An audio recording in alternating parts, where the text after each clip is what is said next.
morning. Good morning, Your Honor. Good morning, good.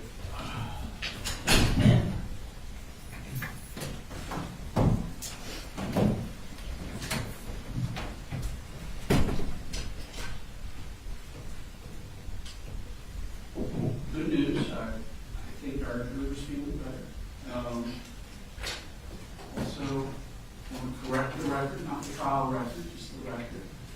My understanding is Alan Walker was not in court yesterday, so any picture was taken from somebody out of the courthouse from the street. So. All right, Mr. Gray, at the end of the day yesterday, I went over your rights with respect to testifying or not testifying. I just want to hit those one more time. So do you understand that you have the right to testify? If you want to testify, no one can prevent you from doing so. Yes, sir, I do. Do you understand that no one can make or compel you to testify? That is, do you understand you have the right not to testify if you don't want to? Yes, sir. Do you understand that not your lawyer, but you personally are the one who decides whether you will testify or not? Yes, sir. Do you understand that if you do not testify, then I would charge the jury that they cannot use that decision of not testifying against you in any manner in their deliberations and in reaching a verdict? I understand. You understand that if you do testify, then you will be examined not only by your attorneys, but cross-examined by the state. I do. All right. Have you decided whether or not you wish to testify? Yes, sir. And what is that decision? I will. All right. I find that the defendant has decided to testify with a complete understanding of his rights. Is there anything we need to take up before the jury's brought in? Not from the state, Your Honor. Okay. And did the state confirm that all your intended exhibits have been We confirmed internally, and then we're going to provide Dawn a list, and she'll confirm as well. Okay. All right. You all ready for the jury then? Yes, sir. All right. You can bring it in, Terry.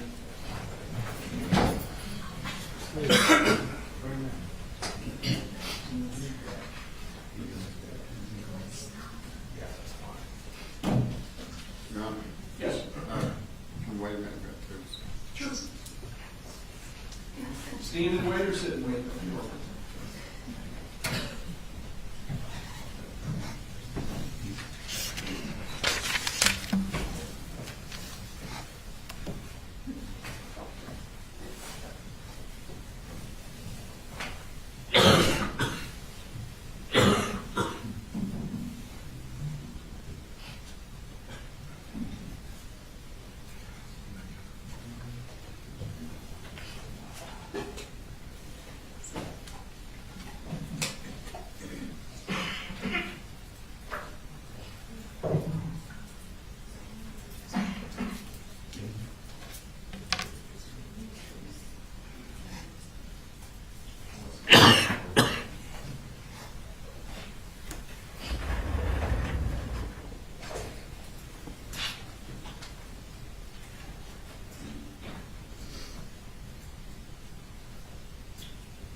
ready, sir. You ready then?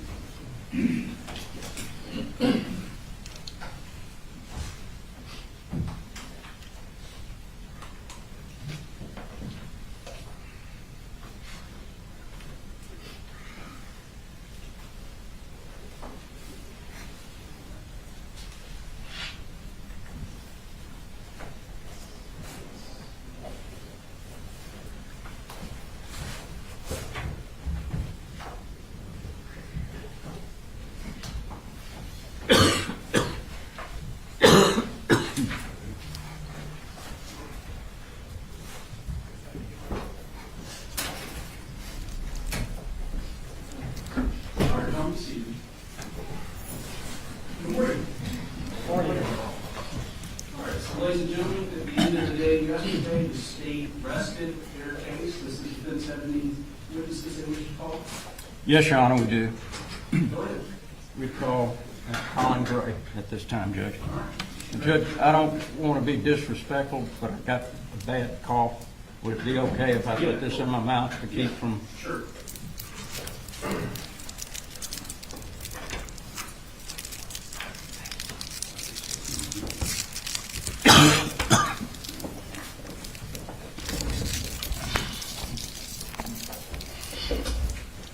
You raise your right hand. Solemnly swear the testimony you're about to give before this court and jury will be the truth, the whole truth, and nothing but the truth to help you God. I do. Would you state your name for us, please, sir? Colin Gray. And would you spell it for the court reporter? COLINGRAY. And Colin, where did you grow up? So I grew up originally Marietta, Woodstock area. Spent most of my youth, middle teenage, high school years there. I guess early 20s, mid 20s or so, moved out to Winderbarrow. And when did you end up meeting Marcy? So I met Marcy, I would say 2008, after the stock market crashed, 08, 09, construction basically came to a halt. I was offered a job at Lund International and met her there. All right. And what kind of work were you doing when you met her? So my entire career has been in construction as a construction superintendent.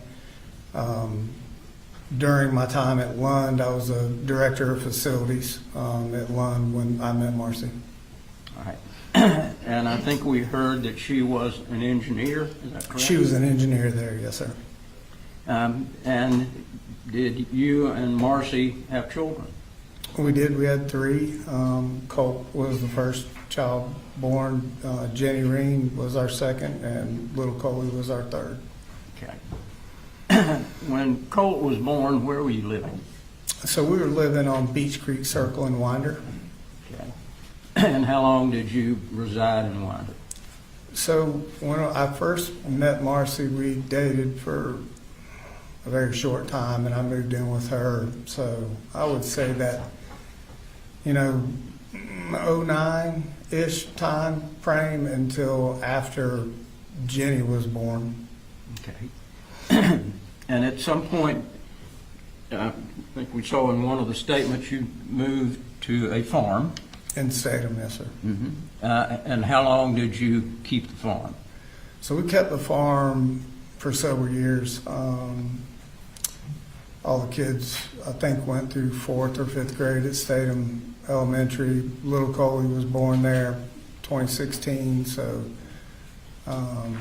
we were there for the majority of our marriage, I would say. Okay. And at what point did you leave Statham? So we left Statham, I would say, maybe a year prior to COVID. The original game plan there was we had purchased a boat, and we're thinking that the market was decent You know, we had talked about building our own home. It was something I was interested in doing. And we really enjoyed the lake life. So the original thought was we could sell the farm and make a pretty good profit, and find a parcel of land up near or on Lake Lanier and build a home. And what age was Colt at the time that you moved from Statham? Oh, so he was probably 4th or 5th grade, so 8, maybe, Okay. 8 or 9. I can't really remember exactly how old he was. He was little. And did he go to school? He did during go that to time? school, yes, sir. Was he a regular attendant at school? He was. Was he a smart kid? He was a smart kid. And where did you move after you left Statham? So we rented a home up in Gainesville, up on Lake Lanier. We wanted to have a place that was on the lake if possible, and it came with a boat dock, so we could just keep the boat there. And really, the kids enjoyed the boat, skiing and tubing and fishing and playing all the time. So that was a big deal to us, and we were able to find a home in Gainesville and move there. Okay. At some point during your working career, we heard on the video that you broke your back. So, right, so that would be 07, late 06, 07. I ruptured my L5 disc, which required a surgery, a back surgery. It's called a laminectomy. And had that surgery, and I would say 09, maybe 10, 11 months later, re-ruptured the disc and had to go back in for a second back surgery. Okay. And did they put you on pain medication for that? I had been taking pain meds really after that second surgery, just to kind of get me through that surgery. The second one was a little more painful. They were, you know, I'm not a doctor here, but they did take a piece of my vertebrae out of my spine and kind of pack it behind the disc to kind of help it from rupturing or popping out, or herniating is what he was more worried about. And so I was taking pain medicine all the way up until my third spine surgery, which was a fusion, I think was in 2017. And at some point, did you get hooked on those pain pills?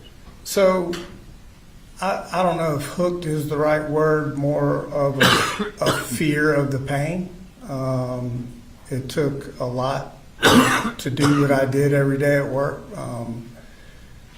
10 to 12 hours a day, walking multiple flights of stairs. So it entailed anywhere from 5 to 8 miles of walking a day. So the pain medication would help for sure. But even then, at some point, it was a combination of, I really wasn't a fan of taking medication or anything like that because the responsibility that I had at work. And then as time went along, I felt like the effect that I was taking them for really wasn't doing what it was initially supposed to do. So that's what led me to the third surgery and getting involved with other people. Like, look, I don't want to keep doing it like this. I was taking so much Advil, I was worried about doing internal damage. Something wasn't right after that second surgery, and I could feel it. So that's what led to the spine fusion conversation. And at some point, did you lose your medical insurance? So I lost my medical insurance when I changed jobs. So I had finished a relatively big project downtown, and a couple of the guys that were with the company I was working for decided they were going to start their own general contracting business and wanted me to come along with them and mentor, kind of general superintendent type of thing, and bring on talent and just help him build his company into what it was. So there was a lag of insurance in between those job changes. Okay. And at some point, during the times that you had lost insurance, did you decide that it would be a good idea to get on methadone? So I did, because I didn't have insurance, and I had been taking the pain meds regularly for a while, and then as I tried to scale back myself, I realized it was like, the withdrawal from taking pain meds for that long, I really never even considered what would happen just stopping. So there were several times where I was very sick, and so had some friends that had done the same thing, went through this program, and said, hey, listen, there's a place in Auburn, Georgia, that they use methadone the same way. And I'm like, I know what methadone is for. I said, I'm not a heroin addict. That's what, I always related that word to.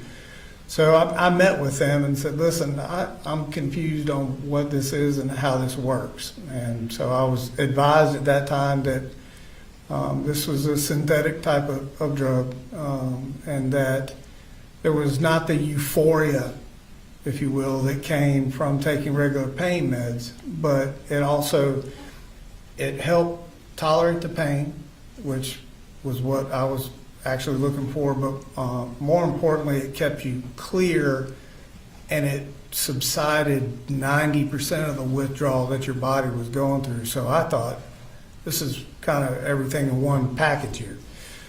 So did not have medical insurance, and they offered the program where I could pay out of pocket to them. Okay. At what point did you move down to Fitzgerald? So we moved to Fitzgerald. I'd started this company with these gentlemen, and I think we were on our second project or so, and we started hearing whisperings of COVID, and nobody really knew what that was, and I certainly didn't. And as it went along, construction industry is very funny. It doesn't take much to throw it into people into, I wouldn't say a panic mode, but a more reserved mode, and spending millions of dollars to either build a brand new building or refurbish the one that they have. So work started to slow down, and I've been in it my whole life. Guys in the company, I could see it coming. So that's when I started having conversations initially with Marcy of a couple of different things. Like, I can see what's coming. Marcy wasn't working at the time. Like, I could see the slowdown coming. I knew this because we were finishing a project, and typically in my role, when I get to about 3/4 of the way done with one project, I'm already working on the next project coming down the road and staffing and all that sort of thing. Well, there were none of those conversations going on. We didn't have anything on the books. As a company, we had not bid any projects. So I could see was it going to be a full stop? No, but it was going to be a slowdown enough to where it would be detrimental. So combination of that and still dealing with a lot of pain, I approached Marcy and said, look, I think that this thing is going to kind of slow down to the point where work is not going to be readily available. What do you think about going down to Fitzgerald? Her grandmother just passed away. There's a family house down there. It's all paid for. And I said, she had made mention about looking for getting a job with Georgia Pacific up here in downtown Atlanta, in an engineering role or something along those lines. But they also had a Georgia Pacific in Albany, Georgia, which is, it's relatively close to Fitzgerald. So I said, we could go down there. I said, kind of stress free. We've sold the house. The truck is paid for. The boat is paid for. We have no real outstanding bills. You know, we have no mortgage. So we just kind of have a little bit of free reign that most would not. And I said, you know, what do you think about going down there? I'll just take 5 for a minute and just try to make sure I can heal, because initial x-rays, if you look at them, my bracket, the way it's screwed into my spine is not perpendicular. It is off a little bit, and at certain movements it does hurt. And I said I can take a little bit of time here and try to heal, just kind of take it easy. I could kind of reconnect with my kids more than I had been over the past few years, because work for me was intensive. So I couldn't be there for the kids growing up like I would like to. And I said, you know, you can do your Georgia Pacific thing. And, you know, I really wanted the kids to kind of see this South Georgia life. I spent my whole life down there deer hunting, and it's just a different, I think at one point I made the comment that the clock moves 10 minutes slower down there. So I wanted my kids to experience that, you know, that way of life down there. And so we moved down there through COVID, and as it turned out, COVID hit and everything had stopped. So it was a good decision to go. How old was Colt when you were there in Fitzgerald? So I think Colt would have been, maybe he was 6th grade. You know, is when he started down there. So 10, 11, somewhere in that range. Okay. Did he have any problems in 6th grade? So originally in 6th grade, I was the stay-at-home dad, which was a cool thing for me. So I would take the kids to school in the morning and pick them up in the afternoon. And Colt was making friends, had some buddies that, you know, he hung out with, and you know, we would talk about those sort of things. And he was in Little League football down there, so we were at practice most nights. And you know, he was doing good for all I could tell. Was there a time when he apparently got behind a firewall and looked up how to kill your dad? Did you know anything about that initially? So I found out months after that had happened. I was never contacted by the school or SROs or anything like that. And Marcy never brought it to my attention for months after that had happened. I think we were actually on the way to football practice one afternoon, and she brought it up. And did she explain to you why he did that? She didn't. She just told me how the school had found out that he was doing that or had done that, and that's all that she had said about that. Okay. Were you concerned about it? Oh, I was concerned. Went immediately to Colt. I think we were sitting on the football field after practice, and I'm like, I need to understand this. So the conversation I had with him was his little clique of buddies that he had. They were all, he said, they were all kind of venting, and one or another were upset with what their dad was doing or not letting them do. And that one of his friends had made mention of not necessarily killing his dad. I think he was like, one day when I get older, you know, I'm going to show my dad kind of who's boss, sort of thing.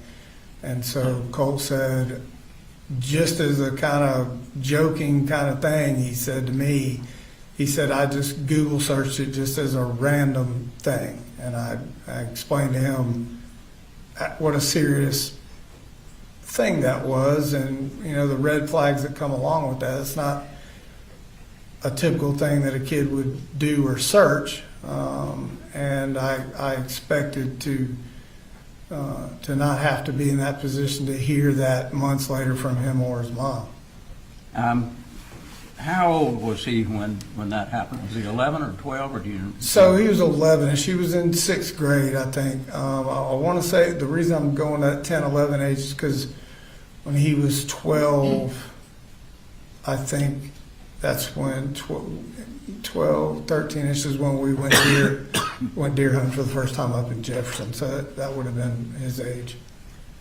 Based on his search, did you ever know whether a counselor at school ever talked with him about that? No, I was not made aware of any counselor talking to him. Okay. Did you always feel like that you and Colt had a pretty good relationship from the standpoint of discussing things? Yeah, well, I always tried to create that kind of environment for him. I think at one point during all of this, people heard about the bubble.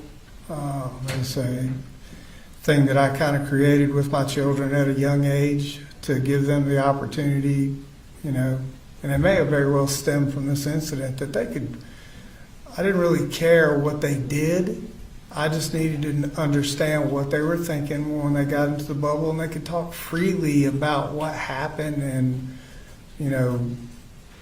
that way we could figure out how to fix it, and we would deal with the trouble or punishment after the fact. But there was always a free avenue of communication between us, and I was especially that way with Colt, because at a young age I kept telling him that he was, his brother and sister were going to always look to him, as a role model, if you will.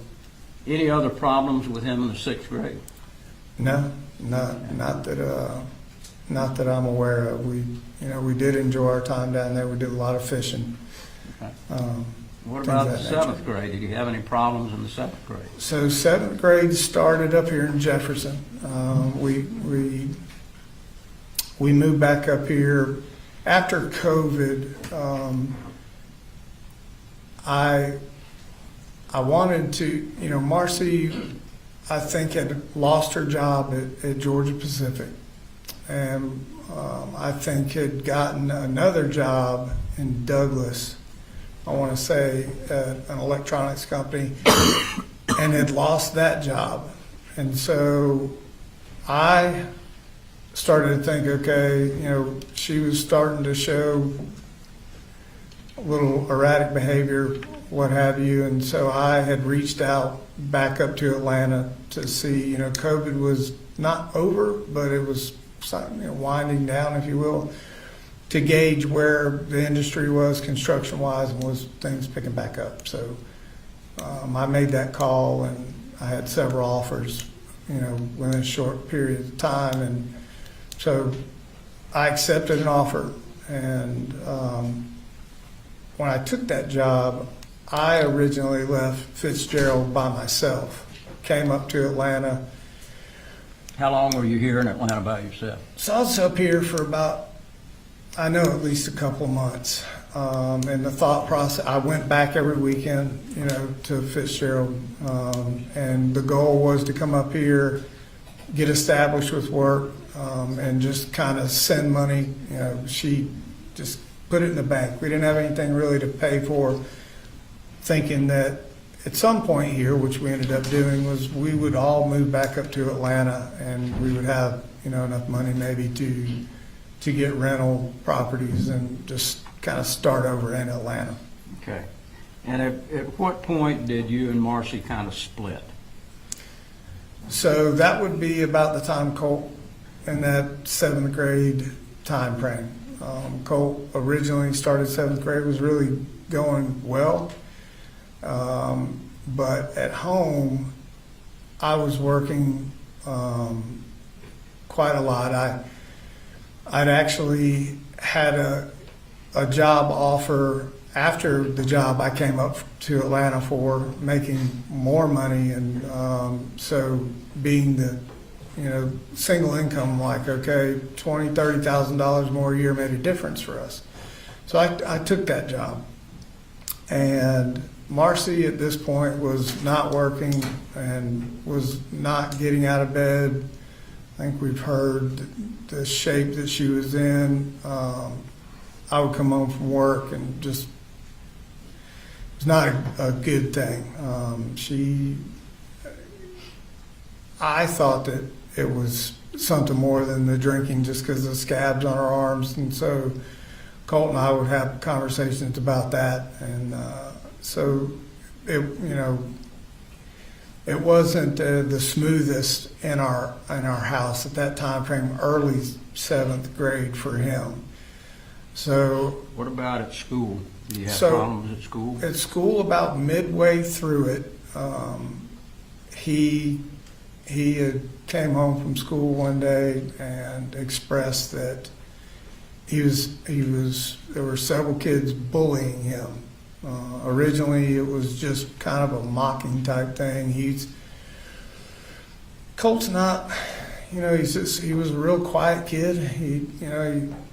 He was just super shy is the best way I can put it, and the story that I got from Colt was it started with him eating lunch by himself. There was a group of 2 or 3 boys and a couple of girls at his school that would mock him. And from that point on, it was a kind of a difficult time for Colt through 7th grade, in school and on the bus rides home. Did you move at some point during the 7th grade? So I believe that we finished 7th grade, and I tried to make sure that I believe that he finished 7th grade, and I was getting close to coming to the end of the lease that I had in Jefferson. So working with my landlord, who Marcy and my landlord at that time were constantly having a riff with the neighbor next door. And I had told her, I said, listen,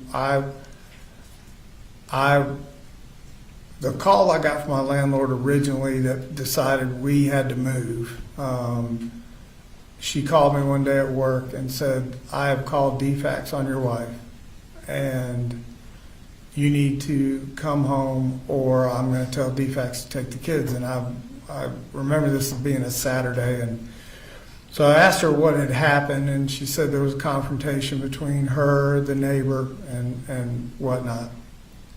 So when I got home, I met with the landlord, and she said, this is what I'm going to tell you. I have no issue with you or your children, but Marcy can no longer stay on the property.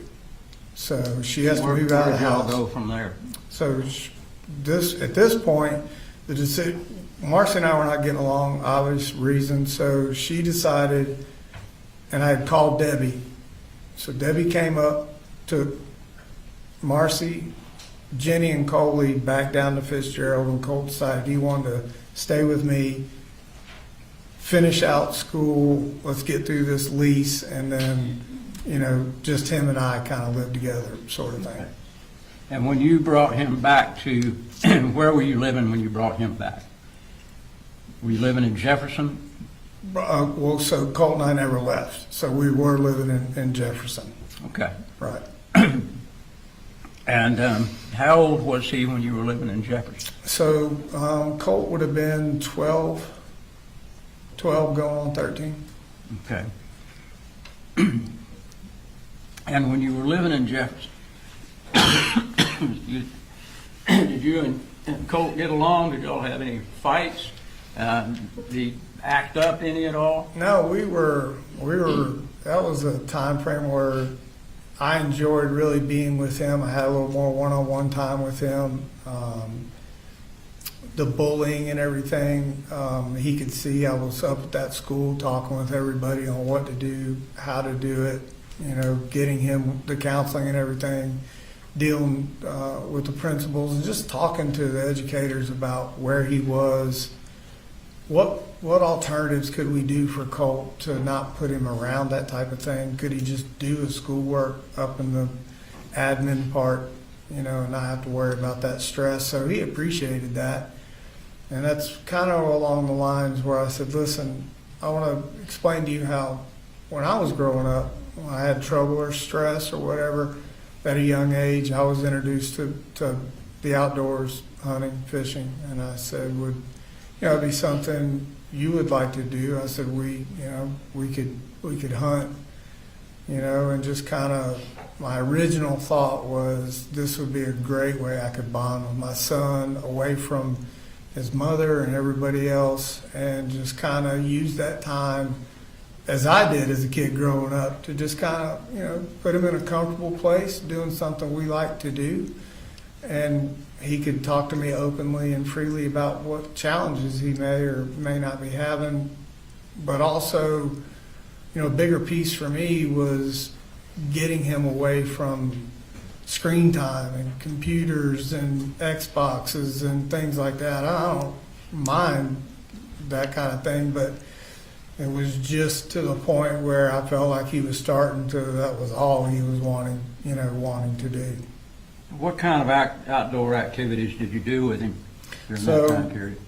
During that time period, we originally just started just kind of going to some areas to look at deer and show them, where we would do these type of hunts. And then as I felt like he was wanting to get engaged with that, I had some people I worked with that had some farms and some hunting land. So I think it was last day of the deer season, actually, I had said, listen, let's give this deer hunting thing a shot. See what you think. Prior to the deer hunt, I think I took him to the range a couple of times. We had gone to Mike's gun room, talked with Mike, and I told him what I was planning to do with my son. I wanted to buy him a weapon that could shoot a deer, and we didn't have to worry about it wounding it. Let me ask you before you get into Sure. Mike's. Did y'all also do other things like? So yeah, during that time too, I'm a big golfer, and I had little putting greens set up in our house, and him and I would putt in the living room, just kind of messing around. So I'd asked him, hey, would you like for me to teach you to play golf? I've been doing it my whole life, and kind of was just a casual conversation, but he was like, I would love it. So purchased him some golf clubs off of Amazon. We lived in Jefferson still at this time, but we would come to the Chimneys here in Winder. They had a really great practice facility, and we would hit range balls, and I was trying to teach him how to hold a club, how to hit. We did that several times. Did you also buy him a guitar? So we did. Actually, I think that was later on down the line. We played golf. We played golf several times. We were practicing all the times, and I'm trying to just whatever I could do to just interact with him away from the computer screen. So he'd always had a interest in music. So went to Guitar Center on a whim one day and spent the afternoon in there and bought him his first guitar. And I'm left-handed, so we could not find one for me on that specific trip, and bought him an amp, and he started kind of trying to figure it out on his own. And then we went back. He enjoyed it so much, we went back and I bought him a second guitar, and I had found a kind of a beat-up, used left-handed guitar for me. And so that was another way that him and I kind of, on our one-on-one time, he was teaching me to play guitar and to read music, and I was terrible at it. And so we would sit in the living room and play guitars and things of that nature. You mentioned Mike's gun room. Was there a time when you took him to Mike's gun room? Sure. So we did the original, deer hunting conversation. I had told him that we could go. I've been to Mike's prior when we lived here in Winder originally, and Mike's a good man, and so Colt and I went in there, and I was explaining to Mike what we were doing, and he understood it. Trying to get Colt engaged in the outdoors, and so kind of just going through the guns and explaining what all the rifles were. And Colt had seen me through the years shoot deer rifles on our farm in Statham. And him being a little bit little at that time, he would see they were big, they were loud, and they kicked. So he didn't want that. He didn't, that was his thing, is he was afraid of the kicking. And I said, they're not all built like that. I said, so we'll go and talk with Mike. So we went in there and talked with Mike, and I explained to him what we were doing. And so Colt, through the gaming and Call of Duty and all the things the kids are into nowadays, a lot of the weapons when you go into a gun store are what I call on an AR platform. Everything from shotguns to little plinksters all look like ARs. In fact, the first gun I ever had Colt shoot was a little .22 on the farm that I had that looked like a gaming AR that they play with on Call of Duty. So my thought process was I will do whatever I have to do to get Colt interested in the outdoors. So he liked this way the AR platform looked. And Mike was like, okay, I have these, the Bushmaster with 450, look like the AR that we've all talked about here over the last couple of weeks.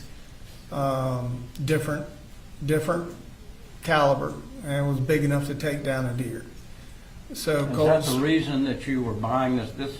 Some people look at this weapon, it's a pretty ominous looking weapon, sure. and some people say, well, that doesn't look like a dear rifle, but is Right. that what it So was? the weapon in question that we're talking about here was a different weapon than the original one I bought him. Even the deer rifle, the Bushmaster I used, it looked just like the SIG that we've been talking about here. And that's just the way a lot of the guns and weapons nowadays are. You still have the old style bolt action kind of things, but a lot of the weapons now have gone to what they call an AR kind of platform. You may shoot a different caliber, but the way the gun looks is relatively the same. And he was interested in the way that looked. He thought it was cool. He's like, oh, I play this on Call of Duty. I shoot this type of gun. So, Now, this Bushmaster that you bought, yep. is that the one that we saw on the photograph that they showed yesterday at the gun range? No, it was not. Okay. That was the SIG. That was the SIG? Yes, sir. Okay. So the one that you purchased first for him to use was the Bushmaster? Yes, that was the very first gun that I actually purchased it before Christmas, and had, it was specifically for our hunt. It wasn't, he wasn't old enough to own the gun, which, we had talked through at Mike's. He watched me fill out the paperwork, and I'm like, you got to be 18. Went through this whole thing, so, which I explained to him on Christmas. Yep, I did give him that Christmas present, if you would. I didn't wrap it up as like this is a gift for you. I actually had brought it down the hallway after presents were open and said, I have one more thing for you. This is the weapon that I want you to shoot when we go to the range. And if you keep doing really good in school, going to school and doing all the things you should, you graduate and you're 18, I will, this will be your gun. Okay. So, Was there a time when you switched guns? so Mike? after that, he shot that deer. Last day of the season, I explained to him going that morning that I had hunted for several years as a kid and never saw a thing in the woods.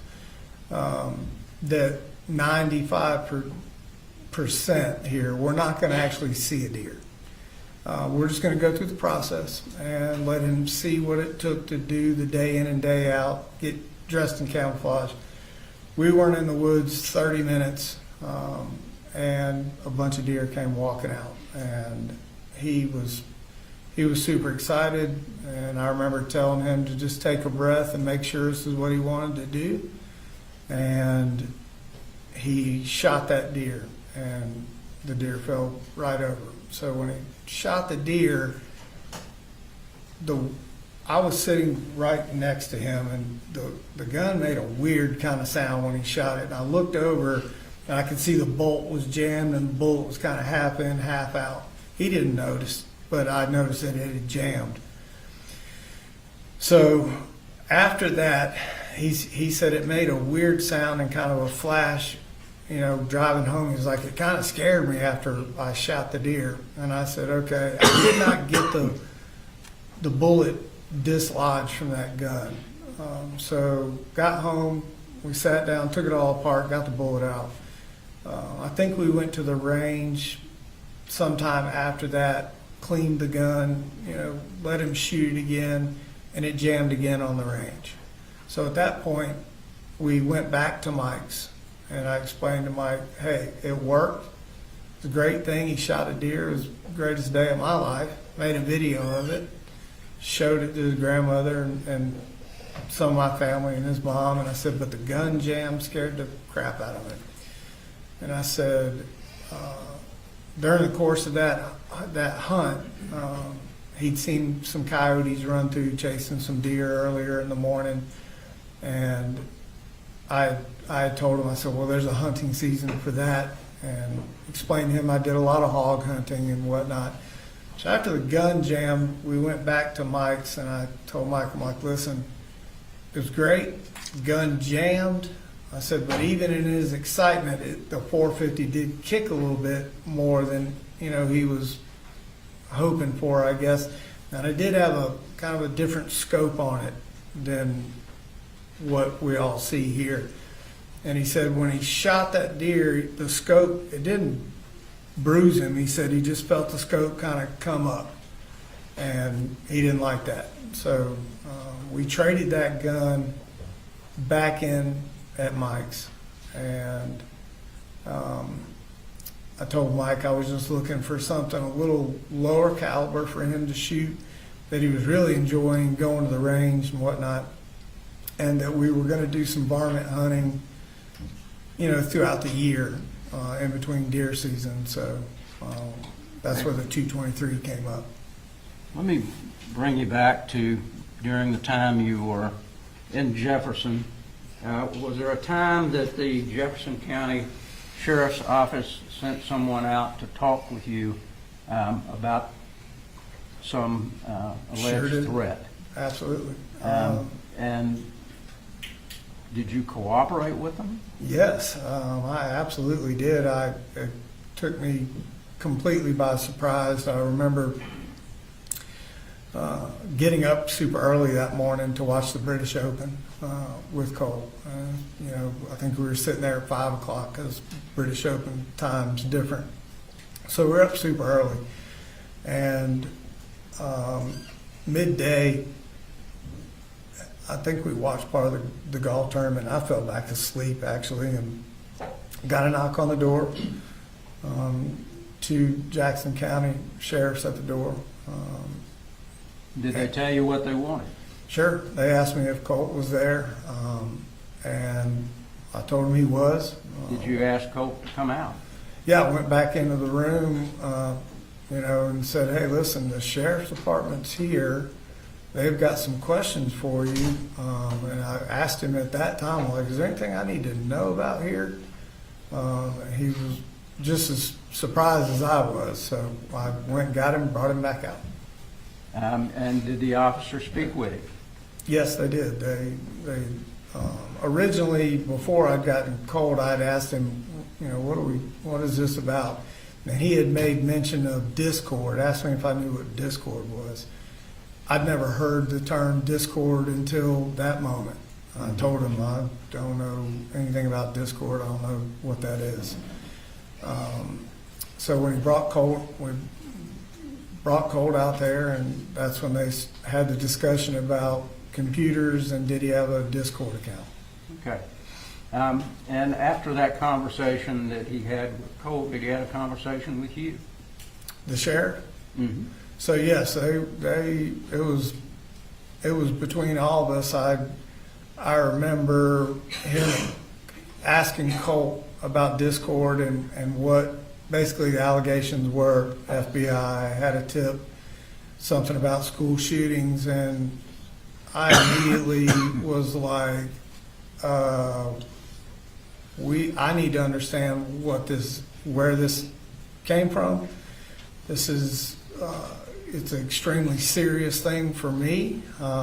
This is not a joking matter. Even if this is not Colt, I still want to know how it ends up that they're at my front door. I was very serious about and making sure Colt understood how serious this was. And, ultimately, if they didn't like what he said, the second officer was there to take Colt with him. That's what the sheriff had explained to me. So I was, whatever I had to do to talk to them, anything they wanted to know, I basically was like, yeah, let's figure it out. I told him at one point in this conversation, if he even thought that this was related to Colt in any way, shape, or form, he asked me if I had guns in the house. I said I did, and that he could take them. He could take those guns out of my house. I will go get them. He can take them with him. Okay.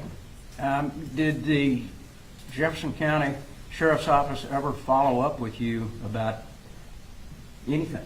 So during the course of that, conversation with him, I wanted as much information about this as humanly possible. And at the end of the conversation, he and I walked over to his car, and he said, listen, I believe Colt. And I said, okay. He said, I've still got some more information I need to look through and go over. And he said, I'll call you. And the next day, I think, is when we talked. I said, do you have a card? He gave me his card. I said, you can call me any time. I said, if you find out any more information, I just want to know what you know.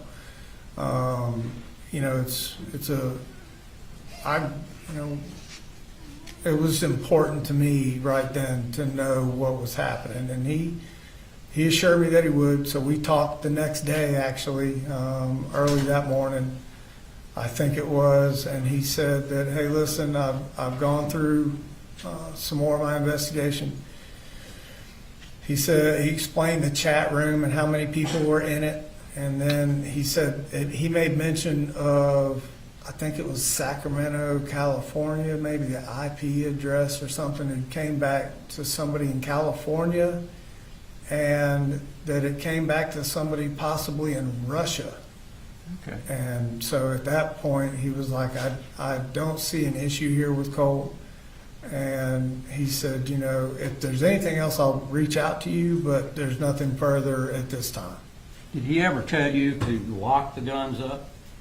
He just, not necessarily to lock the guns up, but he said, hey, just make sure that there's not free access to the guns. He asked me where they were. I told him they weren't locked up. I said they are in my master bedroom closet where I kept the guns for most of my life. And when Colt was little, I said they're up on the top shelf of my closet, not just laying around the house. Okay. Is that, since he was 11 years old, is that the first time that he had any potential issues or problems, to your knowledge? Problems with acting out or acting depressed or anything like that? Yeah, I mean, I don't know if that episode with Jackson County would be classified as a depression or whatnot. Nobody could really ever tell me if this was him, doing what they were there to do. So we had, there were times, when acting out with Colt really wasn't something that was ever part of his makeup until he was old enough to start requesting, I would call, a little bit pricier things that I had to buy for him. And sometimes if he did not get his way about whatever it was, we may have words back and forth. Would He's he, he's just a little impatient. would he throw temper tantrums sometimes? Yeah, if he wanted something really bad after everybody moved out and it was just him and I did have a little more free reign with buying him things. Jenny and Coley weren't there. Marcy was not there. So I had a little more freedom. I was at a job making more money. So I could afford to buy him a little extra here and there. And so I wouldn't say he got accustomed to it, but he just didn't understand when he would ask for something why I couldn't buy it right then. That brings us up to the 8th grade time period. Okay. The beginning of the 8th grade, where were you? So beginning of 8th grade, I think that we had moved back to Harrison Mill Road, Bethlehem area. Okay. And were you and Marcy living together at that point? No, she was still down in Jefferson, I believe. Okay. In the beginning of the 8th grade, was Colt in Jefferson or was he in Fitzgerald? So it was kind of a hybrid. He, going back to not getting really what he wanted all the time from me, Debbie would buy him whatever he wanted almost immediately all the time. So he kind of had that connection with her where he felt like he could get a little more from her. On top of, I think he was missing Jenny and Coley a little bit. And so there was a time where he was up here in Bethlehem with me. Debbie would come up and, he had gone back to Fitzgerald for a time and then came back up to Bethlehem. So I don't remember the dates exactly of when that was, but I know he was back and forth. Okay. In the beginning of the 8th grade, was he there or here, if you remember?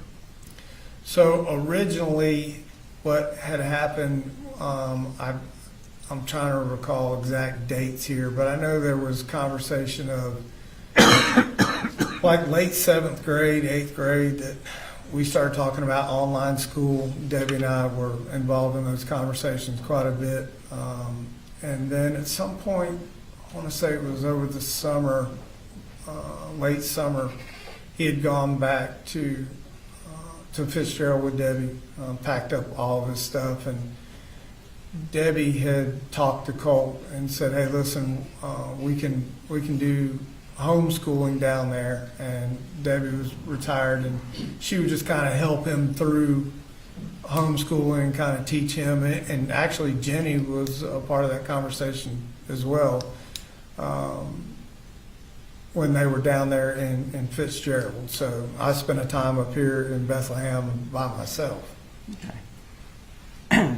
The Coley and Jenny, they never had a problem going to school.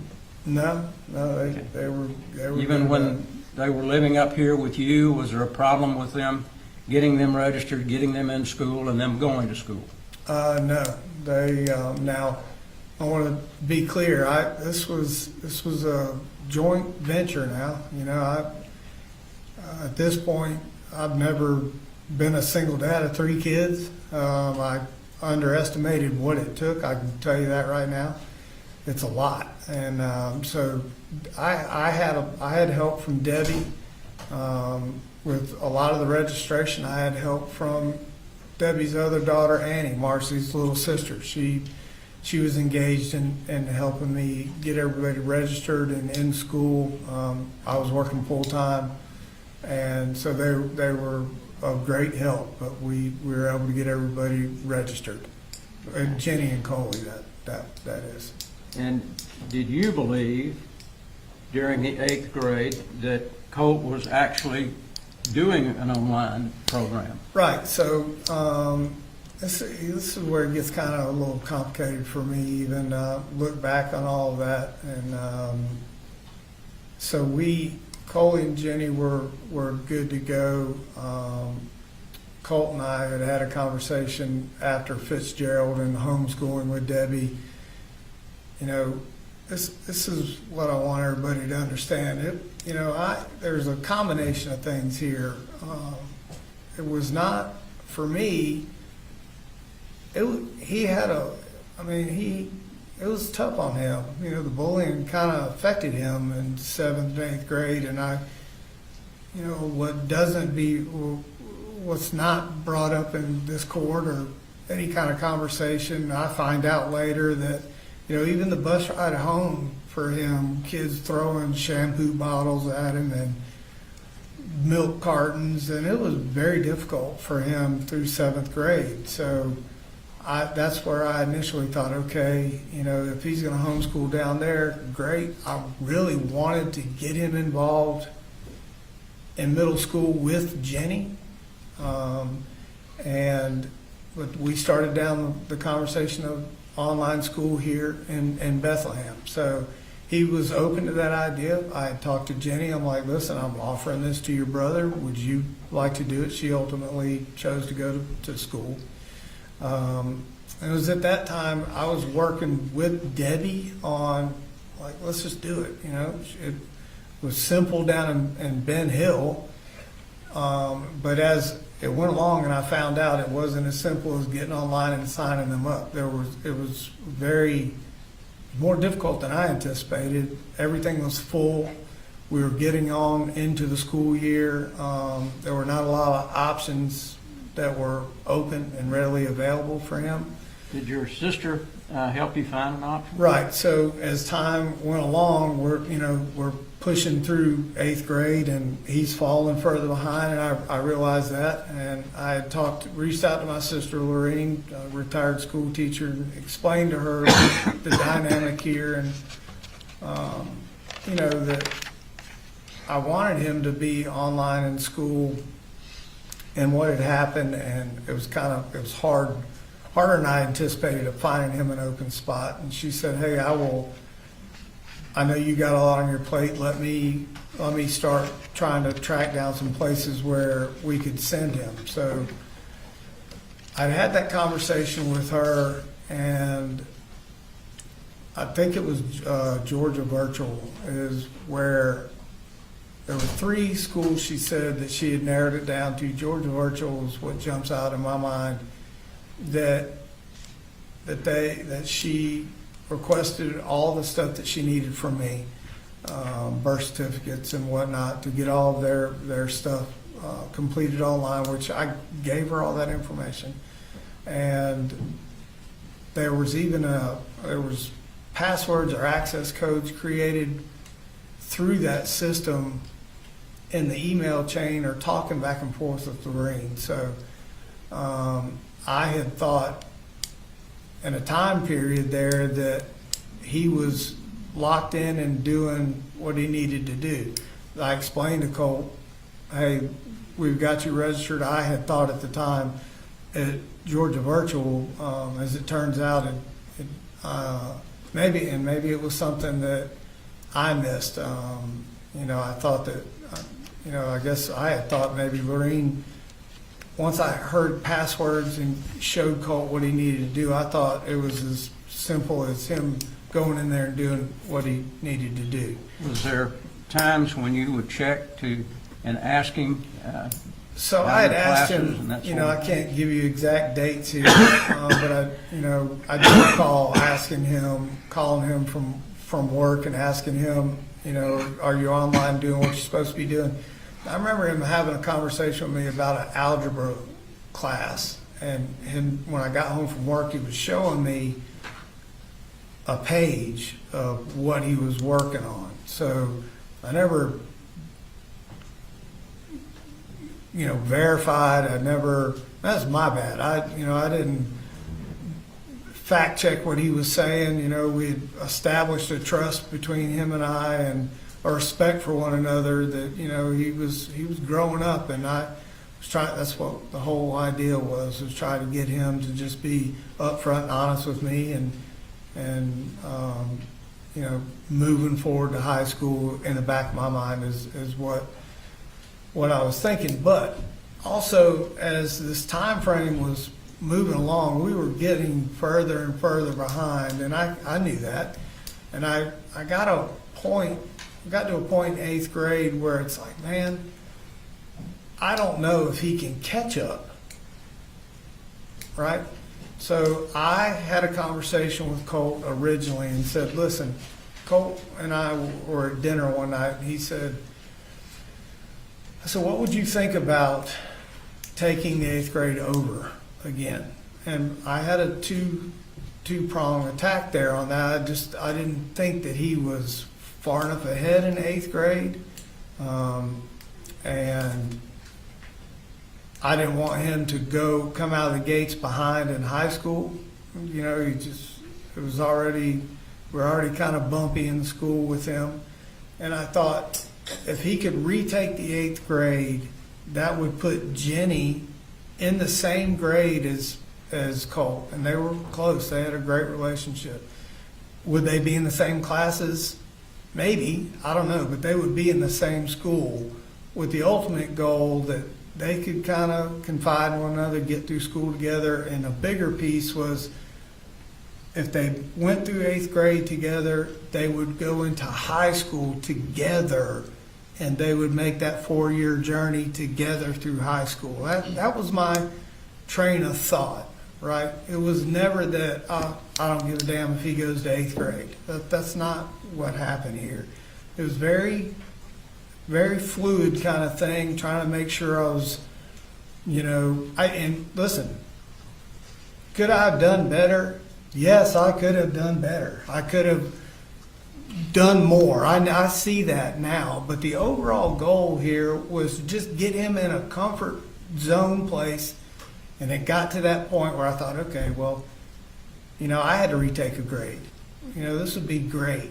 If he could just go take the 8th grade again with Jenny, they could help each other and they could move through high school together. So that was the thought process. All right. Now, was there a time that Colt went down to Fitzgerald to stay with his mother where he got into an altercation with her? Yes. So that would be that summer time frame. I don't have the dates here in front of me. I just know that Debbie, and this was the time frame when Debbie came up and they took his computer, packed up a bunch of his stuff, and he went down there to stay. He was kind of missing Jenny and wanting to hang out with Mamu. And so Mamu had called me. There was actually 2 that I know of. This is the only 2 that I was ever made aware of. The first one was Debbie had called me and said that Marcy had slapped Colt across the face really hard. They were arguing. I don't know what about it was not there. She just said it was an ugly argument. And I never hit my kids. There's multiple reasons for that. So Debbie said that DeFax was called. I didn't know if she had called or who had called. Ultimately, I find out that it was Annie that had called DeFax in the first episode of the slap, right?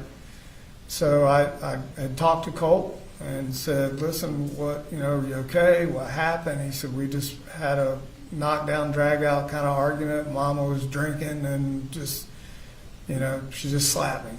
And I said, and Mamu was there. She was standing right there. I was like, okay, that was the first episode. The second one, I don't think. Did he ever tell you in that first episode that he broke a window on a door? He hadn't broken the window or done the damage that we've heard about in court here yet. I believe my time frame was all of that happened after the second episode with Marcy, and it was of all things over chicken nuggets. And what Debbie had called me again and said that she didn't get Colt the right order from McDonald's. And I guess Colt smart alecked her about, you didn't get me the right stuff or whatever. And Debbie said, and Marcy lost it. Her words were, she attacked Colt, and she said, just started hitting on Colt a lot, hitting him wherever she could hit him. And that I had talked to Colt about that. He said she hit me in the face, she hit me in the, and I said, over chicken nuggets. He's like, Dad, I could smell alcohol on her. She's screaming, just out of control kind of stuff. And I said, okay, do you want me to come get you? And she was like, no, I'm going to go. He said, I'm going to stay with Mammoth, which when the kids and everybody went down there, they weren't, I know we heard that they were living with her. Now, little Coley did stay with her, but Jenny and Colt, when they went to Fitzgerald, they stayed with Debbie, in their house. That was their place. So I asked him, do you want me to come get you? He said, no, I'm just going to go back to Mammo's and just stay away from her. So it was after that time frame where my understanding was he was breaking the windows. I didn't know about the couch thing until after I went down there to pick him up, and I received a call one day at work from him, middle of the day, and he was in tears, and I'm like, what is wrong? He said he had another falling out with his mother. He said, I slammed the door and broke the window, and it escalated from there. He didn't tell me about him cutting up the couch, or, it's kind of unclear who really did that. One says the other. I wasn't down there. He said, I just need you to come get me right now. And I said, well, where are you?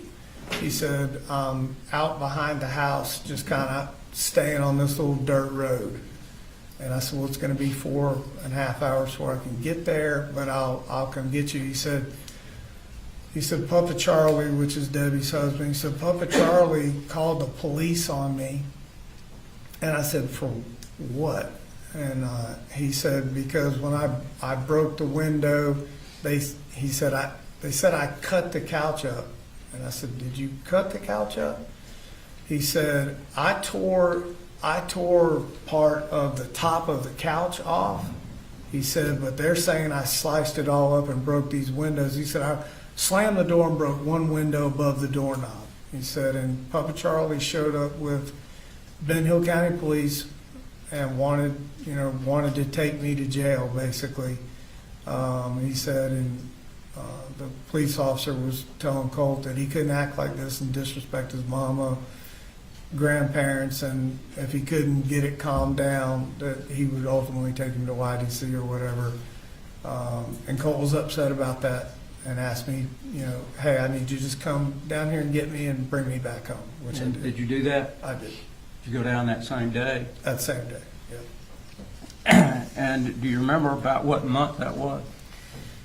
I don't remember exactly what month that was. I don't. Okay.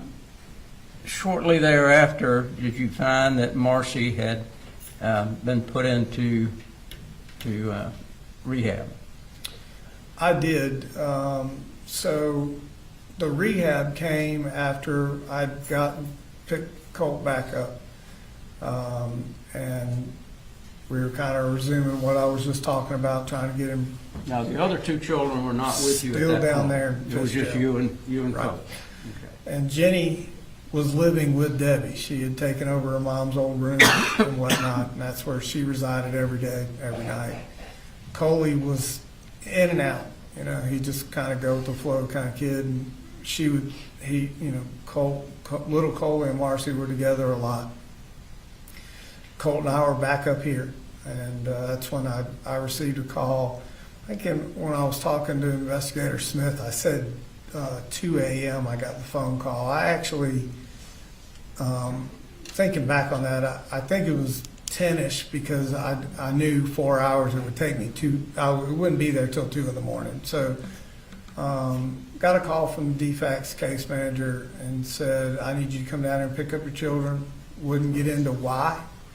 Just said that they were in danger. I explained to her where I lived, how long it would take me to get there. She stated, well, can you just be down here at 7:30 the next morning? We'll meet at a church down the road from their house, and we'll all go over there together. I asked her, I needed to know what this was about. She said, I can't until we go over some paperwork, logistics stuff. And then I'll explain it to everybody all at once. I still did not know. In my mind, I thought as much drinking that she had been doing, I was like, oh, she'd had DUIs before. I'm like, oh, she got a DUI, probably had Colin in the car. That was my original thought. So drove down there the next morning, Colt and I did, talked about what we thought this might be, and met the DeFax lady, went to Debbie's house, that's where she was with the kids, knocked on the door, went in, we all sat down, the kids were in bedrooms so they weren't a part of the conversation. Actually find out later that Colt and Jenny had cracked the bedroom door and were listening to the whole conversation. And she said, listen, she said there had been a call made to DeFax, and I find out later that it was Annie, the little sister that had called DeFax, made a complaint that she was driving drunk or acting recklessly with little Coley in the car, something along the lines of to where they needed to hair follicle test her. And so she's reading off the timeline of when they did the hair follicle test. I didn't even know that took place. Apparently it took place a week or so, maybe two, before I got the call from DeFax that night. And she went through the whole process of we hair follicle tested you, and here are the results. Okay. And at that point, you took the other two children with you? Correct. She stated that I was to take all the children back, that Marcy could have visitation as long as it was supervised. And at that point, I asked by who. I wasn't sure if it was DeFax. She said, no, you will be the one supervising, and you are the one that says when she can come and when she can't come. She cannot just show up. This has to be agreed upon time and whatnot, so I took the kids back. Were you prepared to have three children No. at that point? No, I said this in passing to so many people. I hear people talk about single moms and whatnot and all the things they go through. And as a dad, I was fortunate enough just to get up and go to work. And, you think as what I'm doing, like that's the hardest thing in the world is get up and go to work, as much as I was working. It paled in comparison to what a single parent has to go through with one kid, let alone three.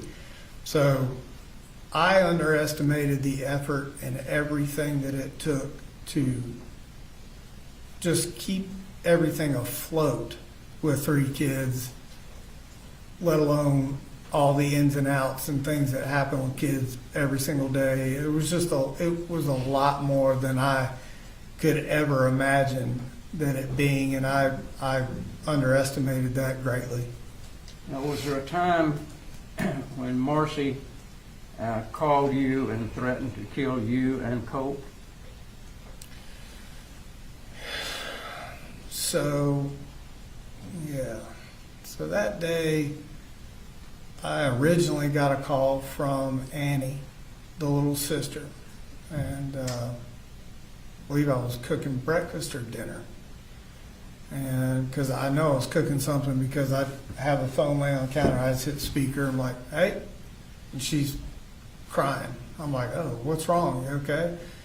Her original statement was, we can't find my mama. I'm like, what do you mean you can't find your mama? They're in Virginia. Like, they're all up there. Charlie's in some golf tournament. She's like, no, she came back early. I'm like, well, then she's at the house. She's like, no. She's like, we can't find her. I'm like, well, how long have you been looking? She's like, since yesterday. And I was like, oh, shit. I'm like, okay, have you called the police or anything? Like, is something wrong? I'm like, in my mind, I'm thinking, God, I hope nothing happened to her medically, like heart attack or something. She's like, I've got the neighbor going over to beat on the door. Mary Beth is their neighbor, whatever they grew up with. And if she doesn't answer, she's just gonna go in the house. And I'm like, well, call me back. Let me know if they find her, you know? So Colt was like, what do you mean they can't, you know, find her? I was like, I don't know, buddy. I said, you just heard everything I heard. Were the other two children with you at this point? Yes, they were with me. Okay.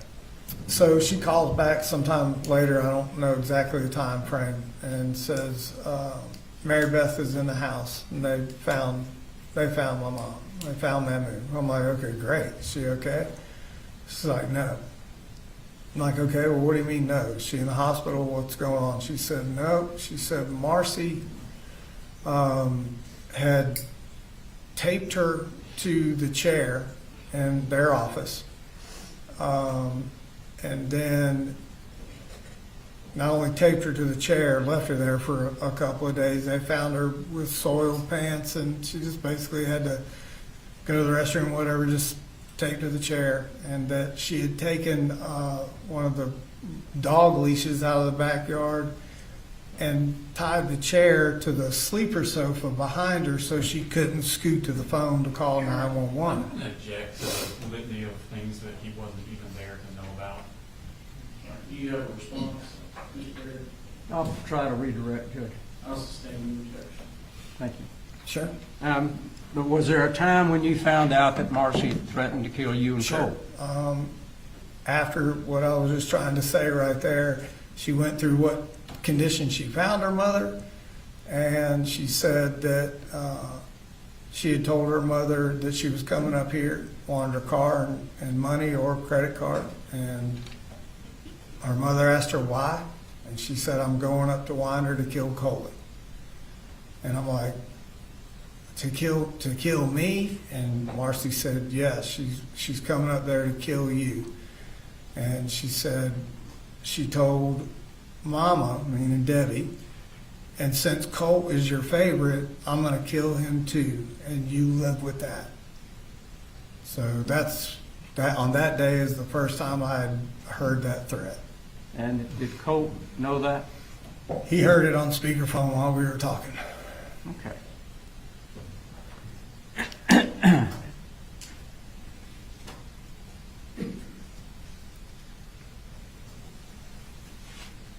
Now, Debbie went to jail for a few months. Was there any contact that you had with Debbie during that time? Marcy. Not Debbie, I'm sorry. Marcy. Marcy had gone to jail. Was there any contact that you had with her when she was in custody? Right. So originally, I did not. And as time went along, Debbie had come up to talk, you know, and hang out with us in Bethlehem, and explained to me what she had went through and what condition Marcy was in and how she was acting, and just felt like whatever she was taking, it just wasn't Marcy. She just had lost her mind. That was her statement, I believe. Did you want to try to bring the family back together? Yeah, so even though that, she had gone to jail? Yeah, so during that time period, Debbie and I had talked about, you know, her being in jail, and Debbie felt like, felt bad that all that had happened, and that, you know, maybe somewhere along the line she could have seen Marcy, you know, acting and doing the things she was doing while she was down there. I wouldn't say felt bad for her being in jail, but just kind of a little down because her daughter was locked up. My kids were obviously upset. Colt and Jenny had talked about it. I'm not really sure how little Coley got brought into that conversation, but generally known in our house that she was in jail. I tried to keep the super negative stuff away from little Coley, just because he's obviously too young to understand. And I thought, man, you know, I just hate that all this happened for her, and the kids were like, well, we're going to lose our mom kind of thing. And at some point I just was like, you know, I don't want my kids to think that I'm just going to walk away from their mom. She's the mother of of my children. And I didn't condone obviously what she did or anything like that, but I thought I could use the time and Marcy reached out, I think, through the jail kind of connection thing, and I think she called me the first time and had apologized for everything, said, she was, I think her comment was, I took a whole bunch of painkillers and I was high on meth, and I just was not myself, and I would never do the things I told my mom I was going to do, just. Now, during that time period, you had all 3 kids. Yeah. Were there times when you and Colt would have problems? So after that event right there, we, I wouldn't say we were having problems, but it was more along the lines of Colt. Colt was a good kid. He wasn't very patient with things, and if he wanted something and I didn't buy it right away, he didn't understand. Having the 3 kids and just, we've heard throughout this trial about how much money I make, and we never really talked about all the things I had to try to cover. And when it was just Colt and I could go and go buy a guitar for him and it'd be okay. I want to talk about. It just got to the point where I would have to explain to him why I couldn't spend $15 on a game he wanted to buy, and it would frustrate him. So we would have disagreements about that. You told the officer in one of the interviews that he would bull rush you. Yep. What would bring on that bull rush or him rushing at you? What would bring that on? Okay. So there were 3 times that I can remember that we, the bull rushing happened. And again, I would never hit Colt or any of them. So I remember the first one was him and Jenny had gotten into an argument. First, it was just kind of kidding around. And somewhere along the line, I was talking to Debbie in the kitchen that day, and they, brother and sister, were picking on each other. It kind of escalated, and Jenny took off down the hallway, and Colt chased her down there, and he tripped and slammed his head into the door, the linen door, knocked a hole in that door. And then he got up and he was trying to pick the lock and kind of damaged Jenny's door. And I went down there and was like, you need to calm down. Took off after Jenny like a wild man. You're damaging this door. I have to pay for all this. This is just a rental house. And that kind of started he was already worked up kind of thing. I remember walking away down the hallway to the living room, and when I turned around, I could see him coming down the hallway, and he was just pissed. And so he kind of bull rushed me. I turned around, he kind of slammed into me, and I grabbed him and just held him up against the wall. And was just telling him, like, you need to calm down, you need to calm down. He had gotten one of his arms loose and was flailing around. He hit me on the side of the neck, hit me in the side. I got his arms together until he calmed down. I just held him in place. The second time that this had happened, we were having a discussion about he thought he needed to take the Zoloft that his mom had given him, and I disagreed with that. So we had a kind of a heated conversation about yes or no, and I told him I don't want this. We need to go see somebody. This is not like taking aspirin. This is different.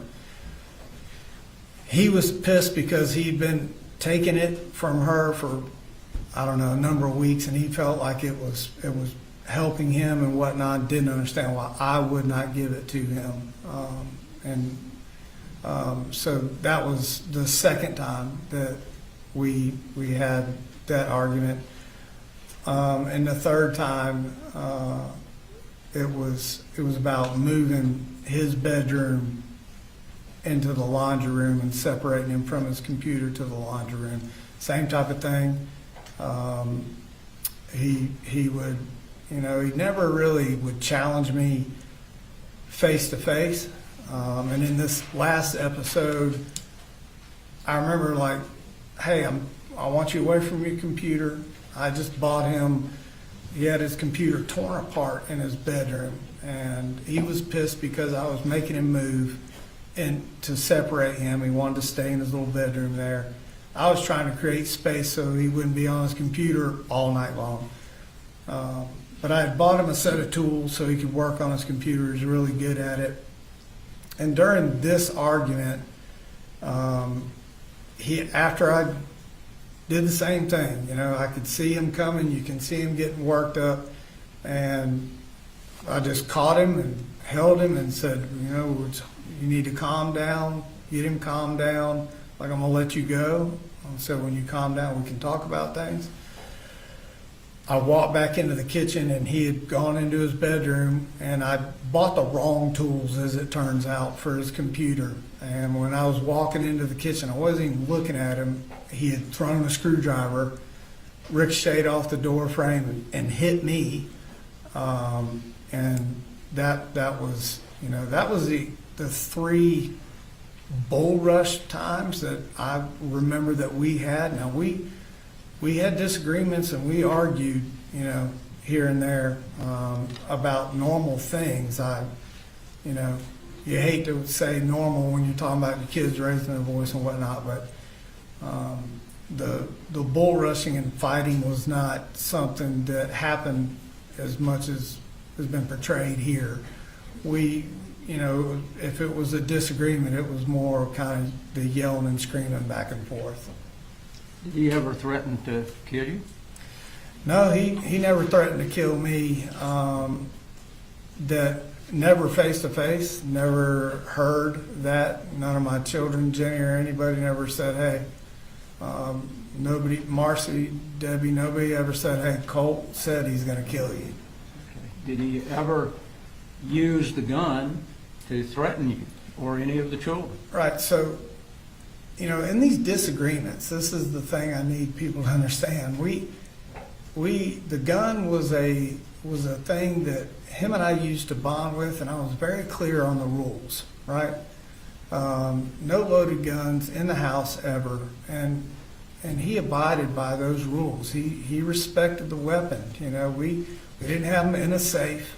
We didn't, have locks on them as we've all seen here today. But I'm telling you that he had a healthy respect for weapons. They stayed where I told them to stay. And in the heat of the moment, whether it was arguing with me or arguing with his mom, arguing or bull rushing, he never once made a threat to me or his sisters or brother or anybody that I know of going for the gun. He never made that kind of action or movement towards a gun, made a threat, never said anything about a gun. He was pissed about other things, but that gun was understanding we had that what it was for. Now, was he allowed to have the cartridges in his room? So the magazines were typically kept in my closet. The ammunition was in there as well. We didn't have stockpiles of ammunition just piled up in the closet. Typically, what would happen we would buy ammunition if we were going to the range a few days before. We'd either shoot it all or not. Bring back the left, and I would always put it up in the closet there. My clips, magazines for the weapons were up in that closet as well. At some point, I think it was for a birthday, he got a gift card. Debbie said, hey, I'm going to take him to Amazon to get some stuff for his gun. Colt said, hey, Mammy wanted to ask, could she buy me ammunition? And I'm like, yeah, we're going to, have it. We'll go to the range. I don't know what that time frame was. Like, I can't sit here today and tell you, yeah, she can buy you the ammunition because we're going to the range the next day. I don't have that time frame. And I said, sure, it's no problem. I did not find out that she had bought him 4 or 5 magazines on that trip to Amazon until after the fact. I saw them in his room, laying on the shelf. They weren't loaded or anything. I'm like, well, where'd you get these magazines? He said, man, we bought them for me. Okay. So those magazines, they were empty, but they were in his room. We saw yesterday a photograph of some Winchester cartridges that apparently were sitting on the shelf of the bed. I can't remember. Was that against the rule for him to do that? So the rule was guns, ammunition, unloaded guns, and ammunition, everything stayed in the top of that closet. I did have a green ammunition box that it did not have a lock on that box.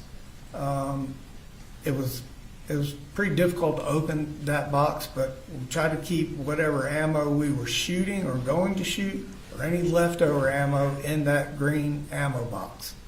Was there ammo in that box that was to weapons that you didn't own any longer? So there, in some of those pictures, I no longer owned several of those firearms. I owned a .308 deer rifle. Didn't have that weapon anymore. I think there was a picture of a 41 mag box of ammunition. I did not own that handgun anymore. And I think there was some 45 caliber ammunition talked about. I did not own a 45 anymore. And this is consistent with the kind of the way we were all brought up with guns. I did it with Mike. I did it with Elite Pond. It was a lot of buying and trading and selling of guns and upgrading, downgrading. It was just kind of something that I've done, my whole life. So yes, there was a lot of ammunition that did not fit any weapon that I had in the house. Now, we've heard that you allowed him to have unfettered use of that weapon, that it was always in his room. Was it always in his room? So it wasn't always in his room. And were there times where that rifle was in his room? Yep, there was.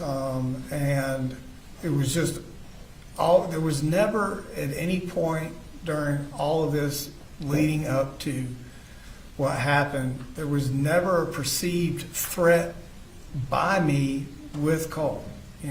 I never heard or he never spoke to me about doing anything as drastic as he had done. So, typically if the gun was in his room, we were going shooting or had finished shooting, and it may be a few days, a week, or whatever, till we get around cleaning it. But we would always sit down in his bedroom or my bedroom or the living room floor, clean the guns, and I would prefer all of the guns. Told him stay in my closet up on that top shelf, and that's where they needed to stay. What guns were on the top shelf? So we had hit the Sig Sauer in question that we're talking about here. I also owned an AR so him and I could shoot together, and then there was a shotgun. Okay. That was the only 3 weapons in the home? Right. I also had a Glock handgun that was my personal carry that I had on me basically all the time. And that was in the car? It was in the center console when I went to talk to law enforcement the day after, but typically it was either on my person or in my book bag when I went to and from work.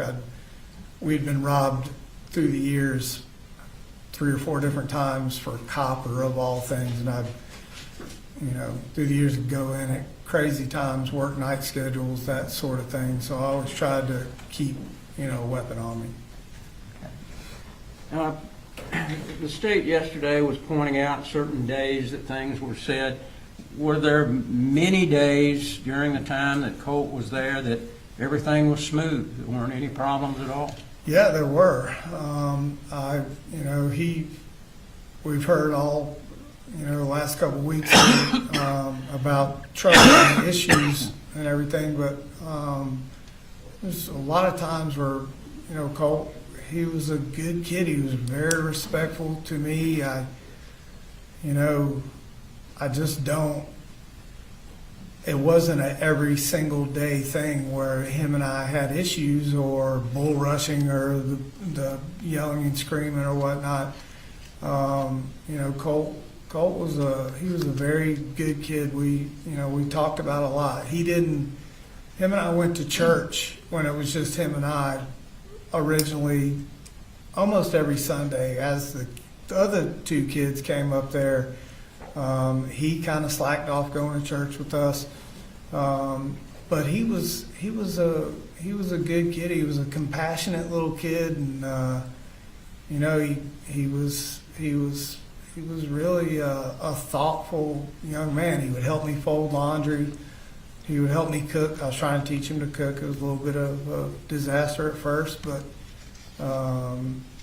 he was respectful, and he appreciated all the things that I would try to buy for him when I could. And he really, the bonding part, which started the whole thing of woods and shooting and all that, really I felt had helped. It helped him and I just, get that father-son bonding that I felt like he was lacking. So, he was really just a good kid for most of the time. Now, Let me do pause, Mr. Perry. I think the jury needs the restroom break. All right. Can you recess for 10 to 15 minutes?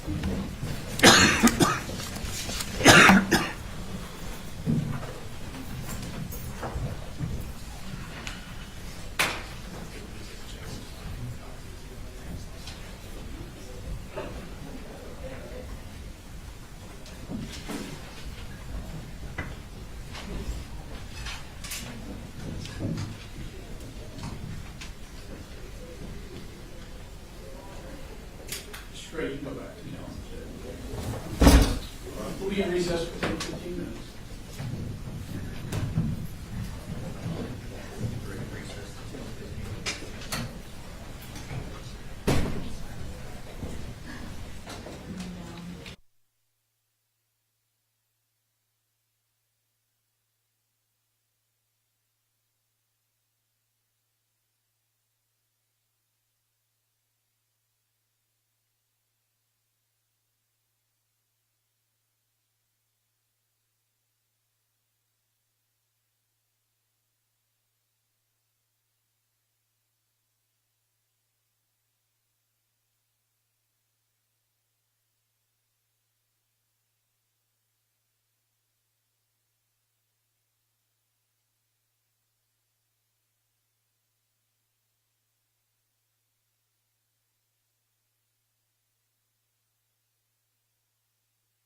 tipping point somewhere around 12, that's where we'll look to take lunch.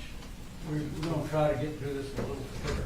Okay, I mean, do what you need to do. We're ready, sir. All right, I'm ready then.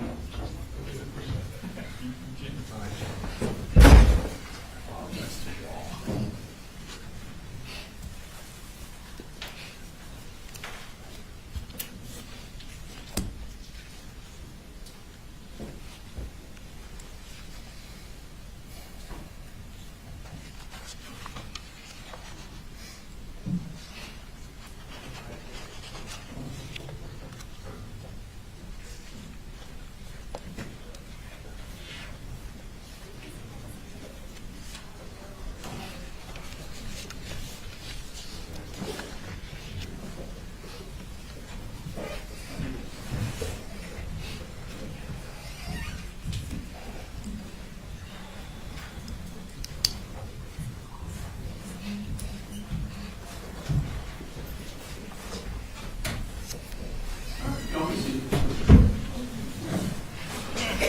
Barry, Thank you, Judge. go ahead and resume your direct. I wanted to ask you, right after the other two children came to live with you, did DeFax come to visit you? They did. Okay. And when they came to visit you, did they talk to you about anything that needed to be done in the home? It was just a general conversation about the safety plan that they all, had put in place, their typical protocol of what they did, and that she would be doing a walk through the house to make sure everything was the way it needed to be. Okay. Did they ever come back and visit you again after that one case? They did. She came back and actually did a walk through the house just to check, make sure everything was the way they expected it to be. If you recall, when was the last time that anyone from DeFax came by the home? There may have been one more visit from her after the kind of walk through the house. I don't know exactly when that date was. It seemed like she was satisfied with the walkthrough, and the last time she came to the house, my understanding was to close out, the DeFax case as far as what she had on the books, and that everything was sufficient. Okay. I believe. Now, you talked about Colt's computer. Did he have a computer in his room? He did. He had a computer in his room, and I had purchased him and Jenny a laptop. Did you know anything about any multiple accounts that he had or any of the websites that he was getting on? No, I did not. Okay. Do you even know what Discord was? Only time I'd ever heard Discord was with Jackson County, and periodically, only thing I really knew as far as so when I say social media, he didn't have Facebook, nor did I, but Discord and YouTube. If I was asking him, I think there was a couple times I made him show me what he was looking at on Discord, and it was typically all about gaming. And YouTube, he was just doing some, typical kid searches. Did you ever see any communication that he had with any of the people on what we would consider the dark web? No, sir.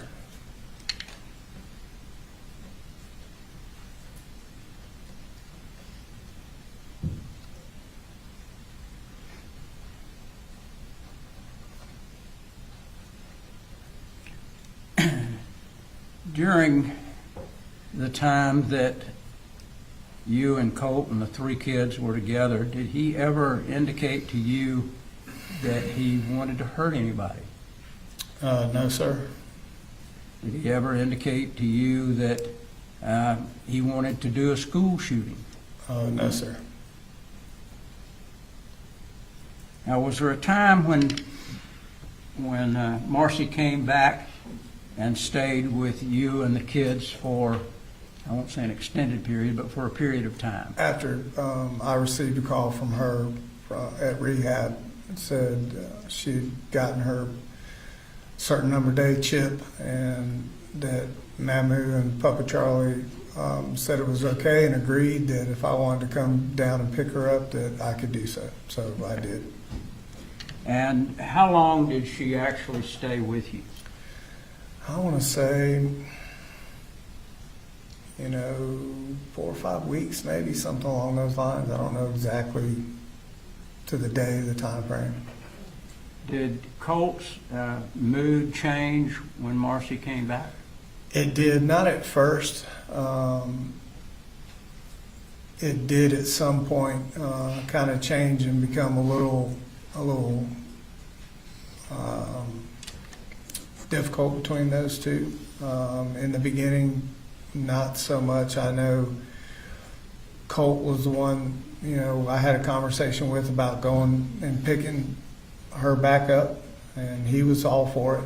I had that conversation with Jenny. Jenny was not so warm to the idea, and we just kind of really kept. Little Coley was all about his mama and wanting everybody to be together. We didn't really get into in-depth conversations, but in the beginning, Colt and her were okay. I don't know what or when it started to change, but it just became a little more argumentative, I would say. Okay. And were you doing things with the other two kids during that time period too? Were you taking them places, buying them things? I was. I tried to spread it out with everybody as best I could. Did Colt ever get angry about what you might be buying for Jenny?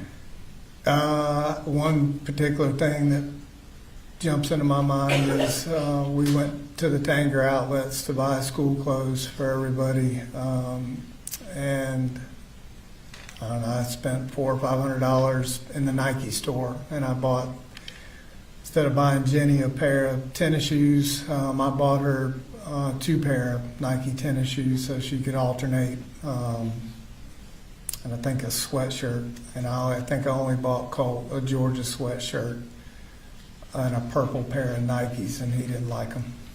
Okay. Now, would you say that during that time period, did you do telephone calls or text primarily during that time period? With Marcy or the kids? With everybody. So we text a lot. In the beginning, I was not a texter. I'm more of a pick up the phone kind of guy. Our marriage was based on texts. And, it was just a quicker way for me to communicate with the kids during my day. So I would say the majority was texting.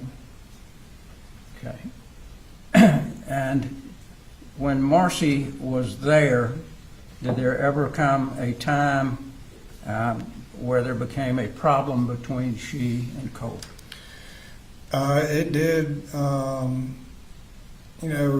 Like I said in the beginning, wasn't nothing really than just kind of disagreements, kind of a little bickering here and there, what have you. And then I want to say somewhere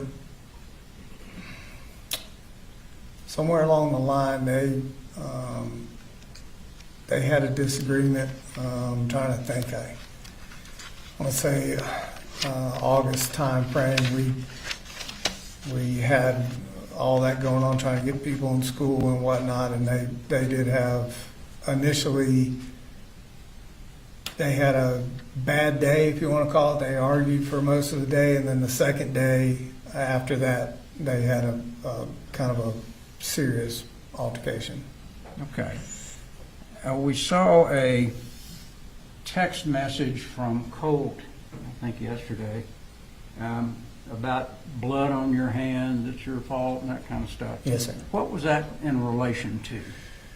So, the way that I had taken it, and I think Colt and I talked about this afterwards, was there was a disagreement initially about him going to school, and I was siding with his mama like this is what we needed to do kind of thing, and he didn't agree with me taking sides kind of thing. And he always kind of held that card about Marcy gonna, saying she's gonna kill him and kill me. So the blood on the hands kind of comment, it was kind of in a back and forth text. I think that that argument between him and his mama, in the back of his mind, he was thinking, she's gonna do this, and when she does do this, that blood will be on your hands. Like, shouldn't have sided with her. I should have always sided with him after she had made that comment, and he had made in passing that he just had always kind of worried about would she ever follow through with that threat. So that's what, for me, I thought the blood on your hands comment was with, if she ever followed through with this, you're siding with her type of thing, and you should be siding with me. Did you ever think that comment meant that he was going to go out and hurt anybody? No, there was nothing that led me to believe he was out there even thinking about harming anybody. During the time that Marcy was there for that month time period, did she start drinking again? Not that I was aware of. I was pretty dead set on no alcohol or drugs or anything in the house, and just didn't really have it. For my birthday, I was finishing Rockdale County Fire Department, and I had the project manager from Rockdale County for my birthday brought me a pint of Gentleman Jack for my birthday, and I never opened it, and I brought it home initially back in August, and I put it in the cabinet. When Marcy came back, or I knew she was coming back somewhere in that time frame, I hid that bottle above the linen closet in the bathroom, just up on the very top of the cabinet where nobody could see it. But I didn't drink it, never opened it. But once I put it up there, I actually forgot I'd even had the thing. So at some point throughout the years, Marcy had a way of kind of searching through things and finding, medications or alcohol or anything that may be in the house. And she had found, and I didn't know that she had found that bottle. Colt had made the statement. It was either the day before argument or the one where he pushed her down. He had made the statement that she was drunk. And then after they came into the house, GBI did a search. As I was walking out, I saw that empty bottle sitting up there on top of the linen closet where I'd put it. So I don't know how it got empty. I just know I had put it there and it was unopened. Did you ultimately call Debbie and ask her to come and get Marcy? I did. After the altercation between Marcy and Colt, it was clear it wasn't going to get any better. And so I had called Debbie and said, listen, I think, we need to just take a pause for a second.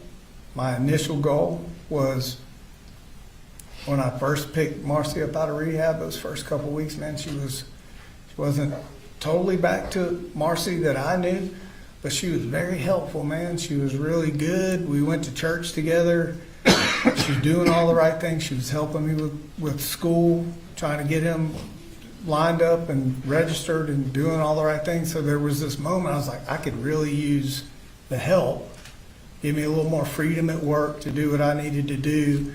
And just overall being a part of the household, and at that point, any little help I could have in the house, I would definitely take. She left, was that on the 15th? So I think it was the 16th. It was the day after the altercation where Colt shoved her down to the ground. I called Debbie and said, you need to come get her and take her back to Fitzgerald. Did Jenny tell you what happened in that altercation? So initially I got two stories. I got what she told me had happened, and then I got what Colt told me had happened. And, you know, I'm trying to filter through. Marcy had a way of kind of manipulating things as she needed to. And Colt, for any issues he had, with me, we had established this trust bubble, so forth, where he would tell me what happened, and he would tell me if he was at fault. So there were two stories I was trying to navigate which one based on the information I had, and I talked to Jenny, and I'm like, what do you know? What did you see or hear? And Jenny gave me her version of it. Okay. I want to show you. That's exhibit number 2. Hang on just a little bit.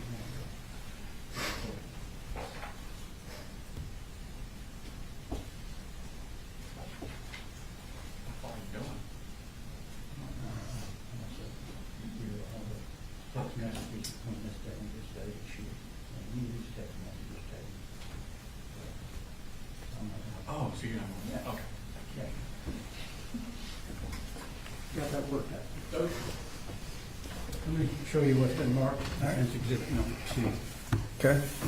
These are all the text messages between you and Marcy. Those are from the 17th, after she left, until the day after this incident occurred at the high school. In any of those text messages, did she ever tell you that she felt Colt was homicidal? No, sir. Did she ever tell you that she felt like he was suicidal? No, sir. Did she ever tell you that he was obsessed with school shooters? No, sir. Did she ever tell you that he was obsessed and looking on the internet at Nick Cruz or any other shooter? No, sir. Okay.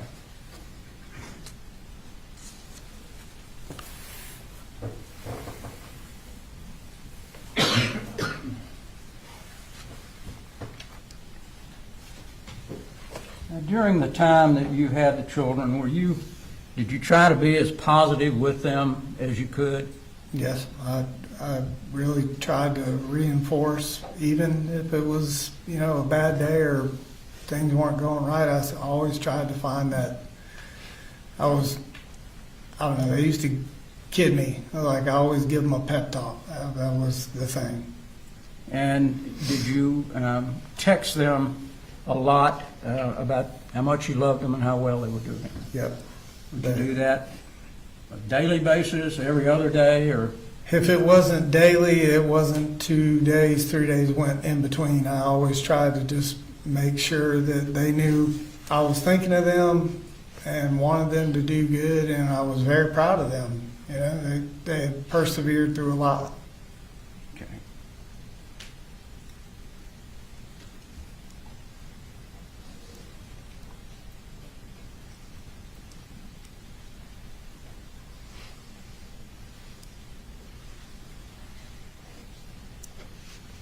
Let's talk about we'll try to get through this before lunchtime.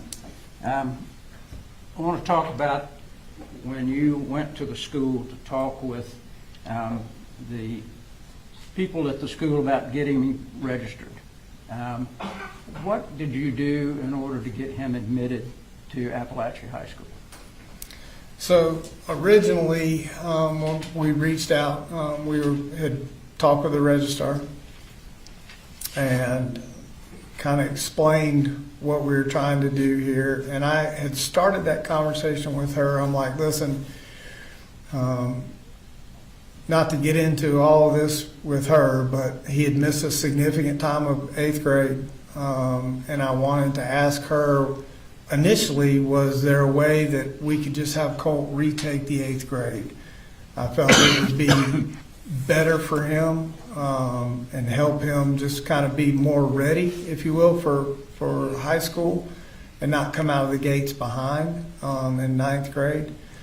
And she at that point told me that her comment was, we just push them through. I remember was what she said. She said, we don't necessarily fail any child, that we just push him through to the next grade, and they try to help him along, catch up, during the next year or, first semester or so. And I said, well, okay. She said, well, let me do this. She said, I will work on a schedule for him that had part 8th grade curriculum in it, to kind of help catch him up during that first semester, and sprinkle in some 9th grade classes, kind of a hybrid of both in middle and in high school. And hopefully by the end of the first semester that he would be caught back up and be current with all the other kids in 9th grade. So that was the initial conversation with getting him registered for school. She said, this is going to take me some time to be able to build this schedule, so he's not going to start with everybody else. And I said, okay, well, when will he start? She said, you're probably looking at him starting a couple weeks later than the rest of the classes and kids. But it'd be beneficial for him to have this kind of setup of classes and schedule and have this start date based on what she was going to help me do. Okay. And is that the reason that there's a gap between the first day of school and when Colt was supposed to Correct. start? Yeah, correct. She was tailoring the schedule to help kind of catch him up from 8th and in that first semester, bring him through 9th and get started. And by the end of the first semester, he might not be right there, but he would be close. Okay. And do you recall the first day that Colt went to school? So I think it was that 14th, 15th, 16th, somewhere in there. I don't have it in front of me, so. All right. And Whatever the day she had said, this is it, this is the day he's starting, I want to say it's the 16th, but without it in front of me, I can't tell you that's exactly. fine if you don't remember. Yeah, that was the day. And I think we saw in text messages yesterday or heard, Colt told you that he loved it, he liked the teachers, he liked the people, and Right. So I received, a flurry of texts from him that said, I love this place, or I love this school, and I responded along the lines of, I'm happy, I'm so proud of you. He said, I love the kids here, everybody's so mature. okay. And did there come a time when you had conversations with Lisa Butler? I did. Colt and I met with Lisa Butler. I know the exact time frame there was in the beginning of school, meeting with her, and I expressed to Lisa Butler that Colt had been through a lot of things. He had a lot of challenges, and I think in that conversation with her, I want to say I used the word he'd been diagnosed, and that was the wrong choice of words. Talking to her, what I was trying to explain to her is that there were a lot of scenarios, a lot of things that he had been through on many different levels, not, without coming out and saying that what his own mother had said about doing to him. I didn't, I was kind of new at the whole being the parent, dealing with the school kind of thing, so I was kind of struggling with how to articulate that to her, all of his struggles. But we did meet, kind of went through what Colt was, how he acted, and what our hopes were for him. Did you tell her that you thought he suffered from anxiety and depression? I did. I told her that it was more stress, I believe is what I told her, and the anxiety was a fear-based, that he wasn't stand in the middle of the crowd, look at me kind of kid. He was very reserved, and that I felt like he was, we were all struggling with the comments that his mom had made. Okay. Did you ever say to Marcy that Colt was a piece of crap kid? No, sir, I don't remember saying that to Marcy. Would you ever say that to Marcy about Colt? Being a piece of crap? No, sir.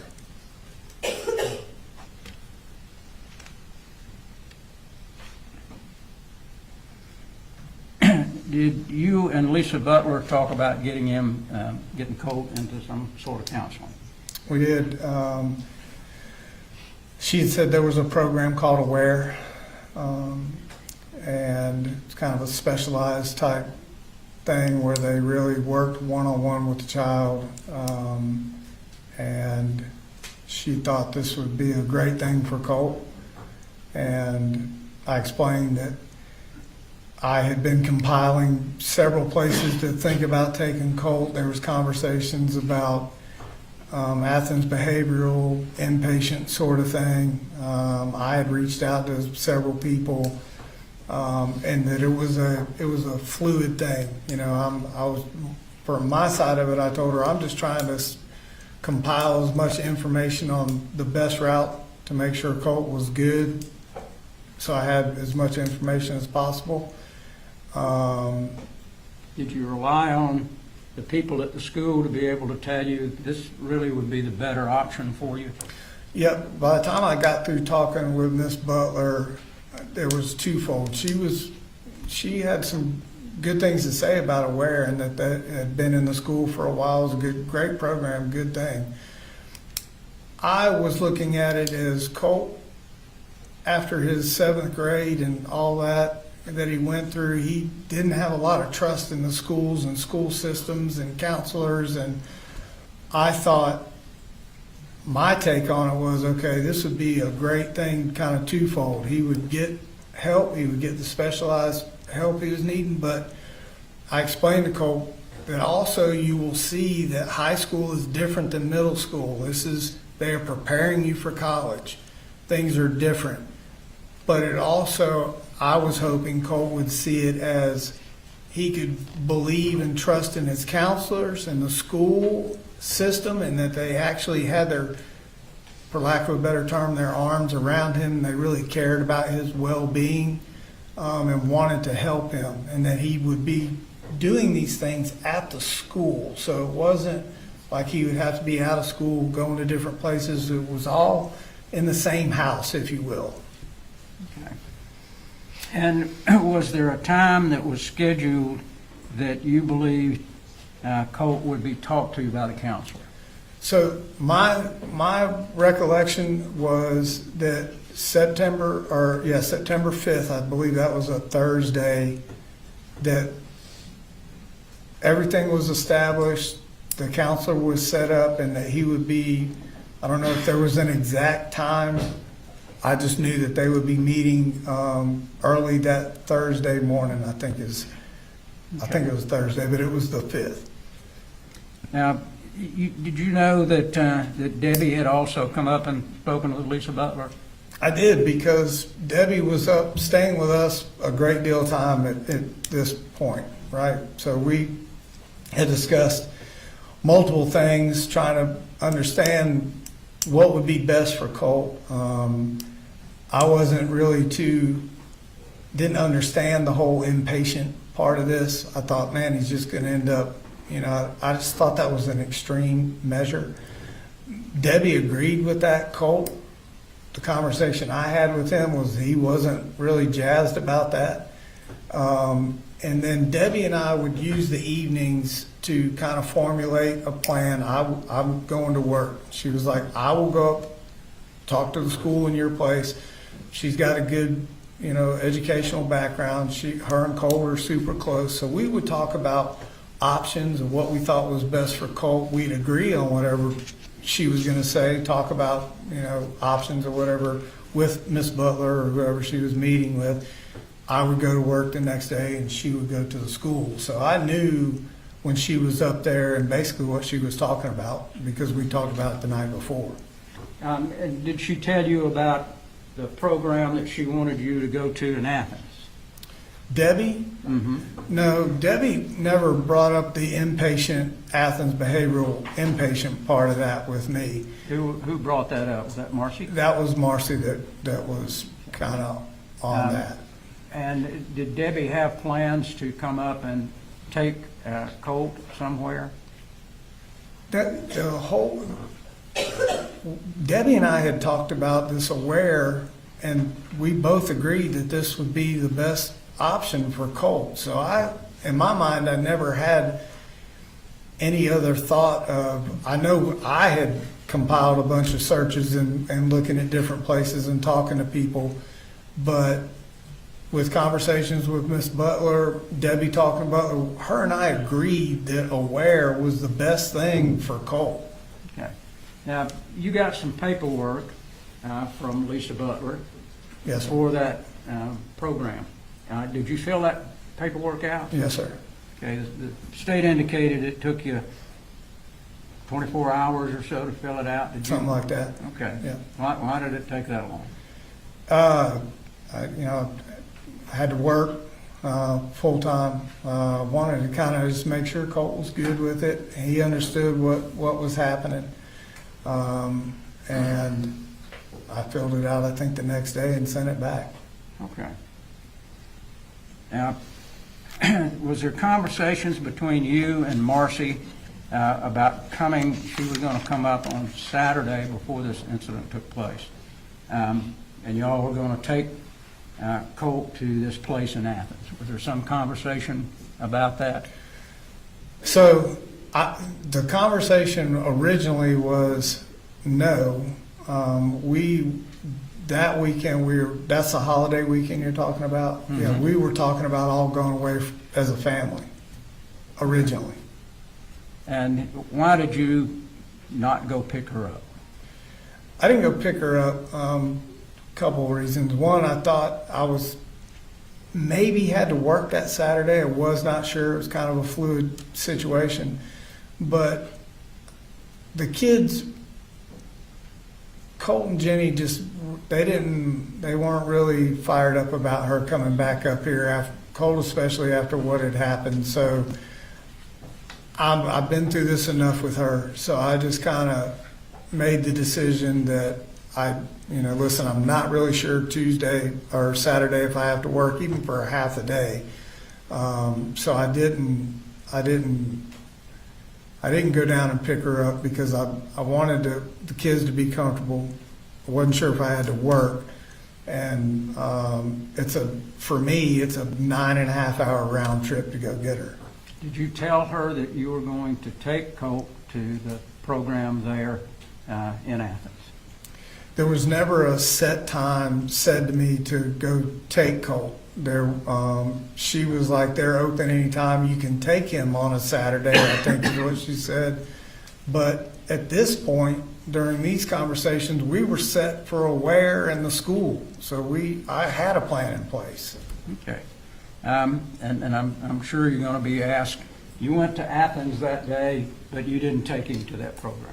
I did not. We went to Guitar Center. Okay. You went to a guitar store. Mm-hmm. And did you buy him this hat?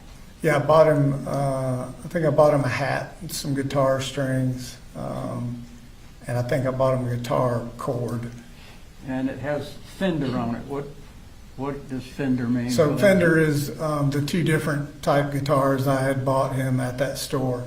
And we would, that's one of those trips that we would use like the hunting and golfing or whatnot. Music was a bonding kind of thing for us. And sometimes we just went to Guitar Center and he would pick down the most expensive guitar in the store, made me nervous as hell, and he would just sit there and play it. We would just spend hours in Guitar Center just kind of going through guitars and just we didn't never even buy anything a couple of times. We just went in there and let him play guitars and just kind of roamed around looking. Okay.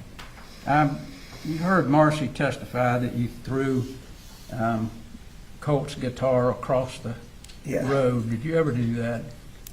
Those guitars are so sacred to that boy, and on top of they're fairly expensive. When I heard her make that statement, I wanted to go have my family get that guitar and bring it in here. There's not a scratch on that thing. I don't care what kind of disagreement I'm having with him or her. I would never do. That was a kind of a very sacred thing between him and I, and we shared a lot of time over guitar. So throwing that thing would not be an option. Okay. Now, let's jump to the day of this horrible incident. You leave that morning. Did you take Coley that morning, or did you just go straight to work? No, I try to take Coley to school every single day. We kind of had our own little ritual. Okay. And where were you working? What were you working on at that time? So I was finishing Rockdale County Fire and was engaged in Forsyth County Fire, finishing out both projects. Were you nervous that Colt might not go to school that day? Yeah, there was I think the day before, a couple days before, when he had told me I went to school, and I found out that he didn't go to school. So, I was nervous. Okay. Was there a reason that you would not want to put him in the car, take him to school, and then go to work? Well, there's a couple things.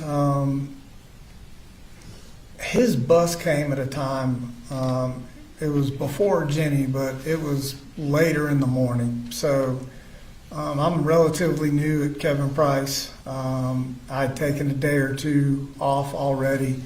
I'd taken a field day trip with little Coley, and so for me to have to do that, it would put me at work late, super late.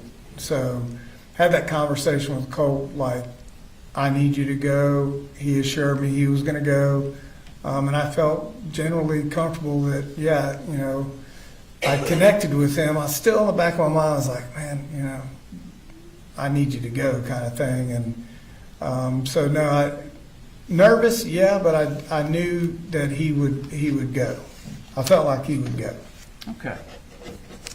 Did it ever cross your mind that he would be able to put this weapon that we've seen into a backpack and get it into the school? Not only, no, I never imagined that in my wildest dreams. I never thought that he would even have a thought process of bringing a gun to school or doing any kind of harm to anybody else, let alone anybody at school. So, no, that was not on my mind at all. Okay.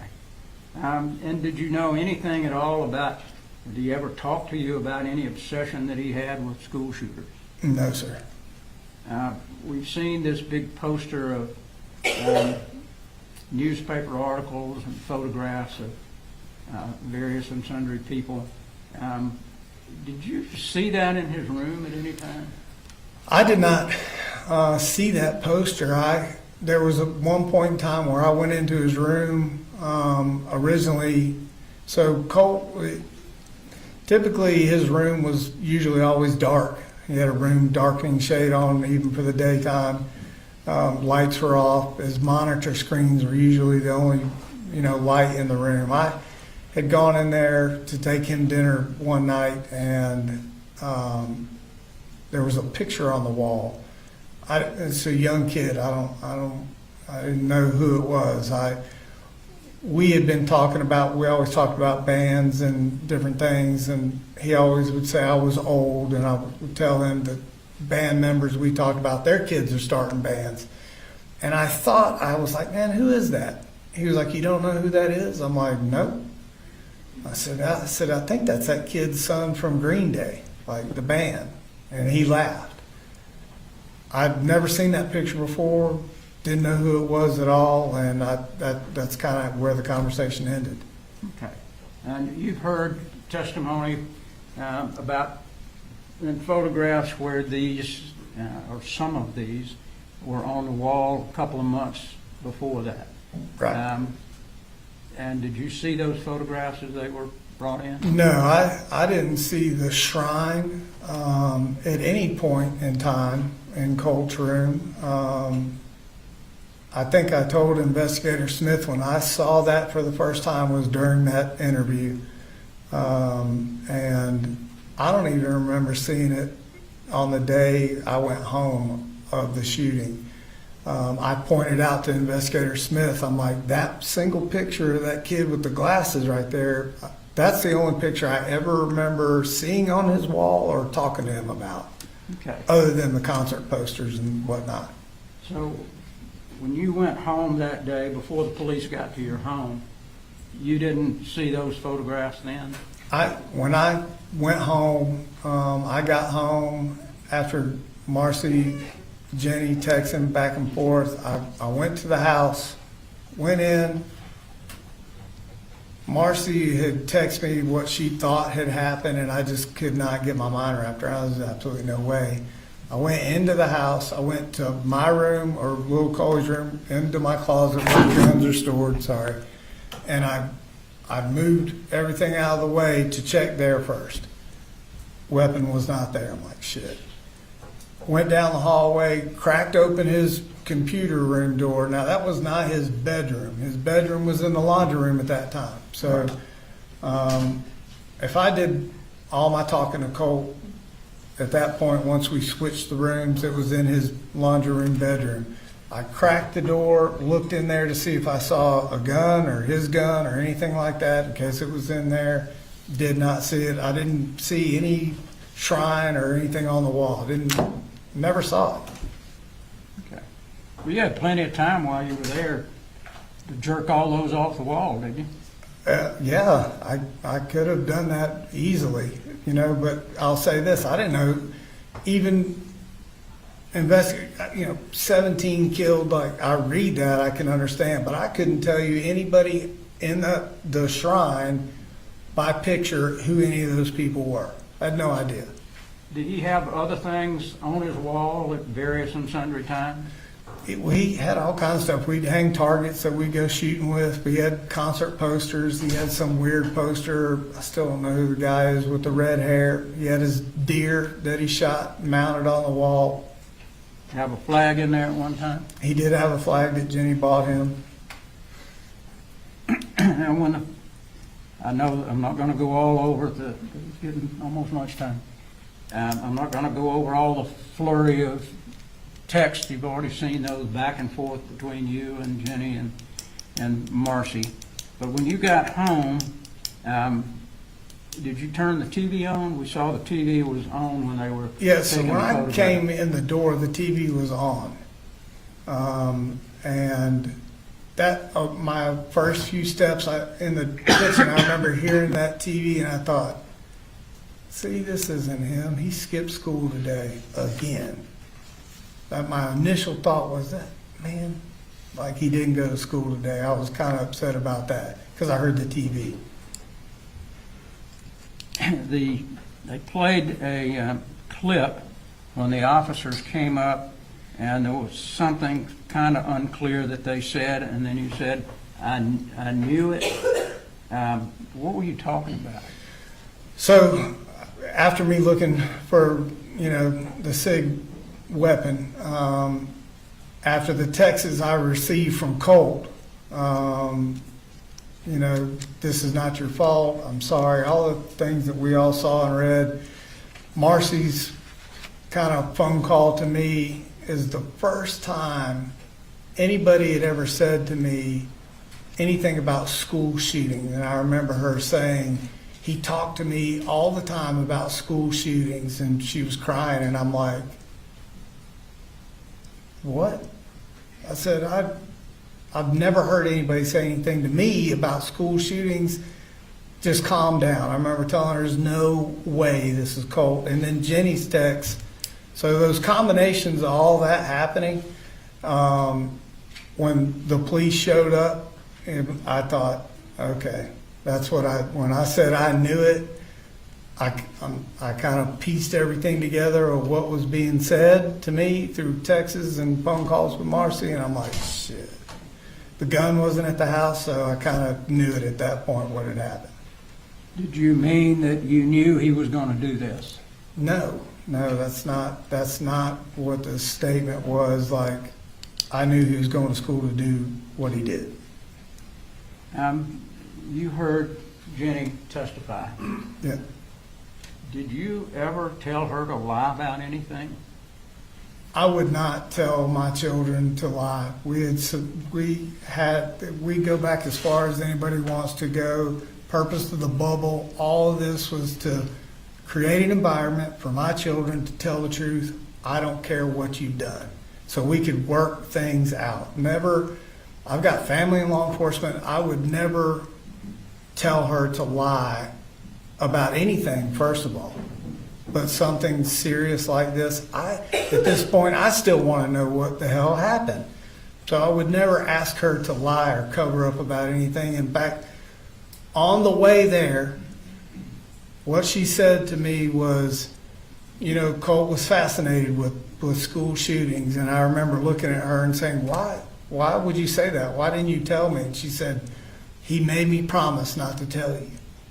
And I said, Jenny, I needed to know things like that. And she said, well, I'm scared. She said, do you think this is what this is about? And I'm like, the interview, and they're talking to me and her. And I said, I'm sure it is. Pulled in that parking lot, sat in that truck. She said, how long do you think this is going to take? I'm like, I have no idea. But the last thing I told my child was, whatever you do, don't lie. Just tell the truth. Just tell them what you know and don't lie. That's the last thing I remember telling Jenny when we went in there. Were you upset, surprised when she came in and said that? I am still to this moment extremely shocked. I know that's Jenny Ringgray, that's my daughter. I don't know who that was sitting up here. She doesn't act like that. She doesn't talk like that. I was shocked at what she said. I don't know how else to put it. When she came to live with you, did you give up your master bedroom for her? So part of the frustration probably with Colt as he saw it, I kind of gave Jenny a little more than I would give the two boys. I come from a family of girls, and Jenny was kind of special to me, and so I wanted her to feel that I loved her and she was safe there and didn't have to deal with anything. So I said, you live with 3 boys now, so I'm going to give you the master bedroom, the master bath, so you have privacy. I had heard and listened and been around sisters my whole life, so I know she was reaching that age, and I wanted her to have that privacy, to not have to deal with Colt and all of us. So I made sure she had her own space in there to do whatever she needed to do. So yes, I did. And did you and Jenny ever argue? Did y'all have any problems? No, Jenny and I, was kind of a shocking thing to hear her talk about. Colt didn't really go, but Jenny and Coley and I, it's rare, if at all, that we miss church. Our Sunday was go to church. She's a big reader. I would take them to Barnes & Noble right across from Athens Church, spend money on books for her, spend the day there. So we just had a really good relationship where she saw what I was doing for her and with her, and bought her an iPhone. I didn't buy anybody else an iPhone. I had to save a little bit longer. She was very patient and waited. But I just tried to do extra things. So Jenny and I really never had a riff, and I could talk to her about things, and she could talk to me about things. And Jenny was wise beyond her years. She's very calm and perceptive and understood a lot more than people give her credit for. She's a smart kid too. So in my mind, we had a great relationship. Okay. Is there any, if you can remember, any red flag or anything that Colt did that would make you believe that he would ever be capable of doing this act? No, I struggle with it every day. I've never seen that video until yesterday.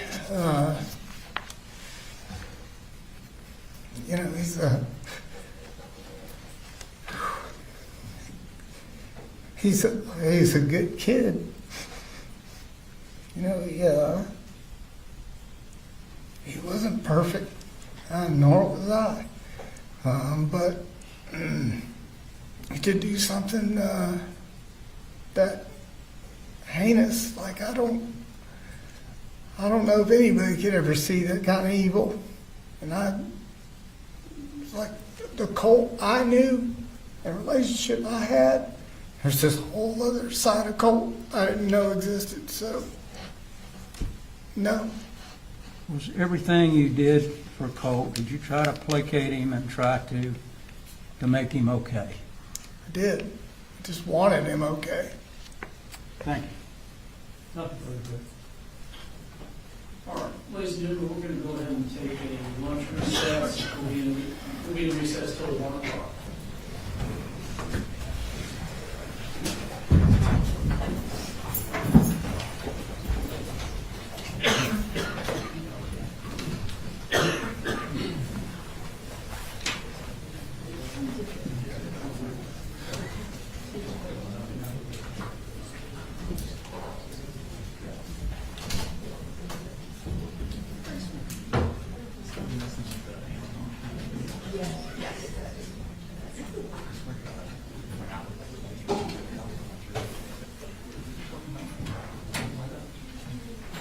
All right, we'll be in recess.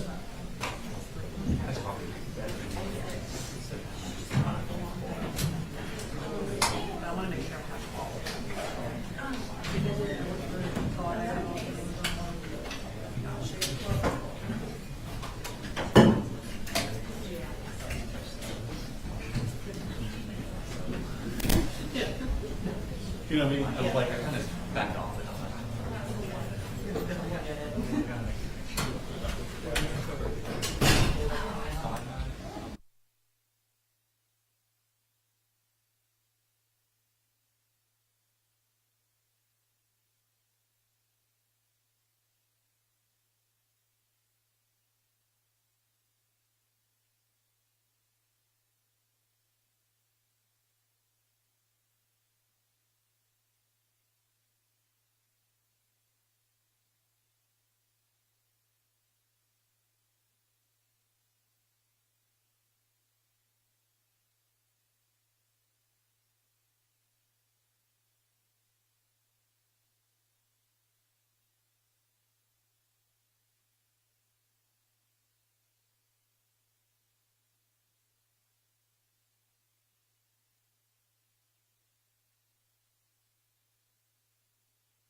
we ready?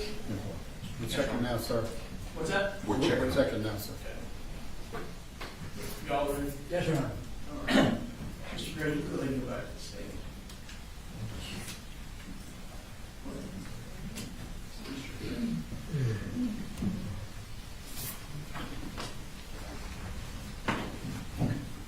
Yes, sir.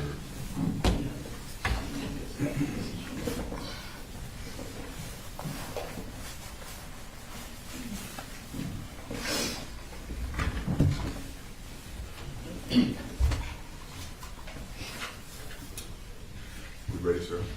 All right, bring it in.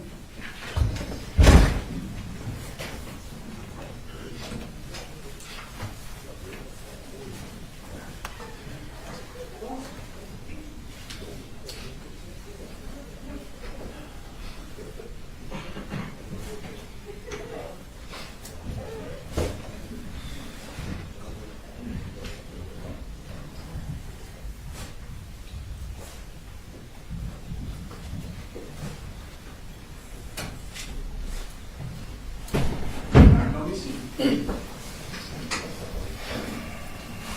Cross examination. Thank you, Your Honor.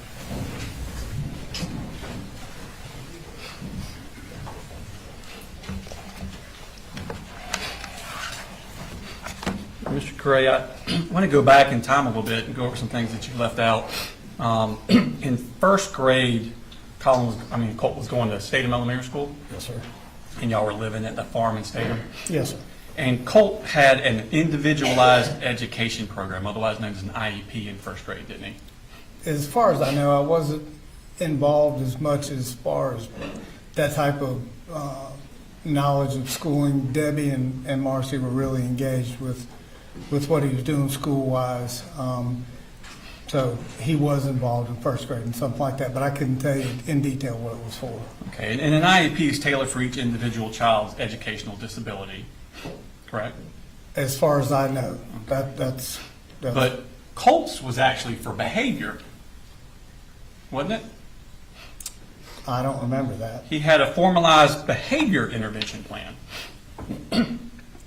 I wasn't involved in the behavior plan. Okay. Do you remember it saying that he hurts others, hits and kicks, No, sir, I don't. and you didn't know anything about him saying that the behavior occurs 2 to 3 times per day?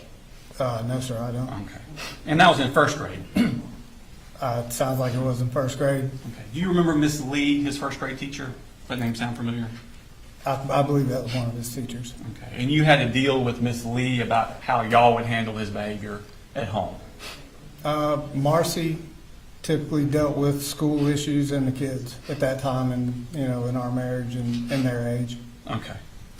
So let's go to second grade. He's still in Statham Elementary School, and his teacher that year was Lori Moore. You remember her?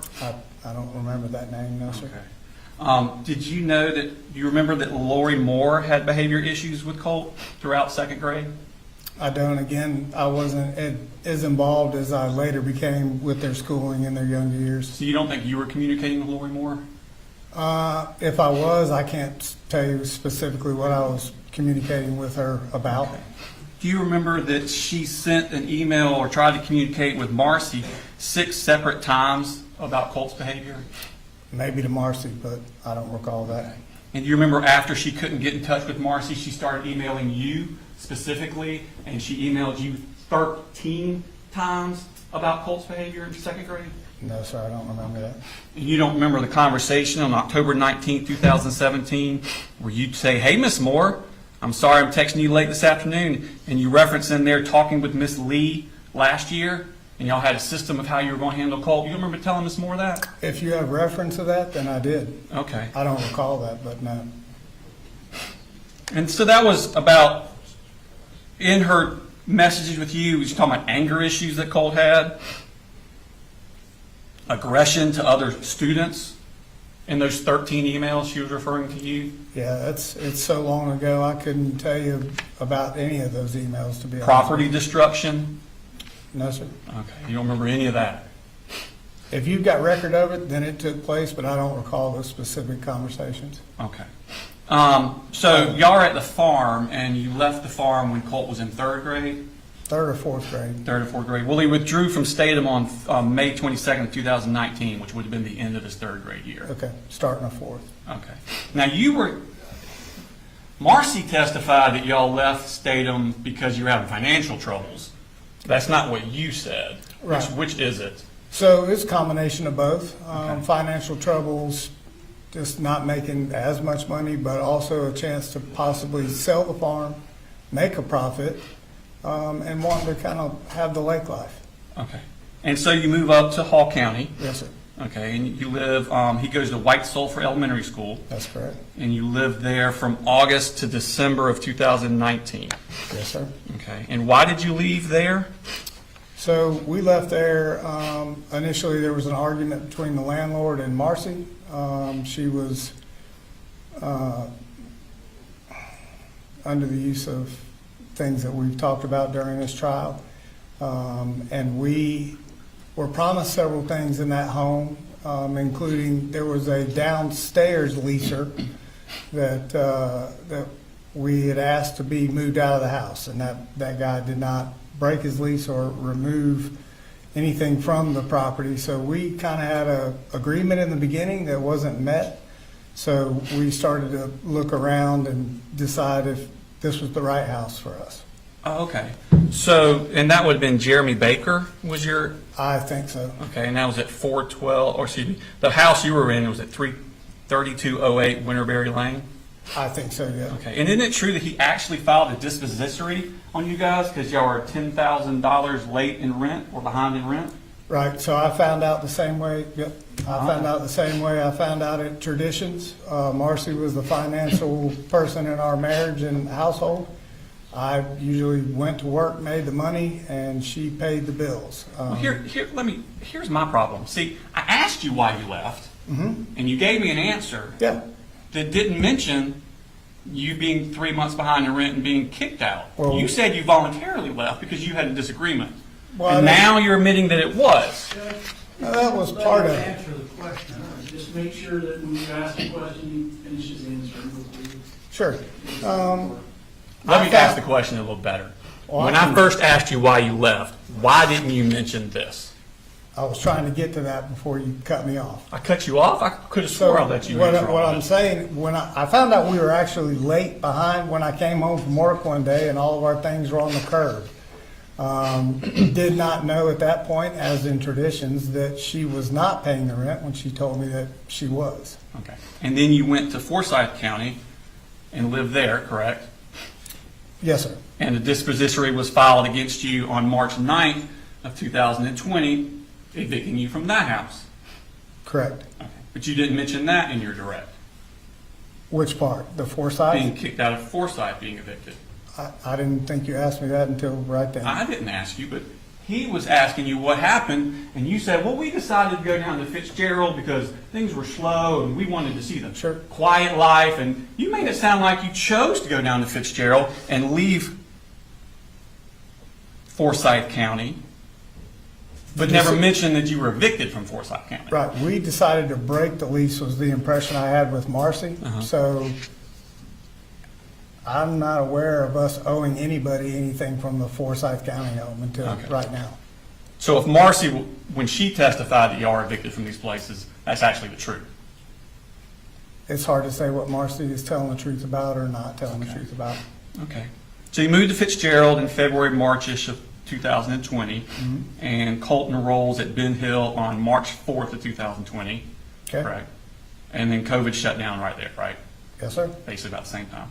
So fourth grade was basically an academic non-event for Colt, wasn't it? Somewhere in there, I think we were doing the online school program through Ben Hill, I believe. Okay. Now, in fifth grade, Colt's still at Ben Hill Elementary School, I think so, yes. and that would have been the fall of 20, spring 21 school year. Okay, Okay, and that was mostly virtual, wasn't it, because of COVID? correct. Now, sixth grade, fall of 2021, Colt starts Ben Hill Middle School. Yes, sir. Okay. And on August 20th, he searches abuse, the word abuse, and then a few hours later searches how to kill your dad. Yes, sir. Okay. Now, What is happening in his life at this point where he's searching for abuse? It's a very good question. The only search that I was made aware of until all of this started was how to kill your dad. Okay. But abuse, that connotes emotional problems, It can, and it connotes he's trying to reach out, right? I would suppose, but I didn't know about the abuse search. Okay. And then he searches how to kill your dad. Yes, sir. Okay. Now, Colt's 11 years old at this time, That sounds about correct. Yes, sir. and he's talking about homicide, violence, a lot of turmoil in this 11-year-old, isn't there? Sounds like it based on the search. Okay. Now, at that point, DeFax down in Ben Hill becomes involved with your family, correct? Yes, sir. Okay. And DeFax officer or caseworker comes out to your house. I think she testified, and you were in the carport, and y'all spoke about things at that point. Yes, And you were actively moving back up to Jackson County. So at that time, I had received a job offer, and I had left Fitzgerald to take the job in Atlanta and was solo up here for a couple of months by myself. Okay. Well, my question was, DeFax was involved with Yep. your family Yes. at that time, and you actually met a DeFax officer and talked to her about that.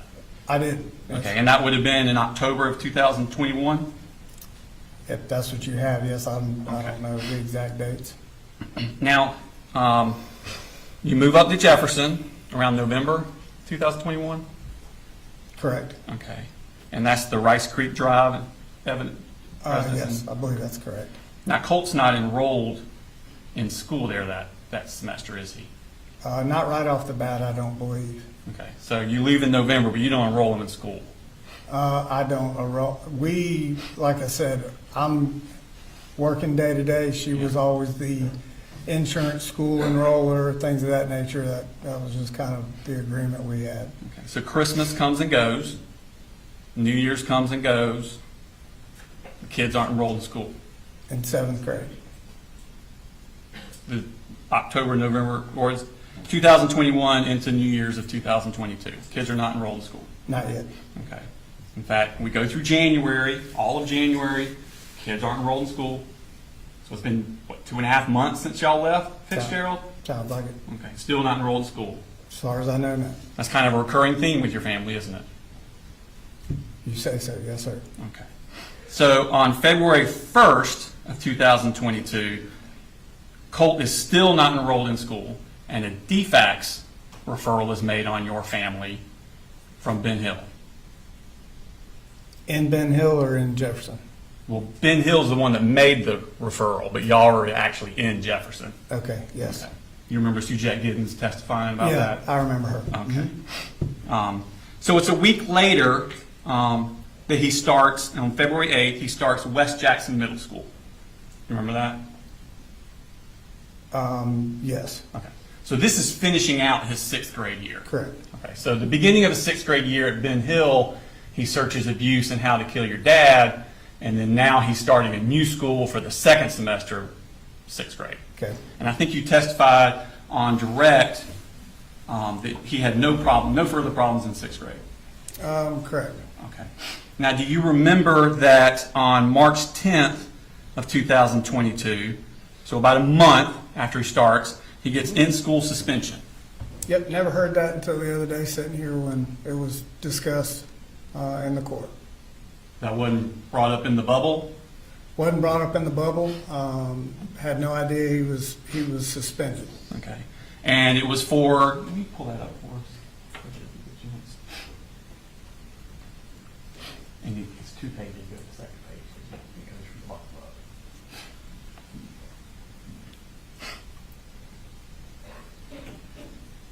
All right, so this is one of those where it kind of goes from the bottom up. I think Yep.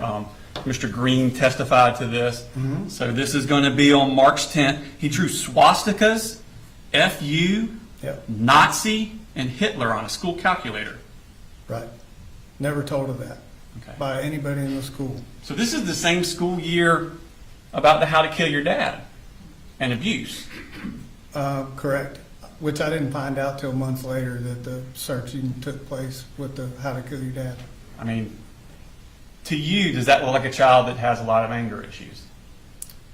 I would think so, but when I found out about the how to kill your dad part of it, like I said, it was several months later.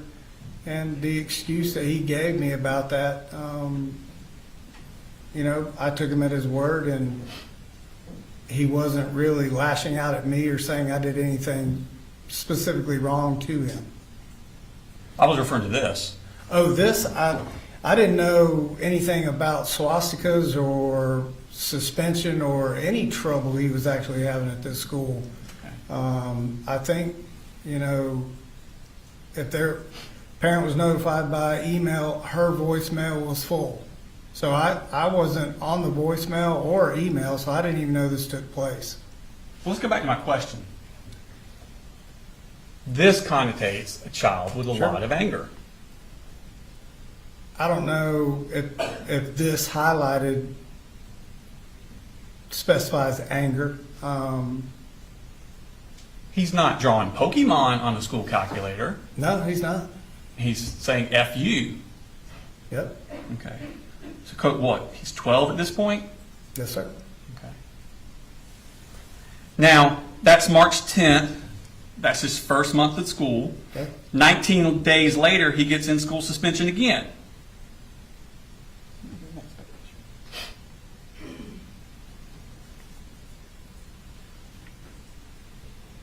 All right, so this is March 29th. Leaves the cafeteria without permission. Now, he was already serving silent lunch for something he did in class, and then he leaves silent lunch, I think is what Mr. Green testified to. So this is 2 weeks after, 19 days after the first one, correct? Yes, sir. Okay. And then 2 weeks after that, he gets his third in-school suspension on April 13th. And now he's going hands-on with another student. Correct? Yes, sir. Okay. So let's recap Colt's sixth grade year. He makes inquiries about murdering a parent. Correct? Yes, sir. He misses almost 4 months of school. Correct? Yes, sir. And then gets 3 in-school suspensions in less than 3 months for property damage, disobedience, and physical violence. Correct? Yes, sir. Does Colt seem to be, to you, a child that is out of control? If I had direct knowledge of any of these, then I would say yes. So you're saying he's doing this at school, but there's no manifestations of that at your house?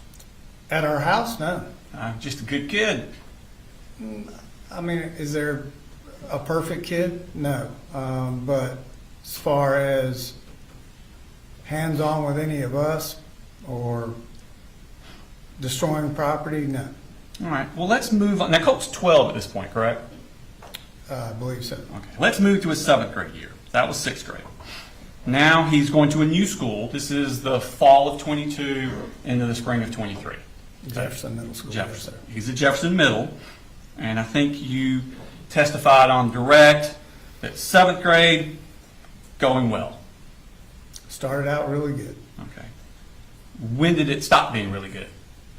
About the time that, as far as Marcy's interaction and involvement with our family, took a turn for the worse, as I described. About the time she had a huge falling out with the neighbor. That would have been around October. Yep. And What about September? Didn't Colt, right off the bat, when 7th grade started on September 22nd, deface 2 separate bathrooms at the school? He did. I talked with him about that, and he said that he didn't. Yes. Does that look like a child that's full of anger? I don't know about anger, but destroying property. I see a child that's extremely disrespectful. Well, it seems to me like he's lashing out. Would you agree with that? At who? That's a good question. So,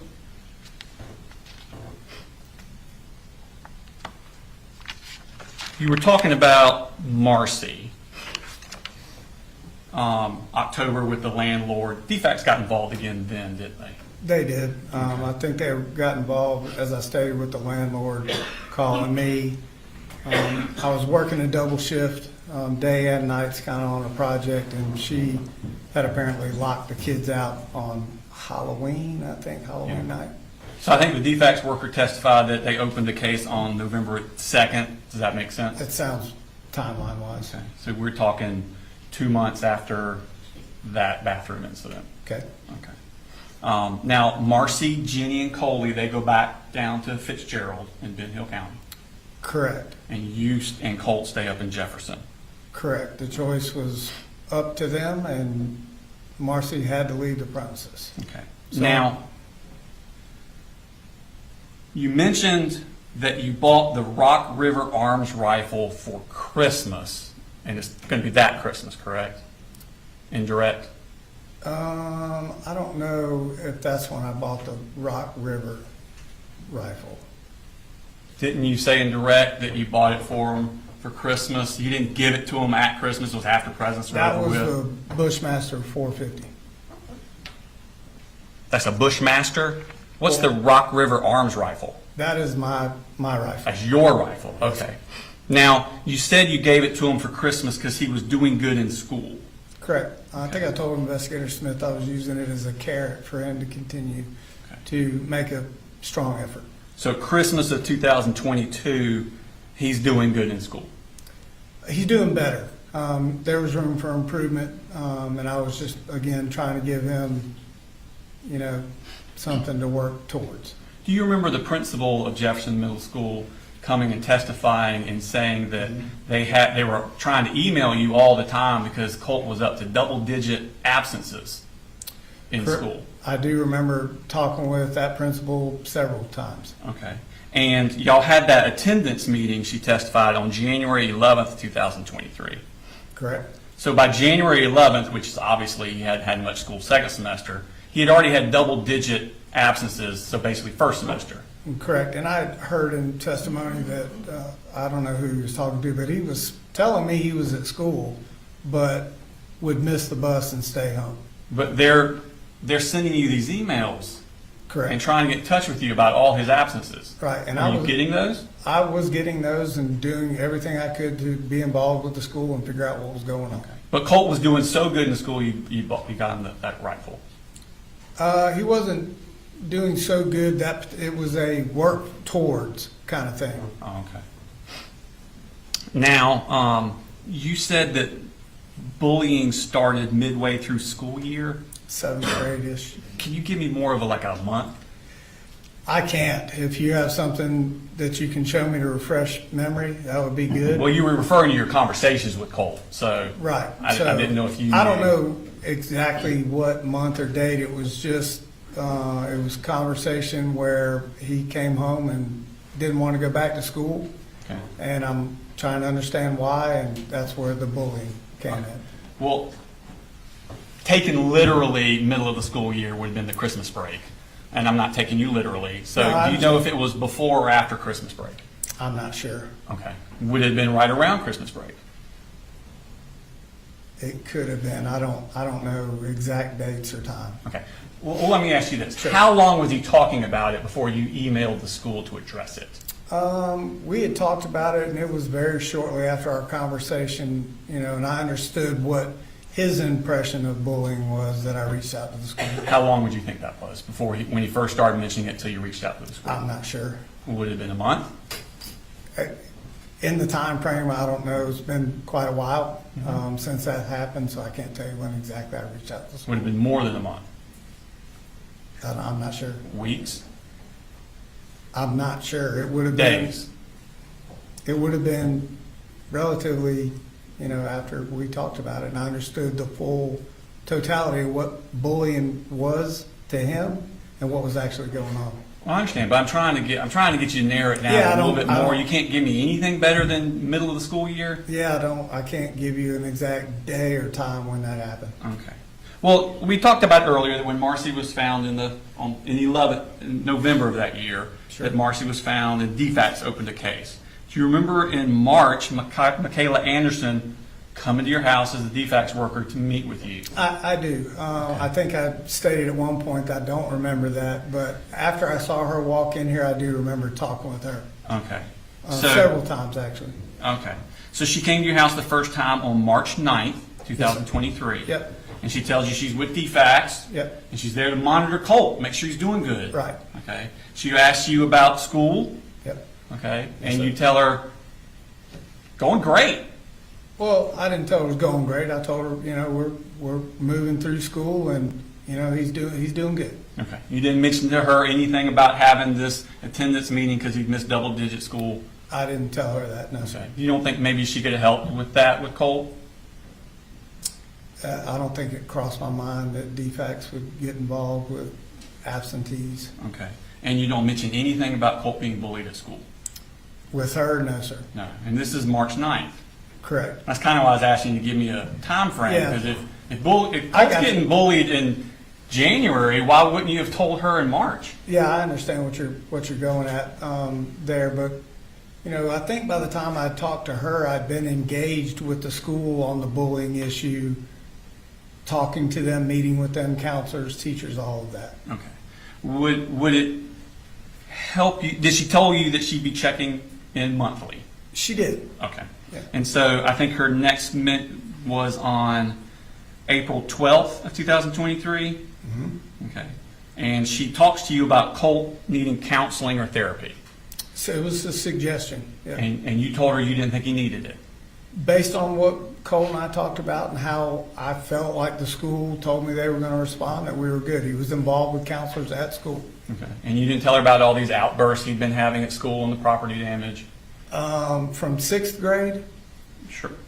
no, sir. You didn't think he needed any therapy? I mean, his mom had just been taken down to Fitzgerald and had that whole drunk in the, you didn't think he needed some therapy for that? Well, to be honest with you, this is kind of my first steps into being a single parent. So, you know, I didn't really have every, you know, thing that I needed to do and know what to do. I'm trying to figure it out as we went along, trying to do the best I could. So this is April 12th, and again, you say, she asked about school, and you say Colt is doing good in school, and he likes going to school. In the beginning, he did, yes, sir. Well, no, she's asking about how things are going April 12th. That's kind of towards the end, isn't it? I think so. Okay. Middle of school, yeah. April 12th, that's what you consider the middle of school? I'm sitting here trying to think, so school ends what? What do you have? June, July, August, somewhere in there? Well, So, when my kids were in school, they generally got out in May. so I thought we were out June, like beginning of June. So towards the tail end, I guess April would be. You know, outside of the bullying issues, he was, you know, But that's not what you told her. You didn't say outside of the bullying issues, Right. he's doing good in school. Right. You said he's doing good in school and he likes school. yeah, I mean, Just left it out completely, the bullying. I didn't feel like DeFax was going to do anything more than the counselor and the school administration was already doing for Colt. Okay. So it's actually 5 days after that that you first emailed the school about Colt being bullied on April 17th. Does that sound about right? Sounds like maybe. Okay. And the next month, May 5th, so this would have been 2.5 weeks after you sent that email about Colt being bullied at school, she visits again. Correct? Correct. Every month. And you say Colt is doing superb in school. Correct? If that's what the statement says, yes. And you still make no mention whatsoever of Colt being bullied. Okay. And she tells you at this time that she wants Colt to do counseling, right? She may have. Okay. But you didn't get him any counseling. I did not. Okay. Now, it's 2 weeks later that the Jackson County Sheriff's Office shows up at your door. Yes, sir. Okay. And that's pretty unsettling to have law enforcement show up at your door. Obviously. Jarring. Okay. And they told you that Colt had made threats on Discord to shoot up a school. Yes, sir. Okay. And did you look to see what Colt was doing on Discord? I didn't know what Discord was. Okay, so you didn't make any inquiries with Colt and like actually look into his Discord? Oh, I didn't know what Discord was. I asked Colt, sat down and had a long discussion about what Discord was. He gave me the rundown as he knew it. All I did was tell him to shut it all down. You didn't ask him to like pull it up for me, let me look at it? I don't believe I did. Oh, okay. But he did spend a lot of time on the computer, didn't he? He did gaming. Okay. Now, this is less than 2 years after he searched how to kill you on a computer. Okay. But you didn't mention that at all to the deputies. No, sir, I didn't. I didn't find out, like I said, until after the fact, and was really settled with the explanation I got from Colt. So no, I didn't bring it up. And to be quite honest, I was more focused on what they were there for. Well, they were there because they had reports that Colt threatened murder on a computer, and you had information that Colt had once searched murder on a computer. Well, actually, they were there because someone in a chat room made a threat, not specifically Colt. But they're there to look at Colt, and they gave you Colt's name. Colt was on a list of what I was told of several different juveniles that were in the chat room, not just Colt. But they came to your house because they had the name of Colt. They did, and they were Okay, on and their, they told you that. and they were on their way working down the list, is what he told me, of several different names of children that were, or juveniles that were in that chat box or room or whatever. But Colt was on that list, and several others were too. They were asking you Yep. if Colt could have been the person that was talking about murder on a computer, and you had information, whether you got it at the time or got it later, you had information that Colt had once searched murder on a computer, and you did not share that with them, did you? They did not tell me directly Colt. My question, you did not share that with them, did you? Which part? That Colt had once searched how to kill you on a computer.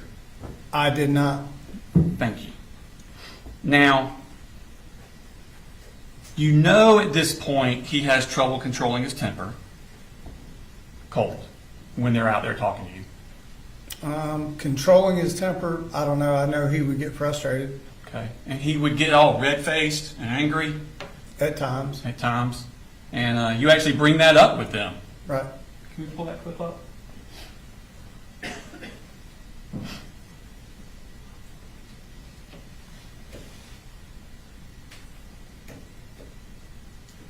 Can we pull it up sound? All right, so him and his, now look, let me give you the backstory. So, you talk to him? Yeah, absolutely. Now look, he gonna get all red-faced when you talk to him. Just calm. All right, so him and his, let me give you the backstory. So you're warning the police officers before they see Colt. Right. Calm. Right. Colt's a little volatile at this point, isn't it? Not volatile. It's just more, I don't know if embarrassment's the right word. He just gets flustered. His face gets really red, and to be honest, when he gets to that level, he tends to just shut down and not talk at all. In fact, I think you said in there that he gets flustered under pressure and doesn't think straight. Yeah, that's what I believe I said. And you know he's interested in school shootings at this point. I don't think I do know that. You don't remember telling them that you guys talk about this a lot, We talk about what we see on the news. about school shootings. Any shooting. Okay. Now, you also know he has access to firearms at this point. Correct? In fact, you say, I'm going to be mad as hell if he did threaten the shooting, and then all the guns will go away. They won't be accessible to him. Right? Yes, sir. In fact, they asked you to restrict Colt's access to guns. They asked to make sure that they're not laying about the house and Freely available. Freely available, because you don't want dangerous kids having access to dangerous instruments, do you? That's correct. I mean, that's just reasonable, right? Yep. Now, you believed this tip enough at the time that you took Colt's computer away. Correct. Okay. So they're going down this list. They're not sure it's Colt. We're not sure. But you believed enough you actually took his computer away from him. Until I could get a follow-up call the next day from that sheriff verifying that Colt had nothing to do with it. How long was the computer taken away? I'm not sure how long I took it away. I think you talked about it to Jason Smith. Let's look and see what those things say.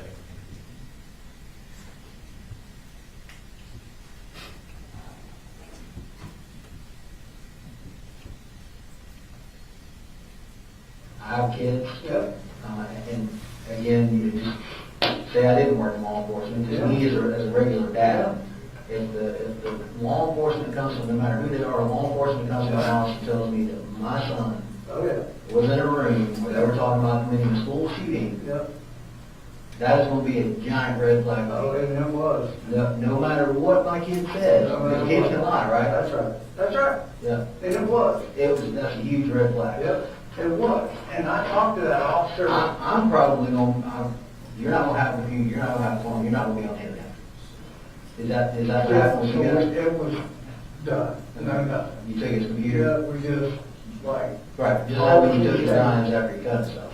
Everybody take a break. Right. And when you feel like coming back and being normal, let me know. We'll talk about all this. Right. Something along those lines. Yeah. Till you come back being normal. Right. You didn't say anything to him about when they cleared him the next day. It sounds more like a longer period of time there. Yeah, I'm not sure, he was asking a time frame at that moment. And ultimately, there was a lot of other things running through my mind other than how long I took his computer away at that moment. I think they can bring it up again later in the conversation, see if it sheds any more light. When did you give his computer back to him? Because he was able to go look up all this about the school shooters and stuff. When did you give his computer back to him? In Jefferson, Yeah. I have no idea when I get it back to him because that was towards the end of school and then we started moving. Okay, so it wasn't the next day, was it? I don't think it was the next day. And then he also did have a laptop, I believe, at that time too. So you take away his computer because of this threat. You take away his ability to talk about school shootings, but you don't take away his ability to commit school shootings? I mean, the gun stayed, right? Well, the gun stayed, but at that point, I just, there was no, this was Colt said to me by law enforcement. There was a lot of variables and unsure statements by the sheriff. So, So at this point, you're not sure, is it Colt? Is it not Colt? I don't know. I'm going to take away his computer, right. but not the guns. Correct. Okay. Now let's jump to September 4th of 2024. This is the day that Colt murdered 4 people at Apalachee High School. This is 16 months later. That afternoon, you are talking to GBI agent Kelsey Ward. Remember that? I do. She came out to your house and Yep. y'all met in a car. Now, when you're talking to her, she's trying to figure out why Colt did what he did earlier that day, wasn't she? Yes, sir. That was the point of it. Yep. Okay.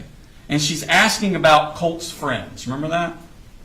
At some point, I'm sure she did. Now, you never mentioned, y'all talked for like an hour and a half, you never mentioned one time to Agent Kelsey Ward that just 16 months earlier, Jackson County Sheriff's Office deputies came to your house and told you that Colt may have been threatening to shoot up a school on the computer. And she's asking you for anything you can think of about why Colt would do that very same thing. And for an hour and a half, talking about Marcy and your back and everything else, you never mentioned them coming out to that house, did you? No, sir. In fact, she actually, when she's talking about the friends,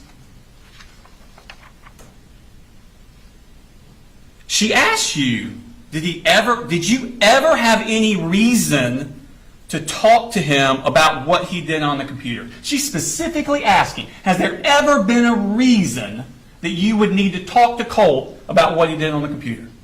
Did she? Is relating to Apalachee? Relating to Colt, and that's what she's talking to you about. Sure. I didn't feel it relevant to talk to her because I had followed up with Jackson County and was specifically told that Colt was not that person. You didn't think it was relevant. Is that what you're telling us?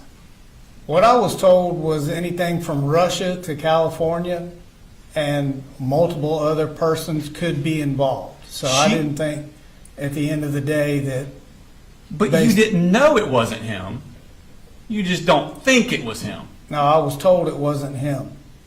I was told I do this for a living and I believe Colt. That's not what the Jackson County deputy said on the stand. Well, that's what he told me on the phone, on the follow-up phone call. That's what he told me the next morning. He never said that on the stand. I can't. Did he? No, he didn't say that. Okay. And then Agent Ward asked you if Colt had ever done anything that would cause you to want to monitor who he talks to on the computer. And you say no. Okay. Right? Yes, sir. Okay. Why don't we play that clip?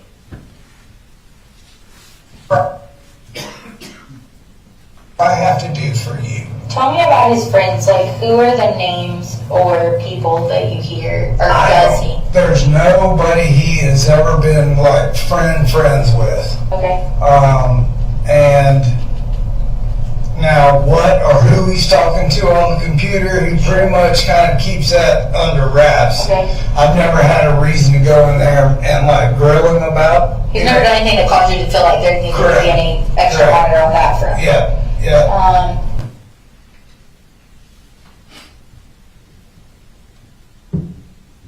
Now, you do bring it up with Investigator Smith, correct? Yes, sir. Okay. But that was an hour and a half into the interview, wasn't it? Okay. Before you first bring it up with him. Okay. Okay. And you meet with Investigator Smith on September 5th at around 3 o'clock, right? I'm not sure of the time. What? Does that sound about right? Because you remember you took Jenny first. Correct. Okay, so around 3 o'clock sound about Sure, right? yeah. Okay. And it's around noon of that day that Marcy sends you that text asking what the hell is this, and has the picture of the FBI where it says you didn't come out to your house. Yes, sir. I remember that text. So at noon on the 5th, you know the world knows about it. And then in your interview, then it becomes relevant again The world knows about. that they'd come to your house. Oh, the FBI. Well, Jackson County for the FBI. Oh, yeah. Not necessarily that the world knew. Marcy sent me that text. I didn't make her aware of the situation for obvious reasons. Okay. So on the 4th, when you're talking to Kelsey Ward, it's not relevant. On the 5th at around noonish, you get that text from Marcy where you find out people know this now. And at 3 o'clock with Investigator Smith, an hour and a half into it, now all of a sudden it's relevant. I don't know, relevant is the right word. I believe talking to Kelsey, we're talking a matter of hours, short time after the shooting. I'm still in a state of shock, trying to process what all happened. Okay. To be able to sit and recollect every single thing that has happened. I understand. Like little things would be hard to remember. Not little things, everything. This was I was doing my best just to just get through what questions they were asking, and it was several, It was Let the me ask you next this. day when I talked to Investigator Smith and had time to kind of process everything. Well, let me ask you this. The entire conversation with Agent Ward and with Investigator Smith Okay? was all about Colt committing a school shooting. Yeah, I agree. And this is the only information you've ever had in your life up to this point about Colt and school shooting. And it's police coming to your house. And that didn't pop in your mind. The way that I left it with Jackson County, Colt was never told to me to be the one that actually did this. Wasn't it true you were just hiding it from them because then they would think you knew this was coming? No, sir. Now, let's go back.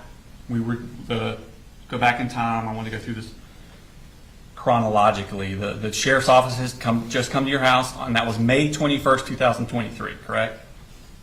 Yes, sir. Okay. Now, less than 3 weeks later, on June 9th of 2023, Michaela Anderson with DeFax comes back out to your house for those monthly checks on Colt, doesn't she? Mm-hmm. And she asks you, how's Colt's behavior been? And you say Colt's behavior's been okay.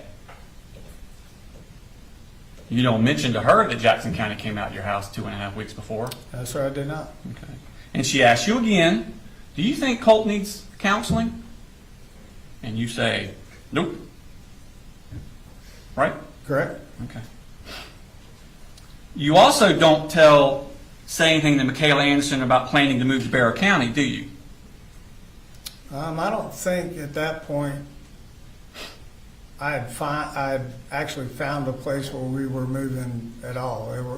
The overall goal originally was try to get to as close to Statham as we could. So I didn't have a dead set place yet.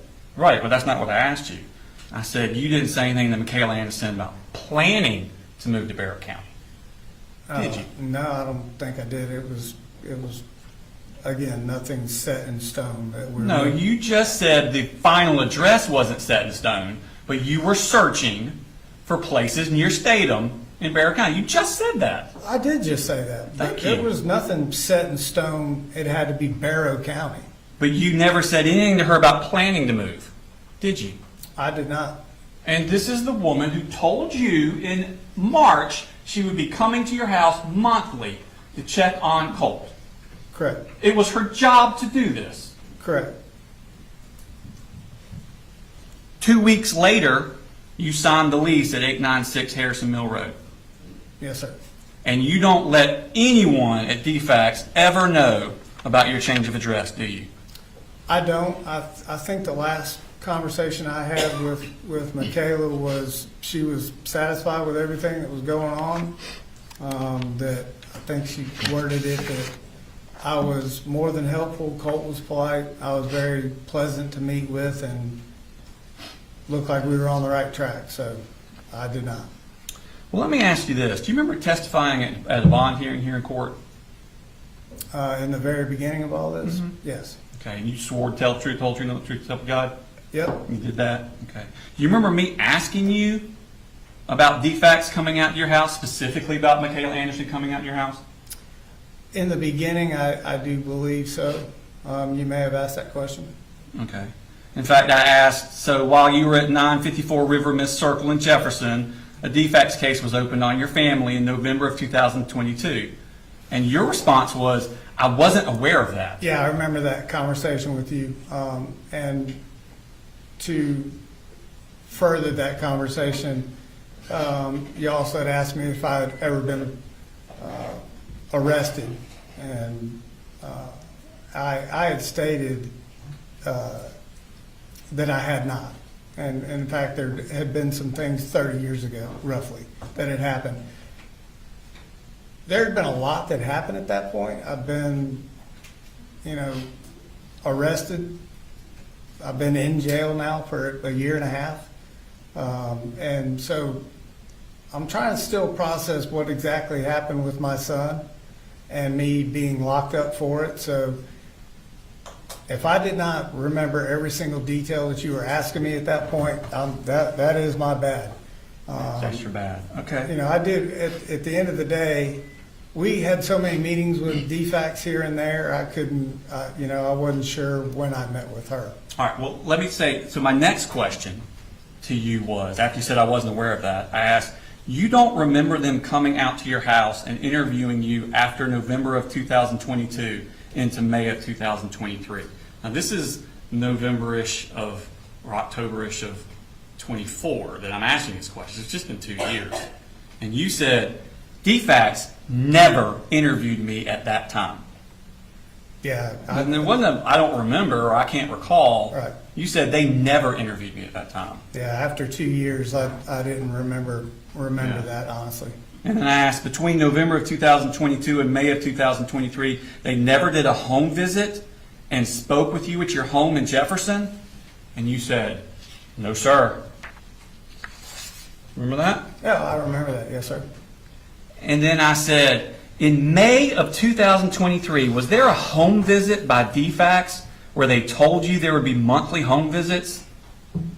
And you said, no, sir, not at that location.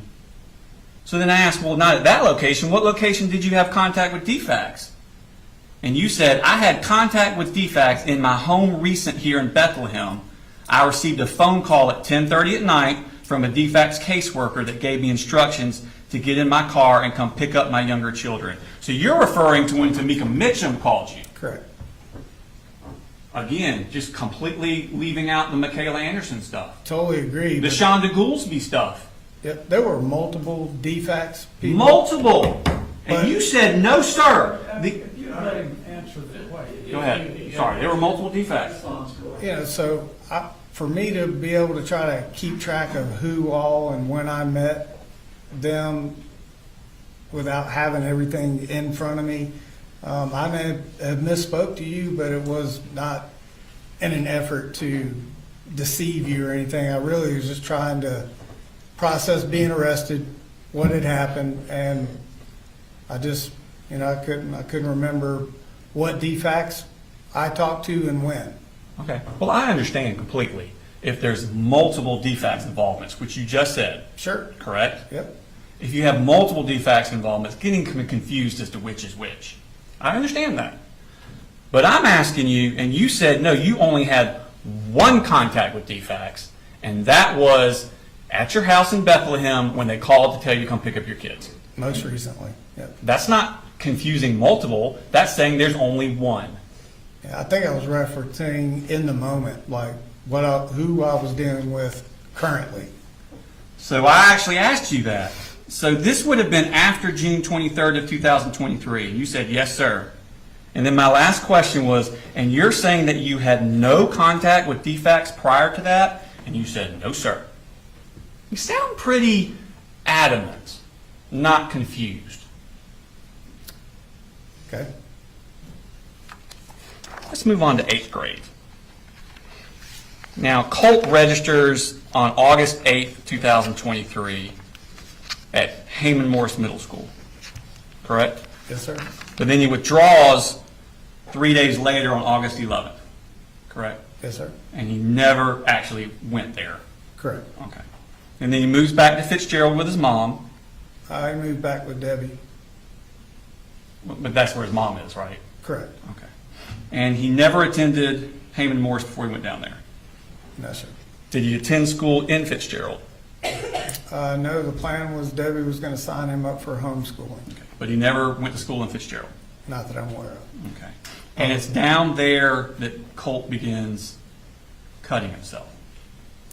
So I found that out in a weekend trip back home after I was up in Atlanta. Yes, sir. But that's your understanding of when it was started? Somewhere in that time frame. Yes, sir. Okay. And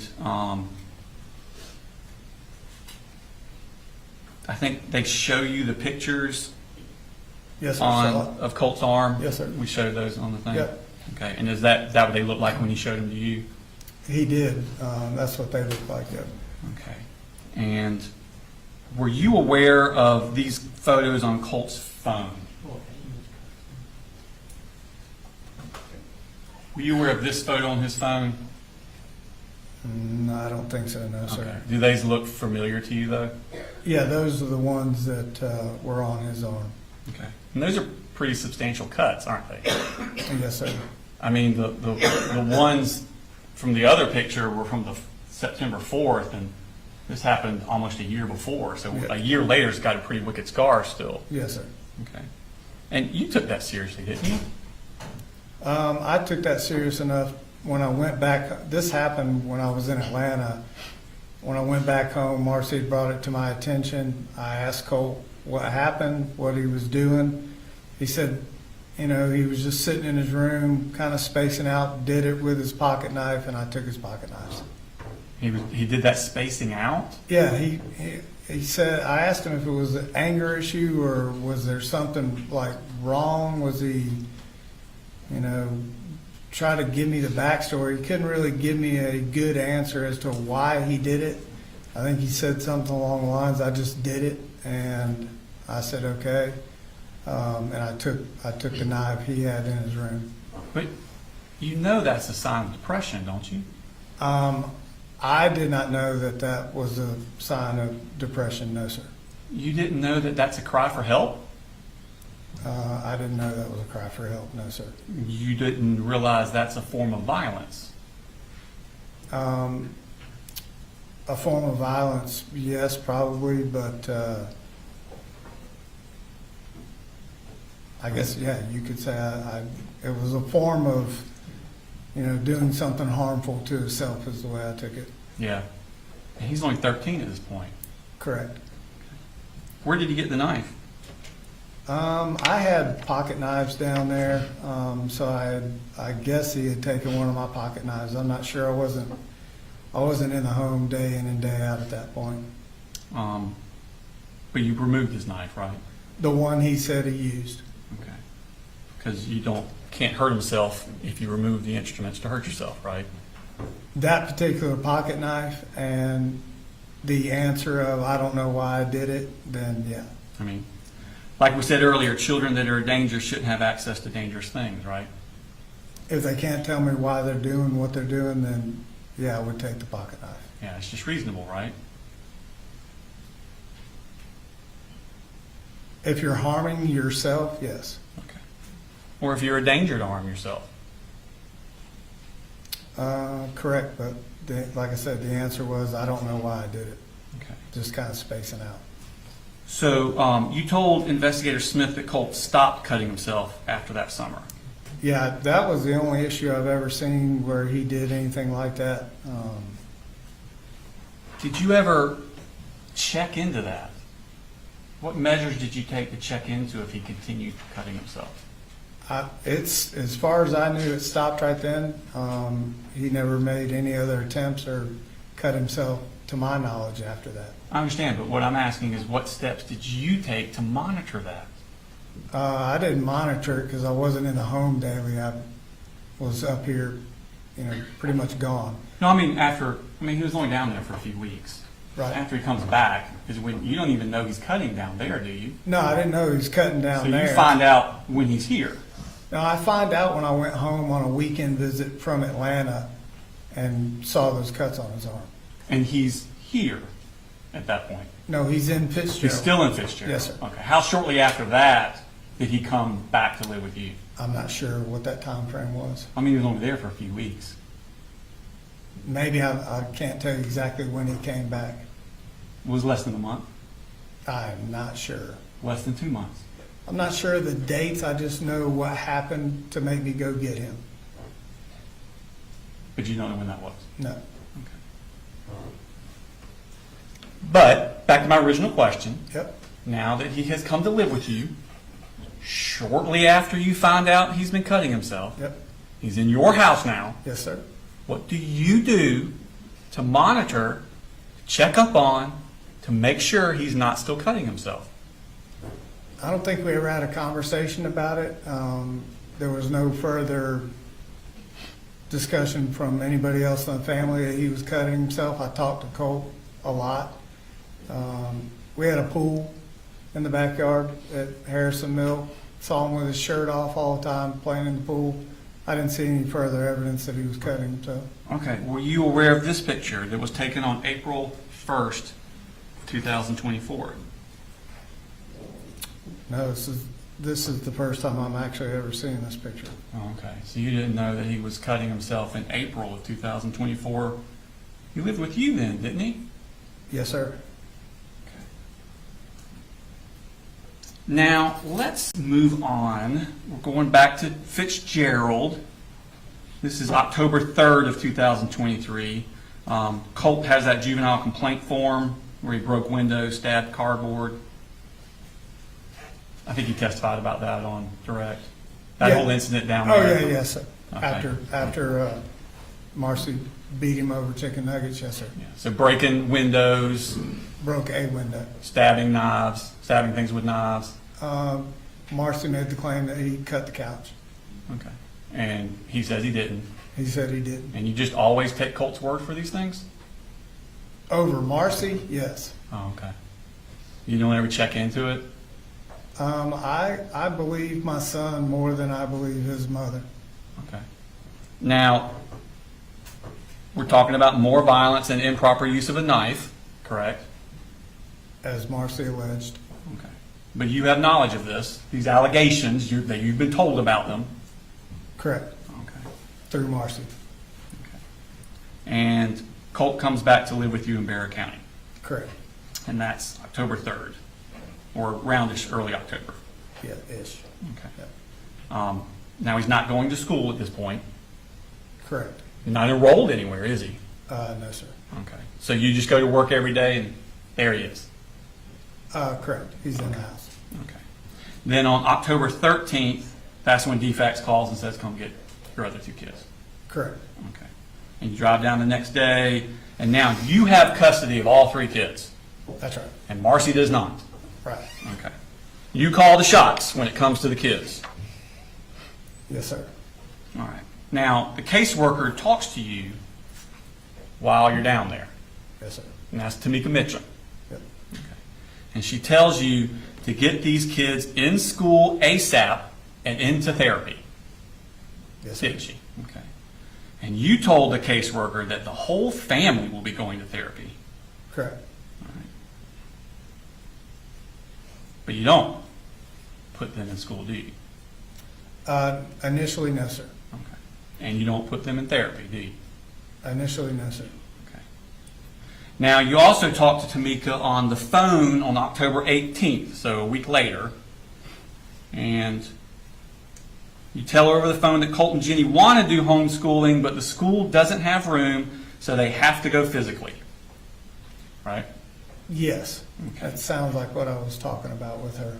And she tells you to get the kids in therapy. So this is the second time she's told you to get kids in therapy. Right? She asked if I had them in therapy. Okay. And you tell her that you and the kids will be going to therapy. Yes, I tell her I'm currently trying to make that happen. Okay. And then approximately a week and a half later is when the Barrow County DeFax worker comes out to your house to look at your house. Correct? Yes, sir. And you tell her that you have arranged counseling services for your kids and yourself at Barrow Village Ministry. Correct. Arrange probably wasn't the right word to use with her. I was in the process of researching everything that I could as far as therapy went and family matters. Relatively new at being a single parent. So I wanted to let her know that I was not doing nothing about it. And I had researched Barrow Ministries at some point, trying to figure out what was the best avenue for us. Okay. So you didn't want her to think you weren't doing anything. I wasn't not doing anything. Yeah, you were researching. I was looking around trying to figure out what was best. Okay. But you never pulled the trigger on any of them, did you? Just collecting information at Just that point. collecting information. So they've asked you twice to get the kids in therapy because they've been through a lot, haven't they? They have. And you keep telling them you're gonna. And one time you kind of alleged that you already had, but you didn't. Right. But you don't ever follow through on any of it, do you? It's not the only thing I had to worry about while I had those kids. There was a lot I was learning on the fly, being a single parent, working full time, just trying to get my feet under me on how to do all of this by myself. So that's a no. That's just a fact. So if you consider it a no, then it's a no. Did you? No, ever put I them did not in actually enroll them or myself in therapy. Thank you. Now, they also asked about weapons, and you say that you have weapons, but they are stored and locked away out of the reach of the children. Okay? And again, that's not true, is it? I don't remember saying locked away. I just remember saying they were stored and out of reach of the children. But that's not true, is it? The lock part, no. Stored and out of reach, yes. Out of reach is true.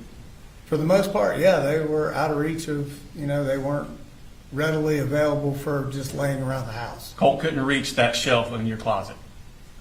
I guess that he could if he stood on something, but even I have to reach up and over to get it.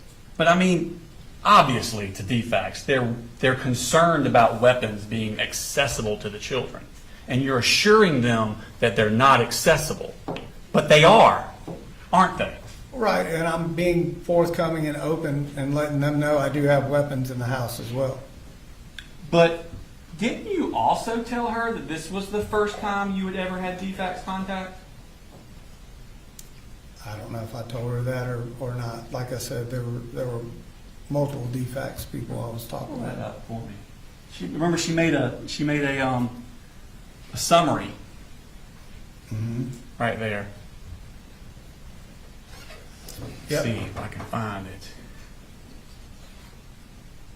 So down there at the bottom, the next to the bottom one, BFA, that's you, biological father, never had CPS involvement and felt appreciated that CM's help and made it easier for the children to feel safe. So you told her you'd never had DeFax involvement, didn't you? That's what I told her. Isn't that eerily the same lie you said here in the courtroom at your bond hearing? Again, this was not a lie. I mean, this is the same year. This was not an outright lie as in deception. There was just a lot of things going on, and I didn't recall, certain meetings with DeFax.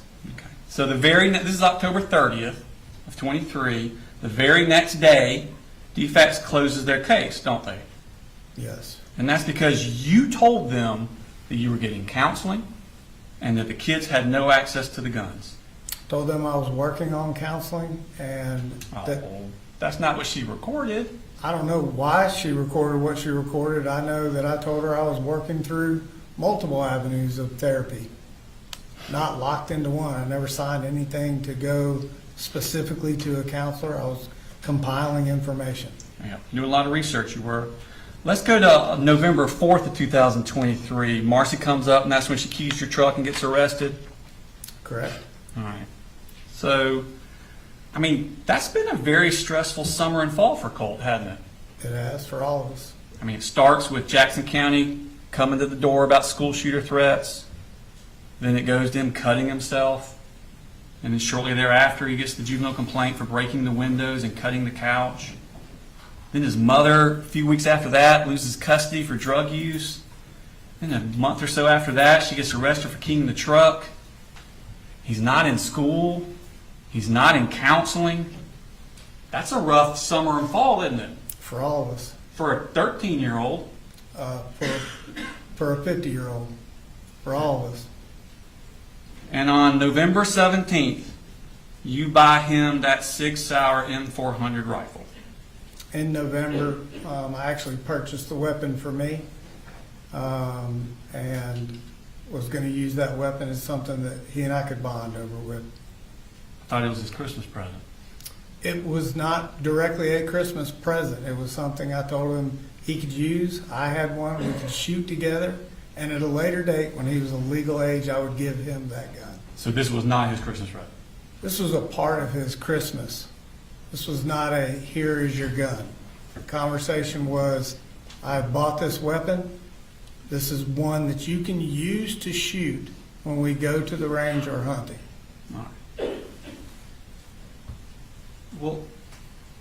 Well, first off, before we get into that, you did purchase it on November 7th. Yes, sir. Okay. And that is 7 months after Jackson County asked you to restrict his access to guns? Correct? Not sure they asked me to restrict his access, just to make sure that they weren't readily available. and 18 days after DeFax, after you told DeFax Colt didn't have access to guns. Correct. He's about to. The gun was not for him, so it wasn't his gun. Okay. Let's play what you told Agent Ward about it. The weapon that he had was a AR-15, it was a 223, and it was a Sig Sauer. And that was kind of like his big Christmas present where I said, Well, you cut it off with what I said. Oh, did I? I'm sorry. Do you want to play the whole thing? I'm not going to play an hour and a half interview. Well, that's the part where I said, this is a gun that I bought that you can use when we go to the shooting range or hunting. Right. Well, I didn't say you weren't saying Right, that. right. But it was his big Christmas present. It was a part of his Christmas. Thank you. Now, at this point, had you given the knife back to him from cutting himself? No, I don't remember giving him a specific knife. Okay. I mean, well, you took away his knife. You testified to that. Yeah, I took away a pocket knife he had down in Fitzgerald. Did you ever give it back to him? I did not. Okay. Now, Colt is 13 years old at this point. This would have been 23, Christmas 23. Yeah, he's 13 at this Yes, point. Okay. And you let him keep the gun in his room? At times. Okay. Well, right after Christmas, he got to keep it in the room. He did. Okay. And on December 19th, you ordered that laser sight for the rifle on Amazon. Which one? We can pull it up. That one there. Green laser rifle, the one that's in the pictures. Correct. I had actually ordered that laser for my rifle when I ordered it. But yes, I did order that laser. Now, Colt is still not in school, is he? No, sir. Okay. And you got the kids in October. Correct. And this is December. Right. And you haven't done anything to enroll them in school. For 8th grade or 9th grade. When you got the kids in October, Right. till this is December, you haven't done anything to get them in school. Yes, sir. Did you even do any research? I don't believe I did. Okay. Now in January 12th actually, Annie's the one that registers little Coley at Austin Road Elementary School. Correct. Okay. Annie, myself, and Debbie were working on registration for all the kids. Okay. In January. I think Annie and I started talking about that maybe prior to the new year. I was needing guidance on what to do and how to do. I've never been in the position where I had to enroll our kids. It was always, Marcy. Did you ever think about going to the Bear County School website? No, I didn't.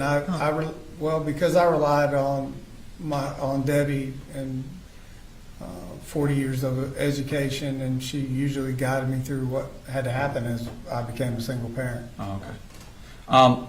So that's little Coley though on January 12th, right? That's not Jenny and Colt. I believe so. Okay. In fact, on January 25th, that's when Laureen sends you those emails giving you a step-by-step guide of how to get them in school, virtual school, or online. And she tells you exactly how to do it, doesn't she? Yes, And she even volunteers to pay for it, doesn't she? she does. And you don't do it, do you? I don't do it. Jenny and I were in a conversation of did she want to do it, and she opted to want to go to public school. Okay. So Jenny's registered on February 2nd, correct? Yes, sir. And this is second semester, correct? Yes, sir. She'd already missed the entire first semester of school, didn't she? Yes, sir. Okay. Now, on the 6th, the school emails you with a start date for Jenny and Colt, correct? I believe so. Okay. And you email back that Jenny's sick with a fever and will start on Thursday, right? Sounds correct. But Colt never attends. He does not. Okay. In fact, at that point, on the 13th of February, you emailed the school and say you're going to sign Colt up for online classes at this time. Yes, sir. And you actually said at this time. Yes, sir. So on February 13th, well into the second semester, you hadn't done anything to get Colt enrolled in online classes. No, sir, it was kind of an ongoing Yeah. In operation. fact, you never sign him up for online, do you? So I had, in talking with my sister, I had thought there was email communication back and forth that Georgia Virtual was where he was enrolled. There were access codes sent in an email, and I remember talking with Colt saying, we have you registered, I thought at the time, at Georgia Virtual, here's the access codes, and you should be good to go. But you never did anything to get him enrolled, did you? I physically did not do anything, no, sir. I think you testified on direct. That was your bad. I was needing as much help as I could get. There was a lot, I was responsible in trying to cover a lot of things. Now, that's on the 13th is when you tell them that Colt's not going to school. Yep. On the 29th, you, Colt, and Jenny go to Wilson Shoals Gun Range. Yes, sir. And that's a school day, right? Maybe it was, I'm not sure. Is school not very important to you? It is. Okay. Now, it's around this time that Colt's aggression is escalating, isn't it? Maybe, I'm not sure. You don't remember when it was? I don't. You don't remember when he starts fighting with you physically? Physically, I think I mentioned it 3 times. I don't know when the exact date of those were. I would say that aggression-wise, just more temper, kind of short-tempered, more than he would normally be. Okay. Do you remember telling Kelsey Ward on September 4th that probably 5, 6, 7 months ago his attitude escalated to the point where he would be like cussing and talking to me like you shouldn't talk to your parents, and he's like gone to hands-on trying to fight me? Yeah, that's correct. So you said 5 to 6, 7 months ago. That was in September or so. Right. 7 months would be around February, Right. going into March. Yeah. Okay. So around this time that we're talking about. Sounds like it. Okay. And you told her that he went so far as to strike you in the face. In one of our scuffles, yes, sir. Okay. Does he Side of appear the to you to start being out of control? It was not an everyday thing. It was more based on if he didn't get his way about something or we had a disagreement. It was arguing and cussing most of the time. And we did have separate instances where, like I said, he would bull rush me.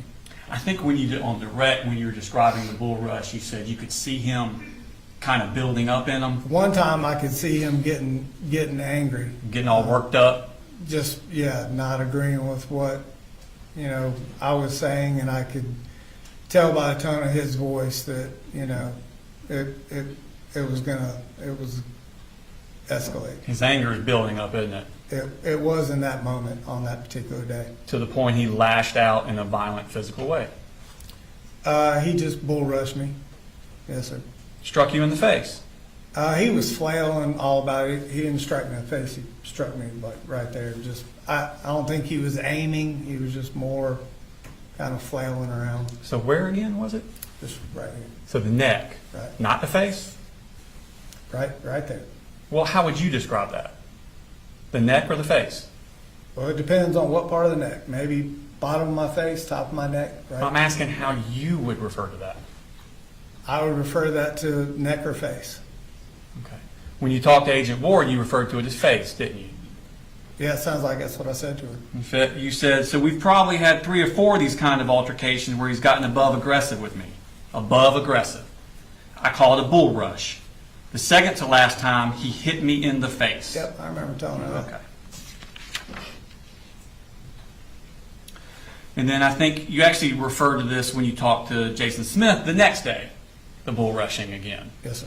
Okay. And second time, he was kind of like flailing around and he hit me in the side of the head, and I told him, don't hit me in the face ever again. Remember that? I do. Okay. So it was the face. It was face. Thank you. Now, so this is all happening the end of February going into March. March 8th of 2024, you buy that Sightmark UltraShot RSP, correct? The site? Yes, sir. Okay, and that was for Colt's gun. That was- $150. That was for the SIG, yes, sir. Okay.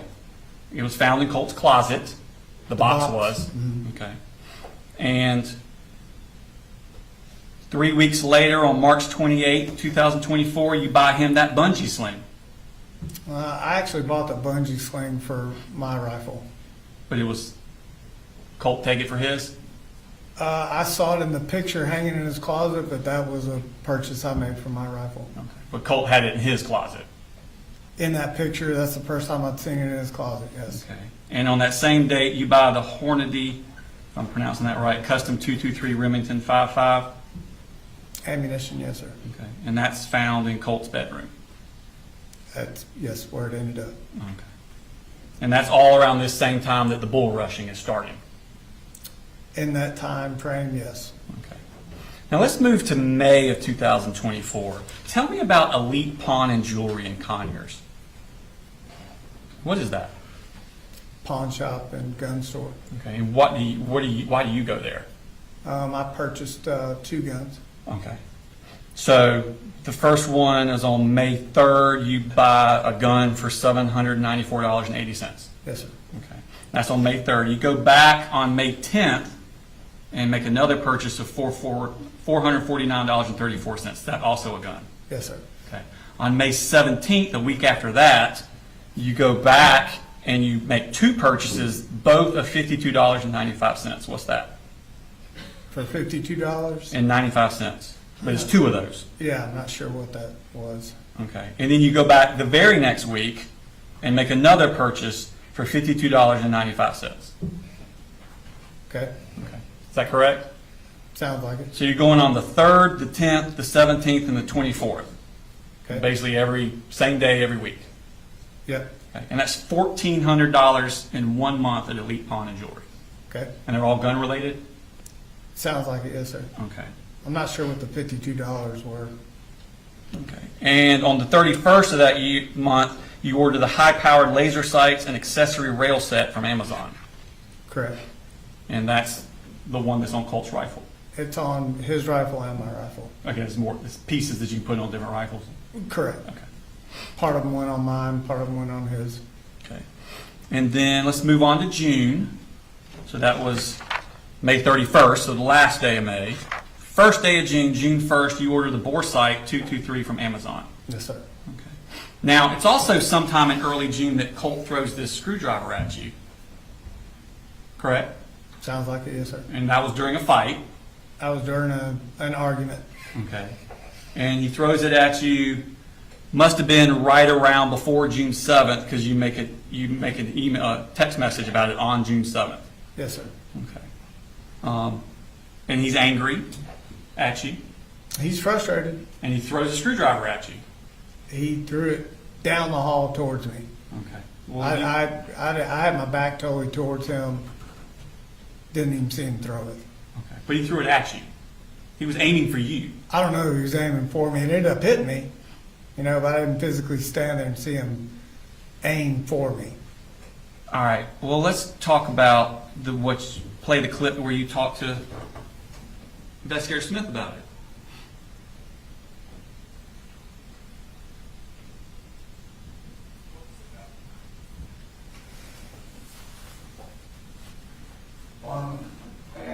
And Jenny described seeing him kick you, punch you, hit you, that was the second time, and that was all of it. probably a month and a half ago before he started back to school. Yeah. And that's when I pulled in Did every, you ever throw anything at you? say, hey, threw a screwdriver at me. What?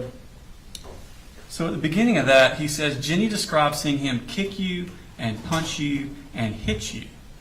And you said, that was the second time. Right. You didn't say that didn't happen. What's that? You didn't say that didn't happen. That he kicked you, punched you and hit you. Right, that was Jenny's statement. And you said, yeah, that was the second time. It, meaning the hitting part. Oh, okay. And then he threw the screwdriver at you. He did throw that screwdriver, down the hallway towards me. All right. Well, let's look at the text message you sent to Colt about it on June 7th. Mm-hmm. And that's you. Hey, Bubba, hear what I'm saying right now, okay? What I'm about to ask you is not trying to start anything. Make sure you understand that, okay? Are you worried about his anger there? I was worried about him taking it as far as he did, yes, sir. Okay. Well, like, even with just sending him this text message, you seem like you're worried about him getting angry.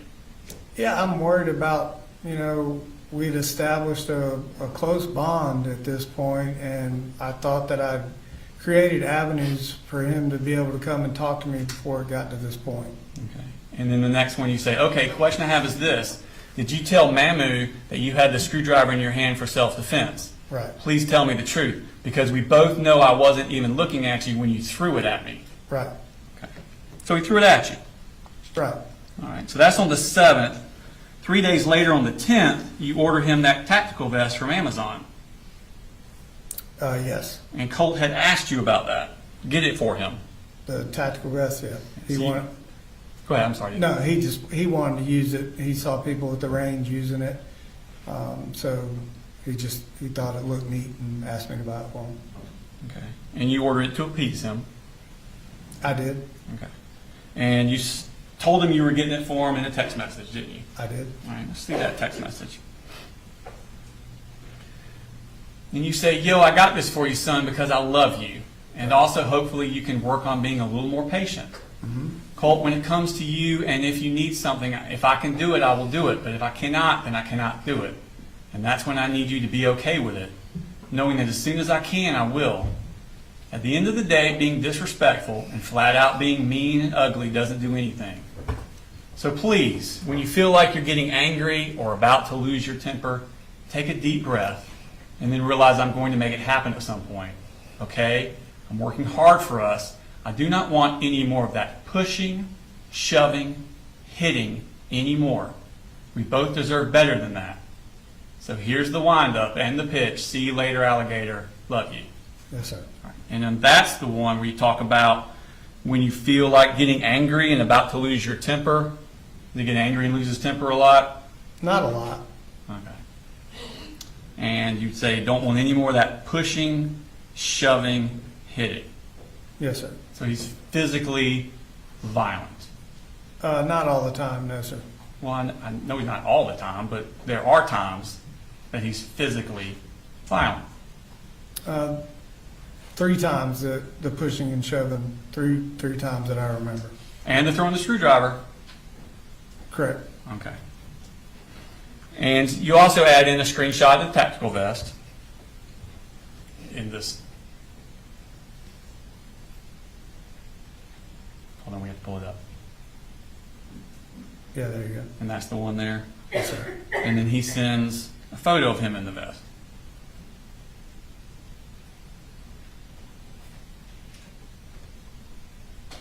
Yep.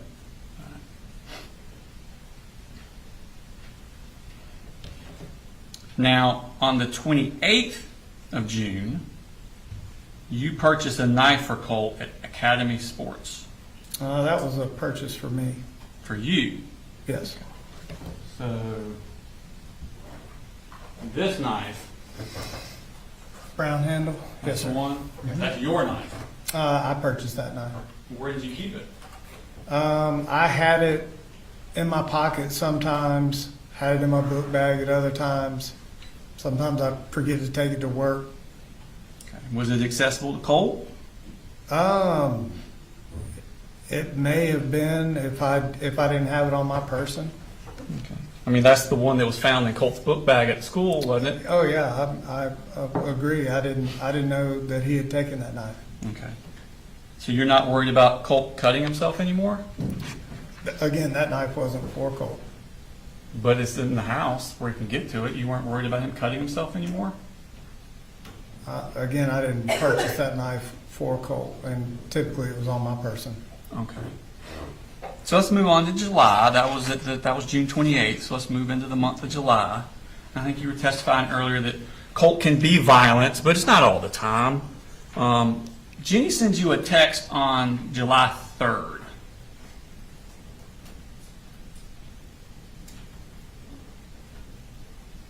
And she says, "Hey, I think he calmed down." Mhm. And you say, "He doesn't calm down that quick." And Jenny, "I can't live like this. Right. It's seriously not good. Mhm. It tears me up. I just want him happy. And man, he calls me everything in the book." Yes, sir. How many good days is he having if you seriously can't live like this? It's just that I couldn't reach him. You know, that was the part I was trying to, I guess, convey to Jenny is, you know, I wanted him to not get as upset as he would over silly things. So, Does he have trouble calming himself down? no, not typically. Even after one of our dust-ups, he would relatively calm down pretty Quick. quick. Okay. Do you want to read your statement again? Which part? Where you say he doesn't calm down that quick? Yeah, I mean, it doesn't take days or anything, you know, for him to calm down, but he doesn't calm down in 5 minutes either.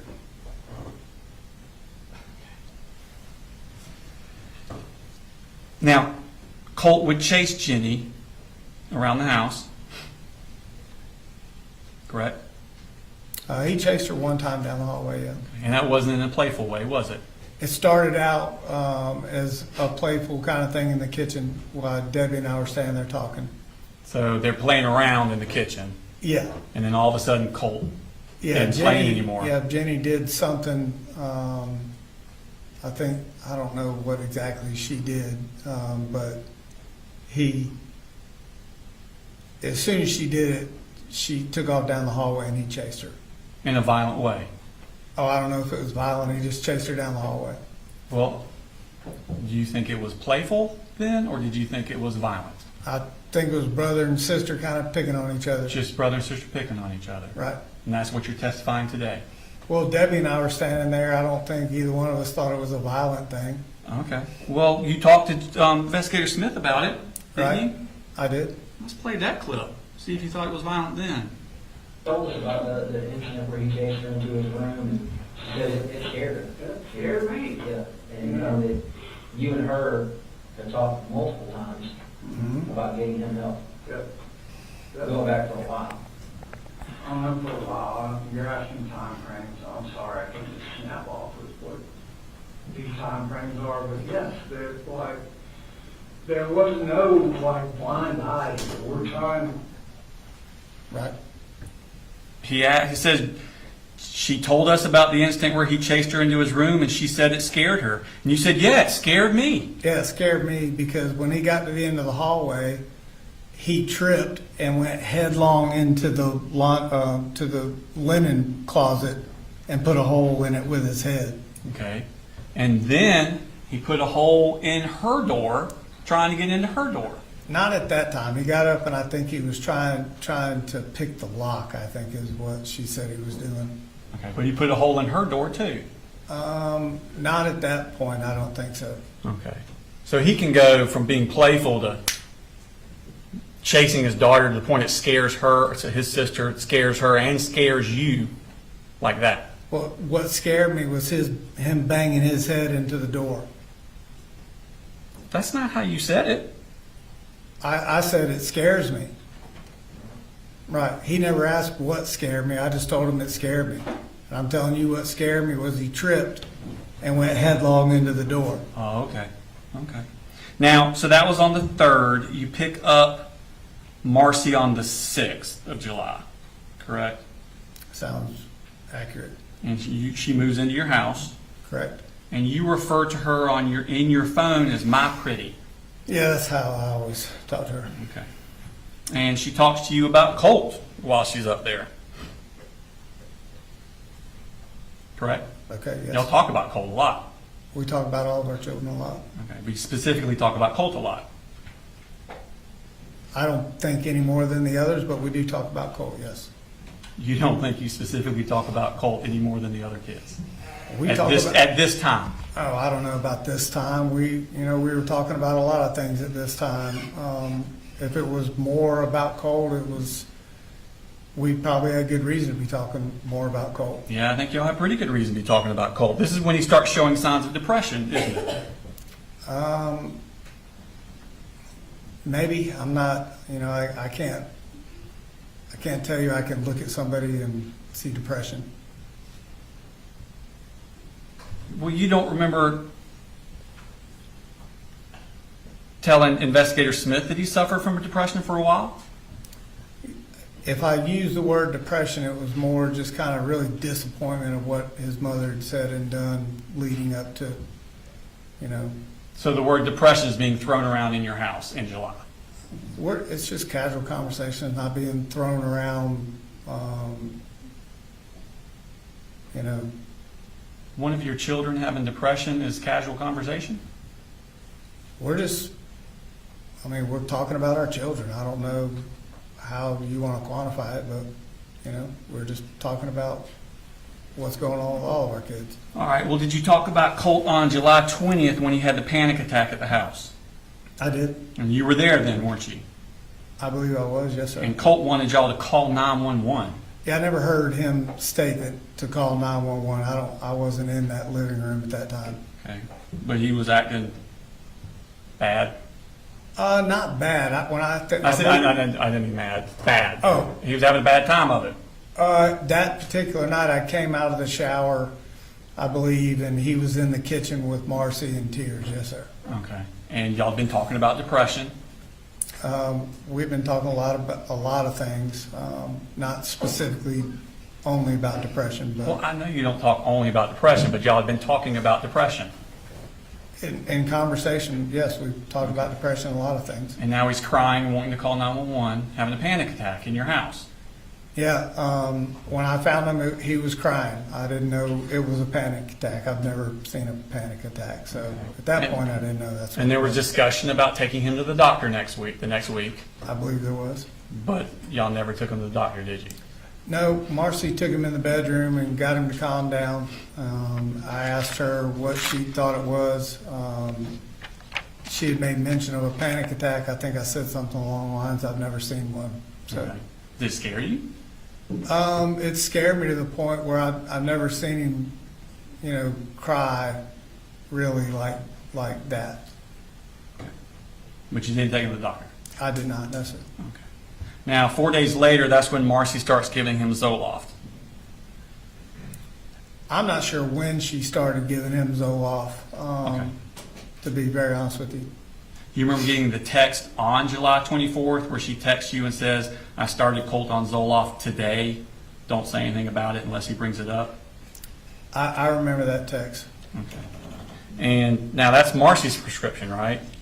Yes, sir. Okay. You didn't take him to the doctor?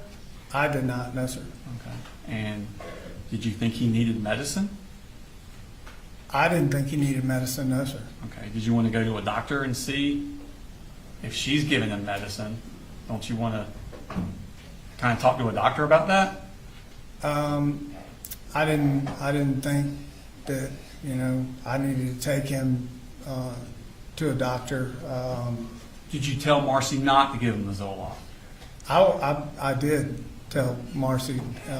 The comment was where I think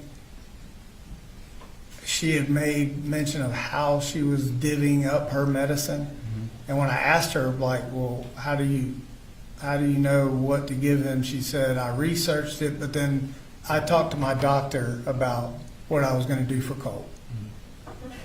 That's kind of where we left it. But you didn't stop her from giving him the Zoloft? I did not stop her from giving him the Zoloft. Don't you have full custody of those kids? Oh, I do, yeah. Isn't there a safety plan in place to protect them from Marcy? I don't know if the safety plan was in place at that time, but there was one at a point, yes, sir. And you decide who visits and when she visits and what contact she has with them, don't you? I do. Okay. And you didn't stop her from giving your son Zoloft? I didn't stop her from giving him Zoloft, no, sir. Okay. Now, testified to some stuff about registering Colt. I think you said that you went up and met with the registrar, and they said, don't start right away. I think I We have talked to to get her. his schedule under control or I think I something? talked to her on the phone. I don't think I ever met with her face to face. Oh, okay. Why is there no record of that in the school records? I don't know. You don't know? Didn't you hear Lisa Butler testify? You remember her testifying? And her saying that y'all came up on the 13th of August, Right. and she sat down with Colt and made a schedule for him. We were talking about the schedule and when his start date was. And that's on the 13th. I believe so. Okay. It's been a minute. Okay. So the first day of school was on the 1st. Right. Y'all actually, according to the school paperwork, you signed the registration papers on the 6th. Marcy finished them up on the 12th. And then you met with Lisa Butler on the 13th. Right. And Colt's first day was on the 14th. The 14th. So 2 weeks after school started. Right. Okay.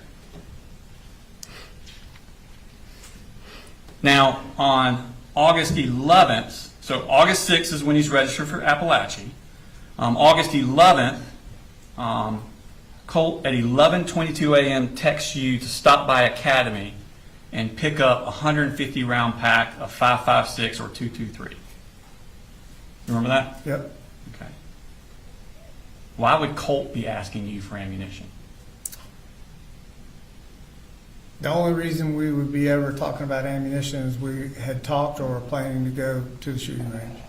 But didn't you say that you kept the ammunition away from Colt? I did. Weapons. So how would he have any idea how much ammunition or if you needed any ammunition? Because we had been shooting before, and I think with the holiday weekend coming up, we had talked about going to the range, and he knew what kind of ammunition. When did you last go to the range? I'm not sure at that point. Because the last record we have would have been in 2023. And what range? Let me see. No, it was 24. March of 24. What range? I think it's the Wilson Shoals. Is that the only record you have? Yeah. Of you taking the kids. Yeah, go to the range. Yeah. That's it? That's all we got. Okay. Well, there was another range, Charlie Elliott, I saw your name at in Charlie that one, Elliott. but not the kids. Right, Colt. Never took Jenny to that range, but Colt and I did attend Charlie Elliott shooting range. Why wouldn't Colt's name be on the register? I don't know. Okay. And when was that? I'm not sure when that time frame was. Okay. We did attend Charlie Elliott a couple times though. Okay. So on August 11th, though, Colt asked you for a 150 round pack of 5.56 or 2.23. Sounds like it, yes, sir. Did you say what he wanted it for? He did. Okay. Did his request raise any alarms with you? No, because we had made mention of the holiday weekend coming up. Okay. And was he still being physically violent at this time? Physically, I can't remember when the last time we were physical with each other, but we were having disagreements here and there, but it wasn't a ongoing thing.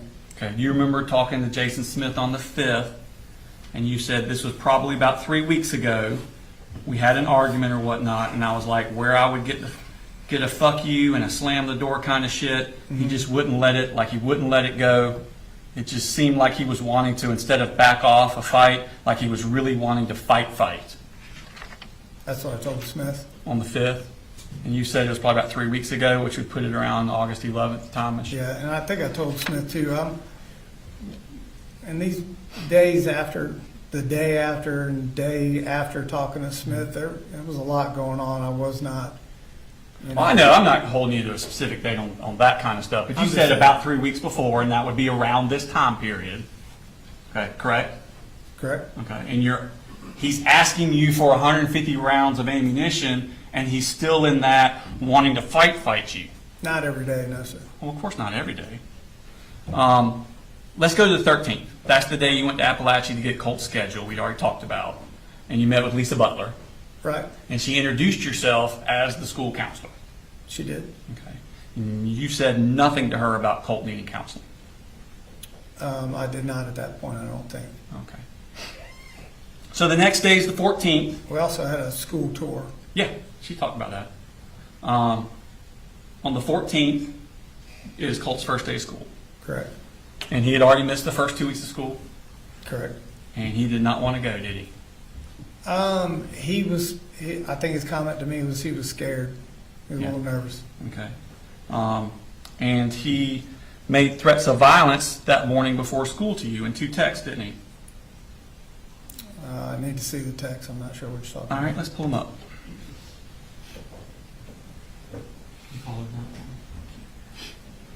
Yeah. Those? Mm-hmm. I'm sick of your shit. This is the fucking end for you. Mm-hmm. There's more. Yeah, I know. No more apologies. You have fucking had, I fucking had it with you. Mm-hmm. The way you twist shit is so old. I have no idea what ATP means. Me either. Okay. What? I'm being told it means at this point. Oh, okay. Thank you. And then you fucking caused this. Okay. No mention of Marcy. Whenever something happens, just know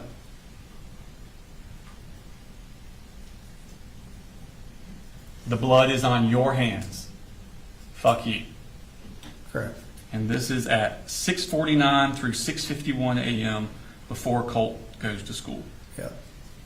And that's his first day of attending school since May 21st, 2023, Yep. when Jackson County came to your door about threats to shoot up a school. Yes, sir. Did those texts alarm you? They did, but I kind of knew what they were about. I think you testified about, you kind of knew what they were about? Yeah. You're just guessing?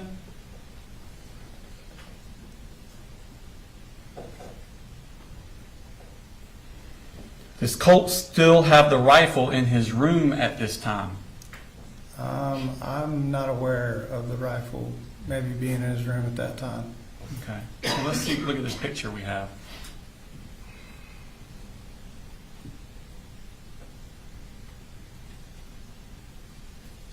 That was modified on August 3rd. That's Colt's room, isn't it? That is his room.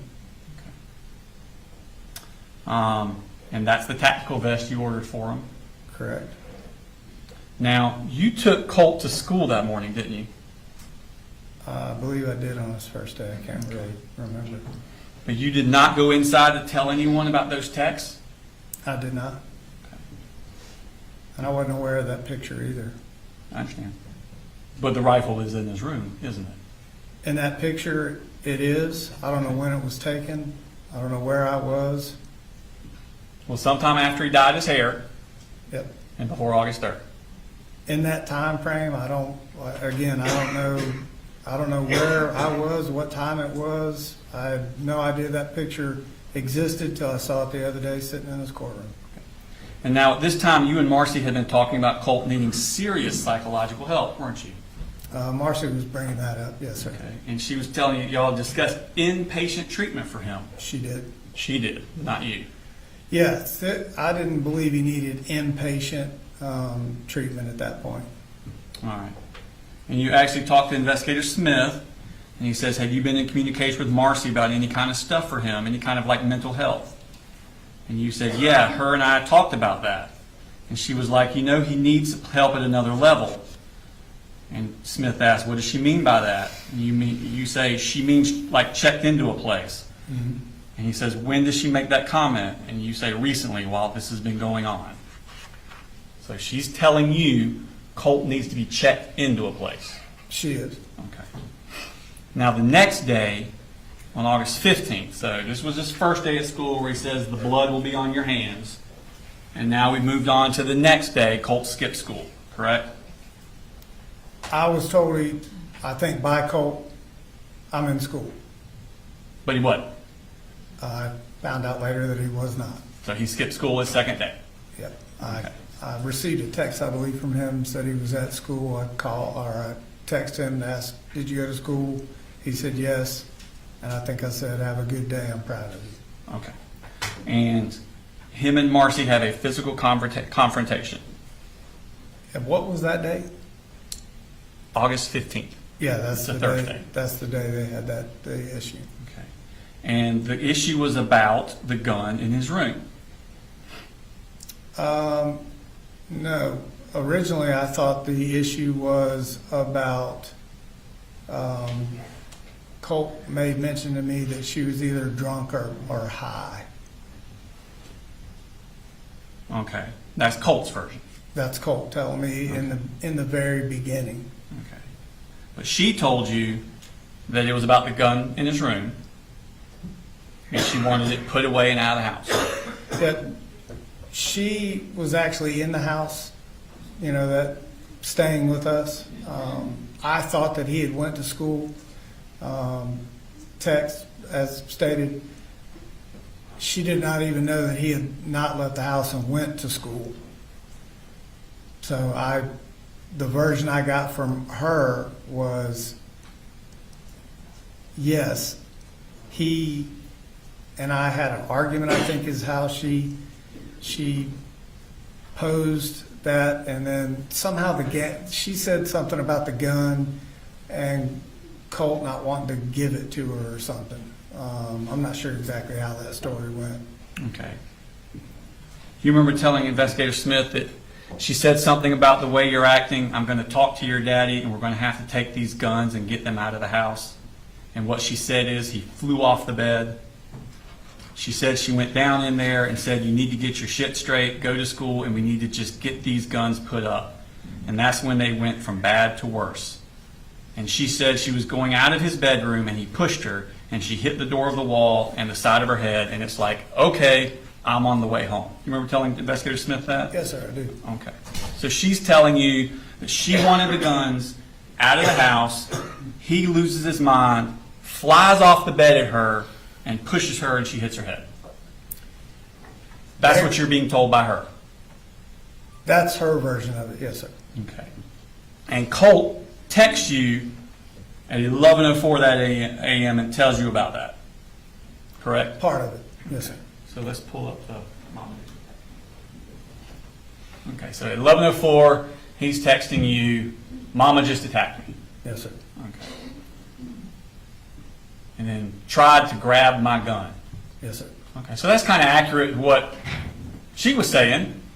No, she was saying that he had his gun or was doing something with his gun, and his version of it was he was nowhere near his gun. It was just sitting in the corner of his room, and she came in and went for it, is what he said for me. But it was an argument about his gun. I think it was an argument about school, his attitude, not wanting to go, just a kind of a rift that they had always had, to be honest with you. Okay. But this is an argument involving the gun.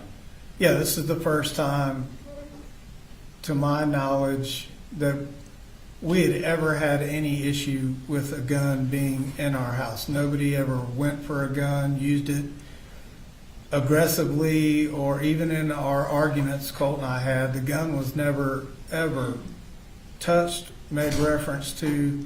The first time the gun ever was involved was when Marcy went for it, according to Colt.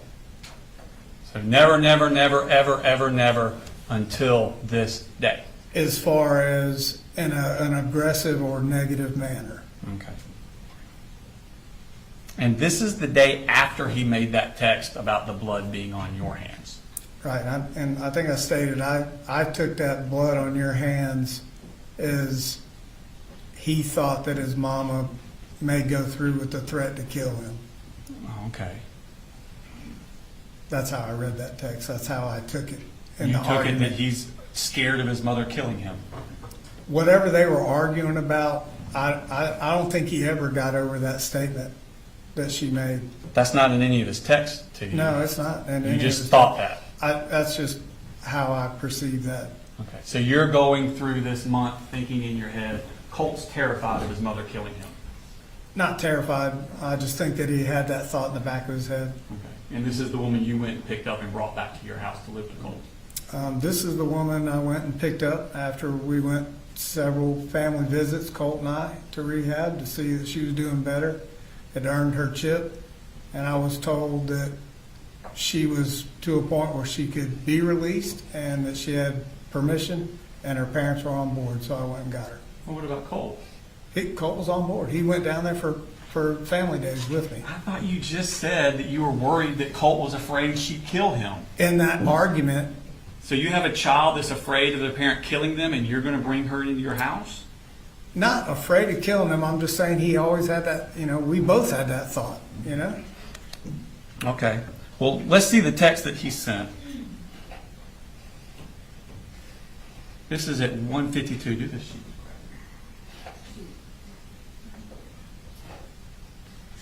So Colt texts you, she was grabbing for my rifle. I didn't know what she planned to do with it, so I kind of acted in flight or fight. Correct? Yep, Okay. Sorry, I got ahead. that's okay, I know what's coming.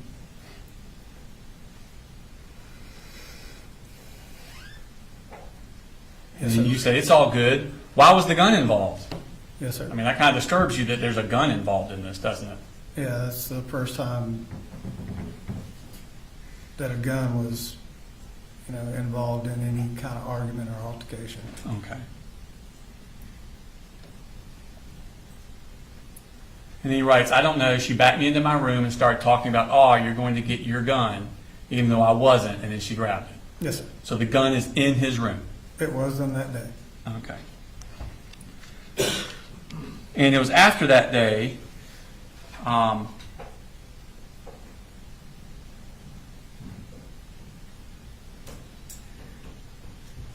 that she asked you to get rid of the guns. She asked me to put the guns up. And you agreed that you would do that. Yep, put them up where they normally are up, and there's not been an issue. And you didn't do any of that I did. I put them all back up in my closet, in your closet. in that top shelf Okay. where they've sat. And so I think you talked to Smith. What did Marcy ask you about the guns? What did she say to you about the guns? And you said, she just said after the confrontation she had with Colt, she was like, you just need to put them up or get rid of them. And I said, okay. And he says, did you put them up or get rid of them? And you said, they're up. And I didn't. My thought was, I'm going to have a conversation with Colt about this. So putting them up for you is in an unlocked closet Yes, sir. on a shelf. Yes, sir. And you're not home during the day. Not home during the day. Colt is. He was.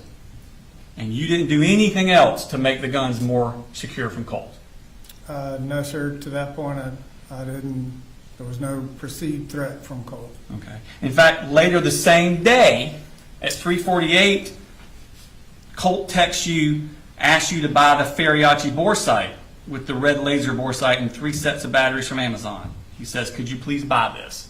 Correct. That was in reference to us going the following weekend to the range. Okay. And you ordered it for him the very next morning.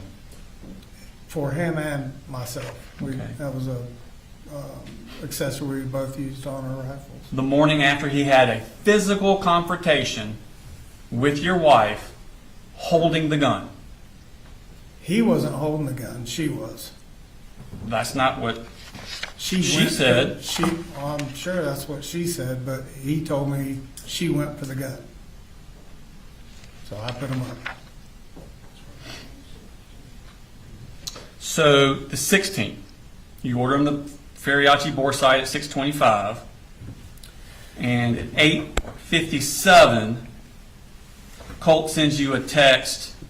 They also talked about the holes in the door, and that's referring to the holes Colt put in the 2 doors, correct? Yeah, the one headbutt where he tripped, I think, was an accidental thing. I don't think he was doing that on purpose. In fact, I know he wasn't. Okay. So this isn't the first house Colt has put holes in, is it? Didn't he put a hole in the house in Jefferson in 2022? I don't know if I'm aware of that, of a hole he put in the wall. Okay, and of course he broke the window down in Fitzgerald. Yeah, he slammed the door and broke a Okay. pane. He just cracked it. He really. And at 9 a.m. he sends you the text. Got that? Sends you this text. I am restraining myself as for what I feel like doing right now. I have barely any control over.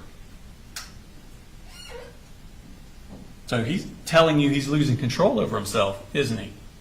I wasn't sure what was happening with him at that moment. I was not there. Okay. So that's the day that Marcy leaves and goes back to Fitzgerald. So that's the day we all thought he was in school. Marcy was in the house, didn't know he went to school. Debbie, Charlie, everybody comes up. Yep. He's hiding in the closet. Right. And I later learned what those texts were about. He was sitting there listening to the conversations going on in the house. Yep. Yes, sir. Okay. And when they go to leave, he comes flying out of the house and has a violent outburst with them. I heard multiple stories of what happened. Okay. I heard Colt and I heard Marcy's version of it. Okay. That would have been his second violent outburst in 2 days. According to Marcy. Okay.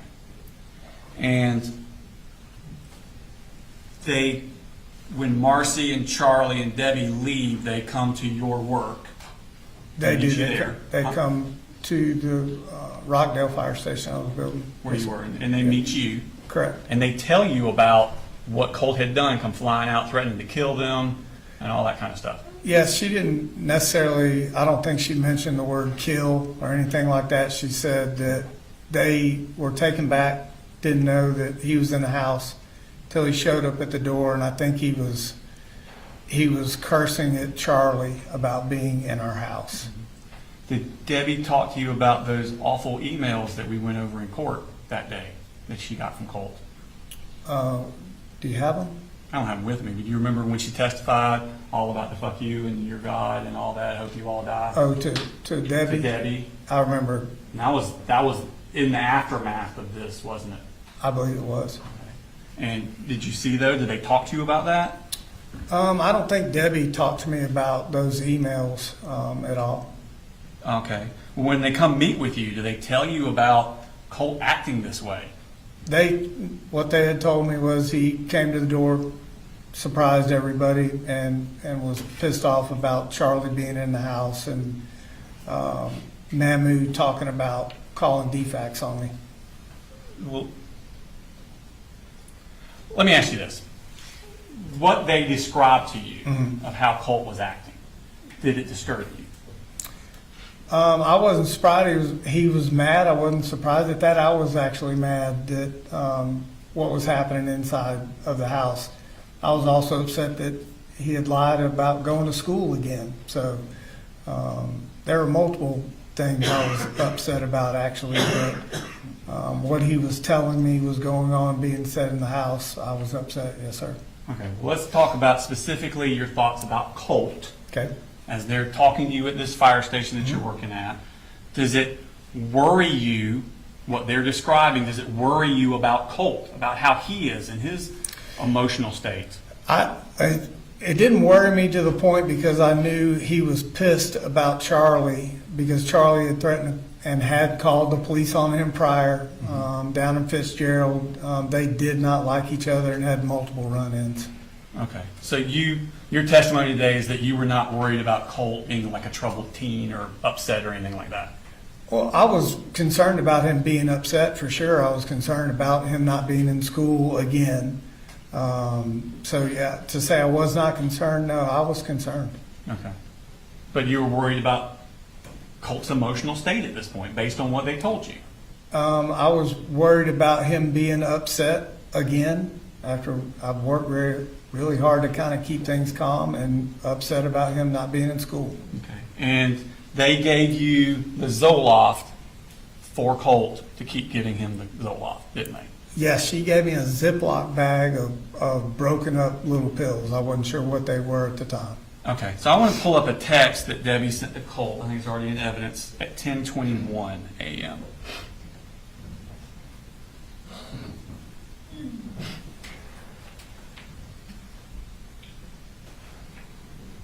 Let's actually come back to that. I think you indicated yours, right? Okay.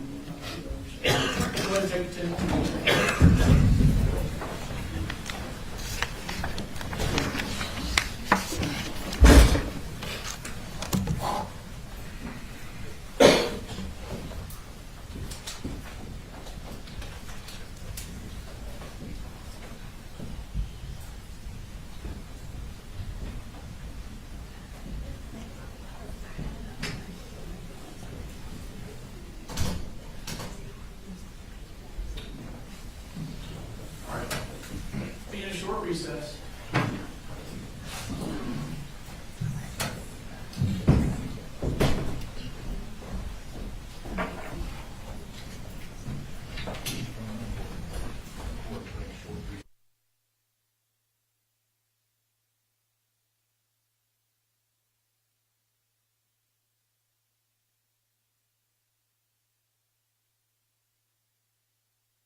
Terry's checking that. Yes, sir. We got one in the bathroom. That's 10-4, sir. Let me know when you're ready.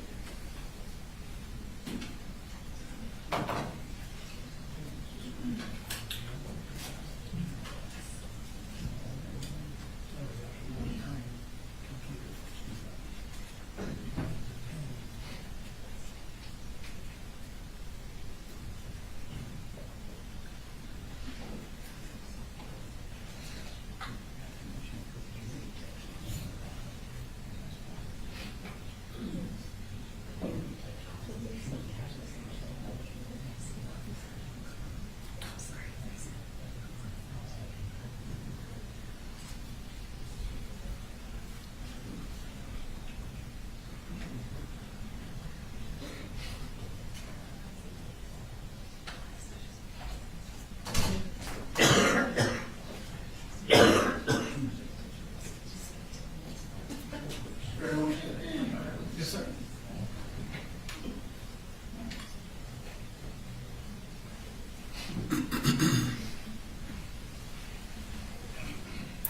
Yes, sir. Yes, sir.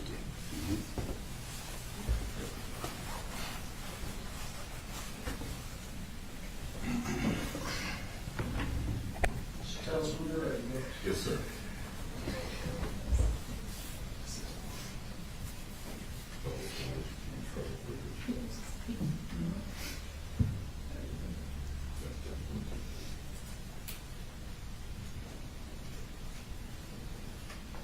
That's good.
All right, bring it in.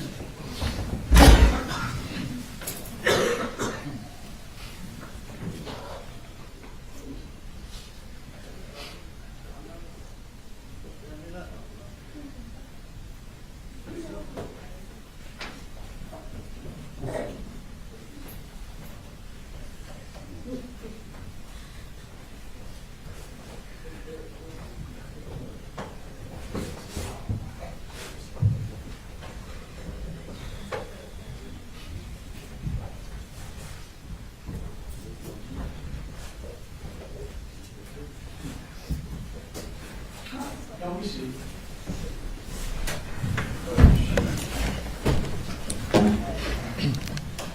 So, Mr. Gray, we were just talking about August 16th, and this is when Debbie's parents come, Marcy's parents, Debbie and Charlie, come get her. According to them, Colt has a outburst where he threatens to kill everyone at the house. They drive to your work, give you the Zoloft. They tell you their version of events, correct? I don't know about the threat to kill everybody in the house. That's not what I was told, but the rest of this is accurate. Okay. And I'm not showing this so much to go to the contents, it's more the timing. Okay. So this is sent at 10:21, because remember it says UTC plus 0, we're UTC minus 4. Okay. So it's actually 10:21, not 2:21. So this is still mid-morning. Okay. And she's saying we gave your medicine to your dad. So this would have been after you've had that encounter with Debbie and Marcy and Charlie, correct?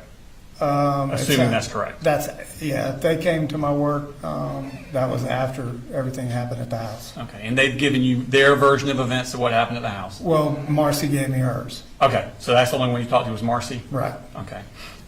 So that's at 10:21. 10 minutes later, you start doing some searches at 10:31 a.m.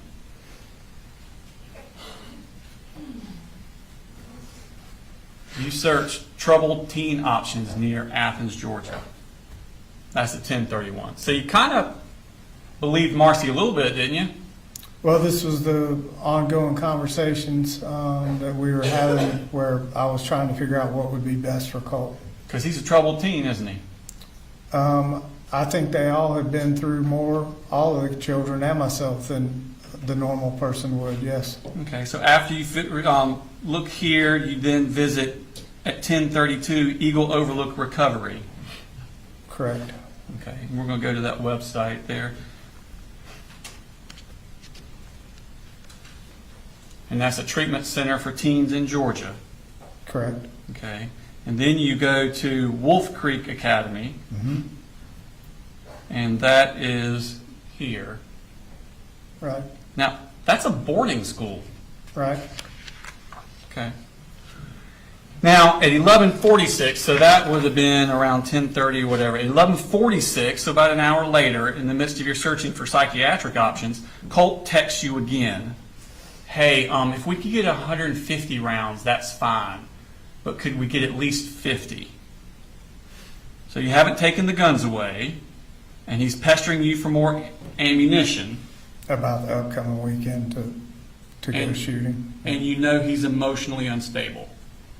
I know that he's in my thought process that, he may have temper issues.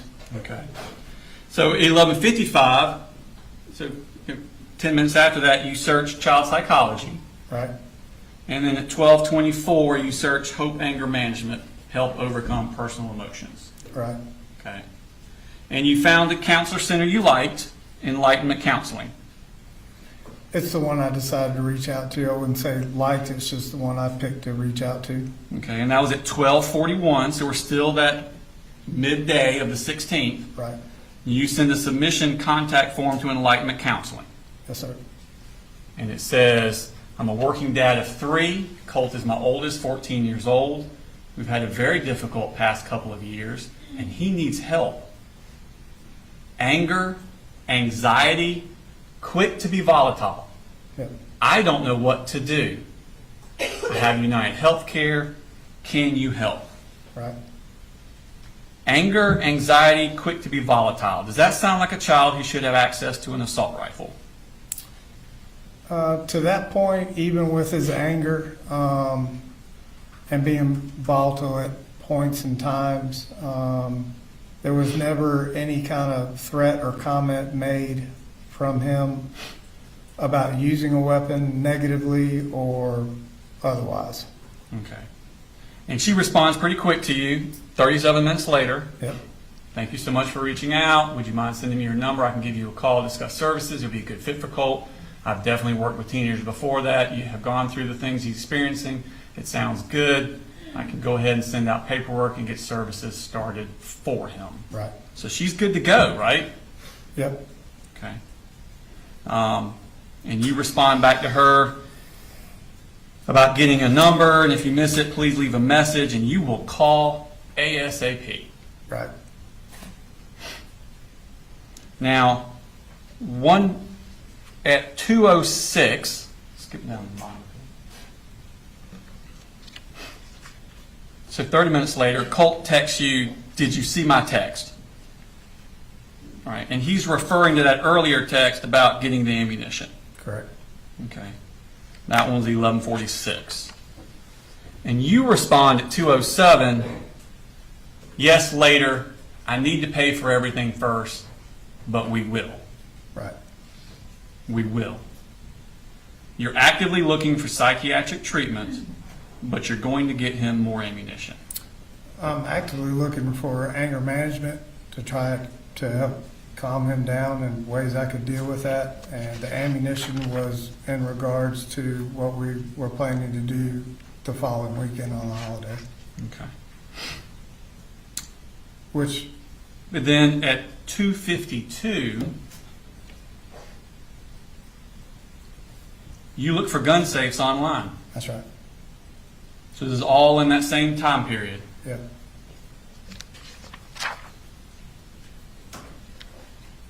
Anger, anxiety, quick to be volatile. Now we're looking at gun safes. Yeah, we're looking at gun safes because the first time that the gun had ever come into play in any kind of issue that I've ever had at my house was when Marcy was there and she went for the gun. So up until that point, there was never a threat, never any kind of thought process of him doing anything with a gun. Are you saying that you looked at this because you were afraid of Marcy with the gun? No, I was just looking at options to put my guns up maybe in a better manner than in my closet. Right. Because Marcy's already left and gone home to Fitzgerald. Correct. Okay. So this is gun safes because you know things have changed and you need to do something to lock those guns up better than you are.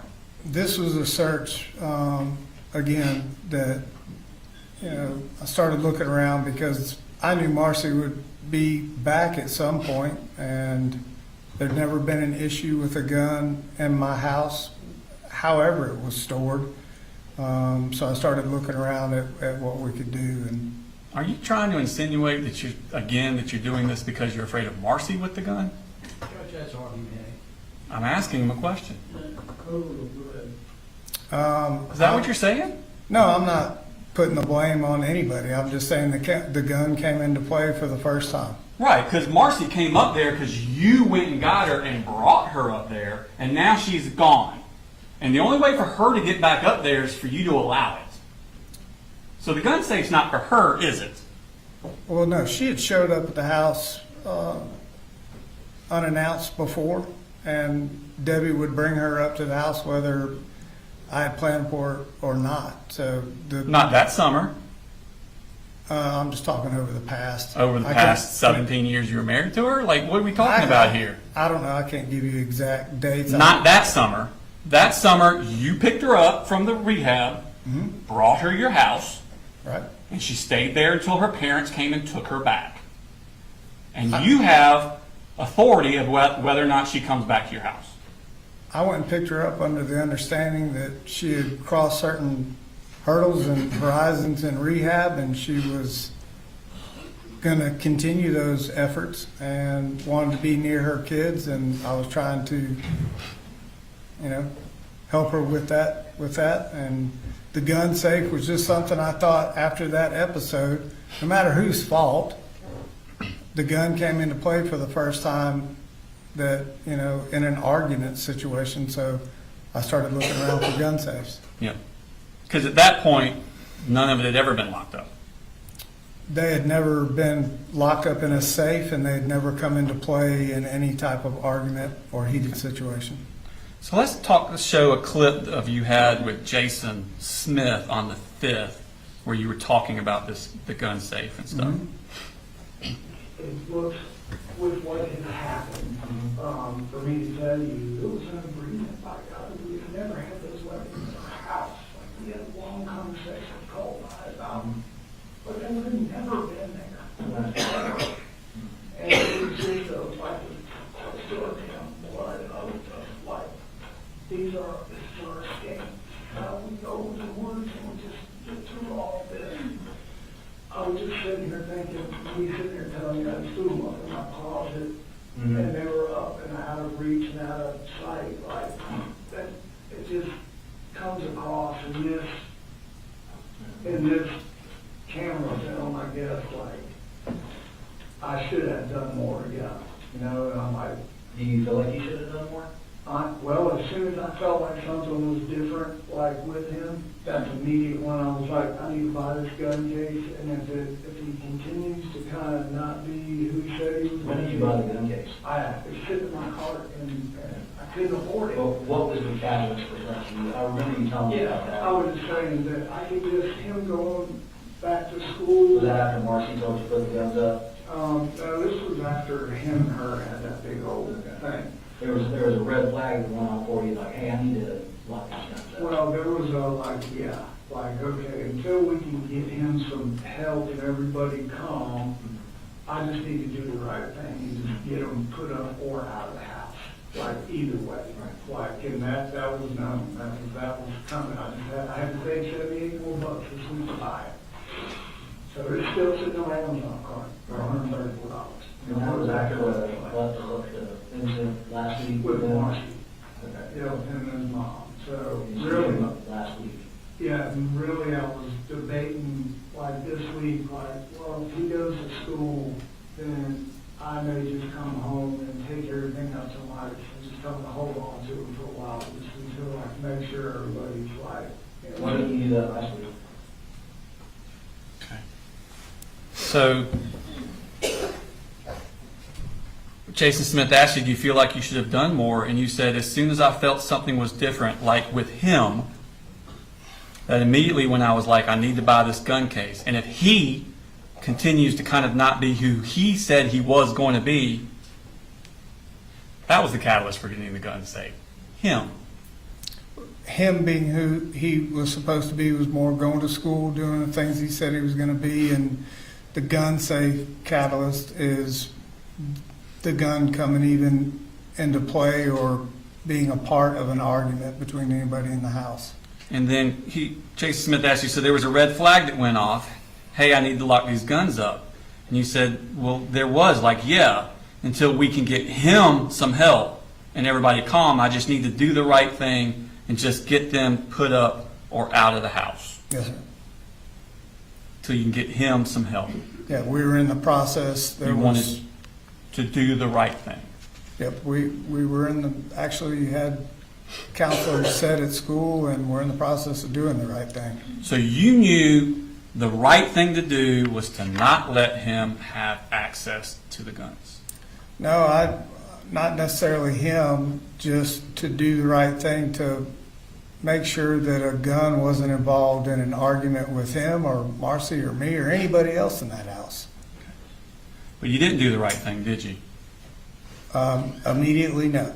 Okay. As far as buying a safe, I did not buy a safe. So you're still trying to get him counseling at this point. We're still on the 16th, same day. Correct. All right. I believe counseling was dialed in and ready to go to where? And Marcy and, well, you haven't done Aware yet. This is on the 16th. Okay, all right. We'll get to the Aware thing. Okay, all right. Okay. This is before that, right? I believe so, yes. Okay, so y'all are trying to get him counseling. You just filled out the enlightenment form. Right, okay, so yeah, I'm still That like, day. collecting who would be best. And you're communicating with Marcy and Deborah because they want him to get counseling too. Correct, Okay. In fact, you send a screenshot of that enlightenment response to Deborah. to Debbie, yeah, And she responds, "That's awesome, Coley. Thank you." yes, Okay. So that all happened on the 16th. correct, I think you sent that enlightenment response at 3:46. right. And she's so happy that you did that. Mhm. At 4:35, so less than an hour later, Don Crook calls you, goes to voicemail, she leaves a message, Yep, and you never call her back. correct, Let's fast forward 5 days. Now we're at August 21st. That's 5 days after the first voicemail from Don Crook. She calls you back again. Goes to voicemail, leaves a message, and you don't call her back. Correct? correct, Okay. So that's at 4:26 when she leaves that voicemail. Okay. 6 minutes after that voicemail is left, at 4:32, Marcy searches Don Crook, Bethlehem, Georgia.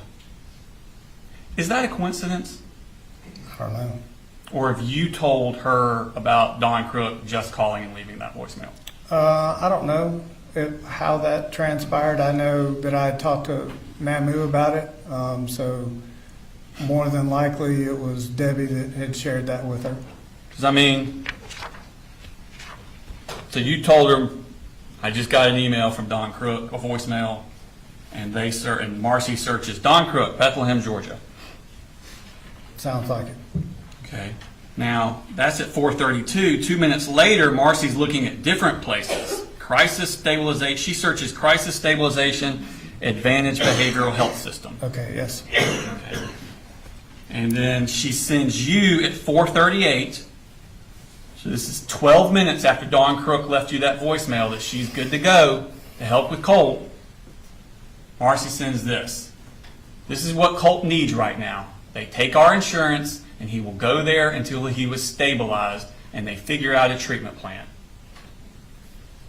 She's talking about an inpatient here, right? right. Okay. Dawn Crook is an inpatient, is she? No, Okay. In fact, that's at 4:38. At 4:39, you go to their website, Advantage Crisis Stabilization. And that's the one in Athens, right? yes, sir. That we've been talking about. Yes, sir.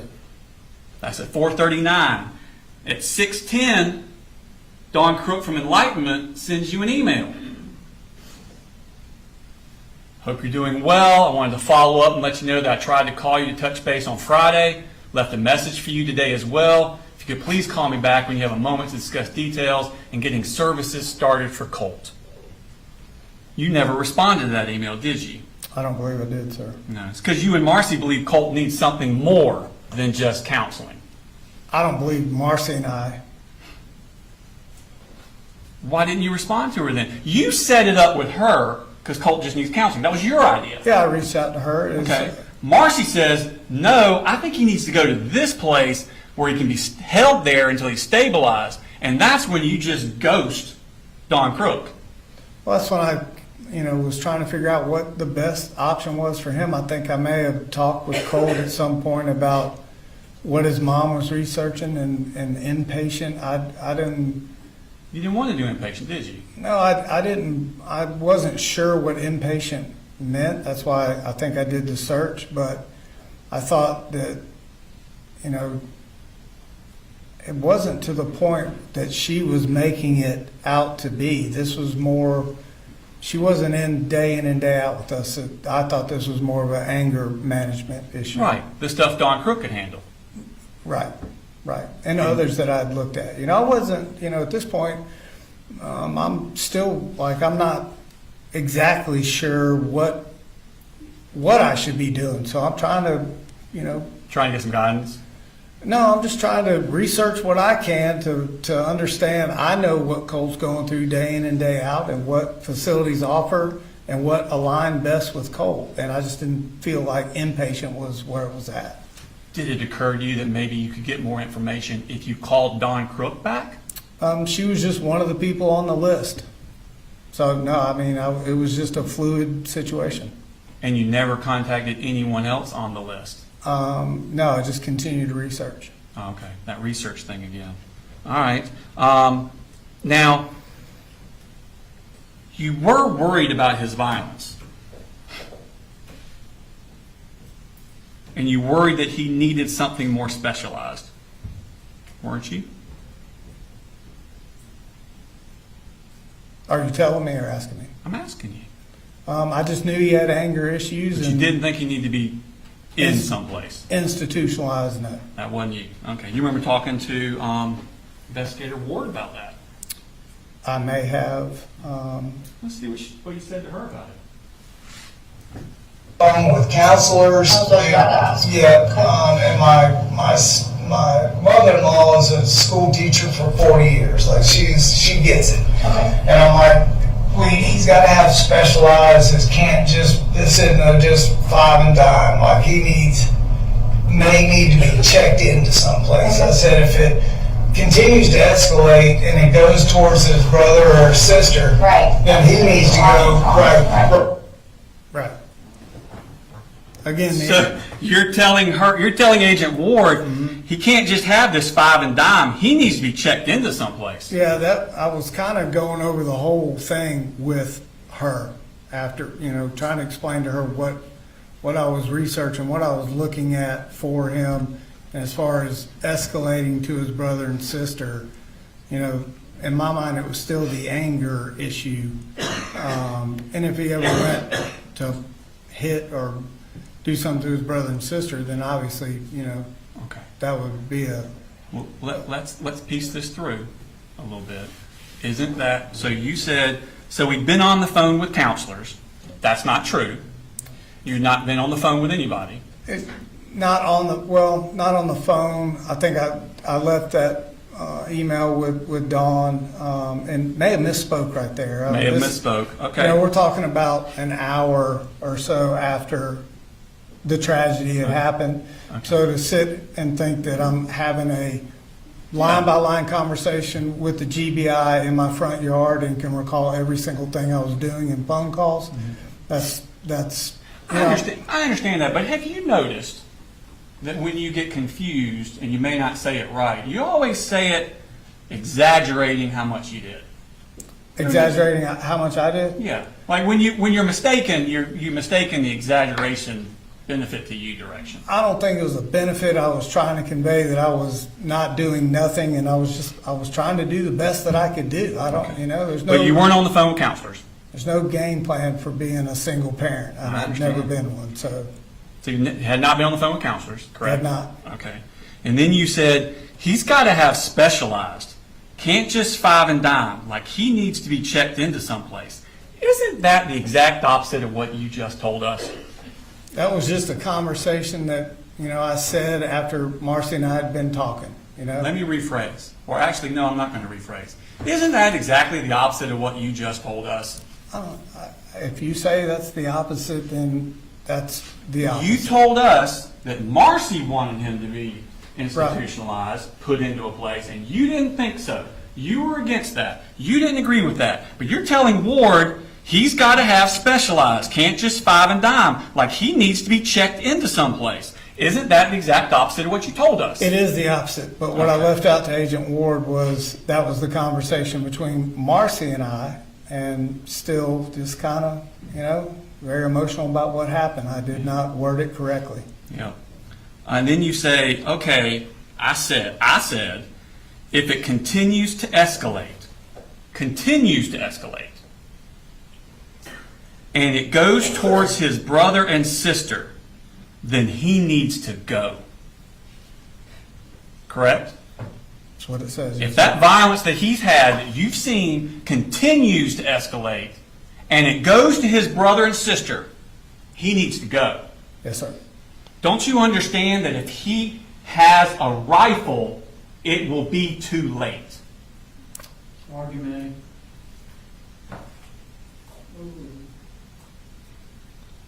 Again, the rifle never came into play with anything that we were ever arguing or going through in that house. And the escalation was towards me, not his brother and sister. Colt told you he wanted to be in an insane asylum? That he needed to be in an insane asylum? I believe he either texted or told me that in passing, that it was something him and his mother were talking about, and he was kind of off the cuff with it. All right, I think you talked to Smith about this. Mhm. Good.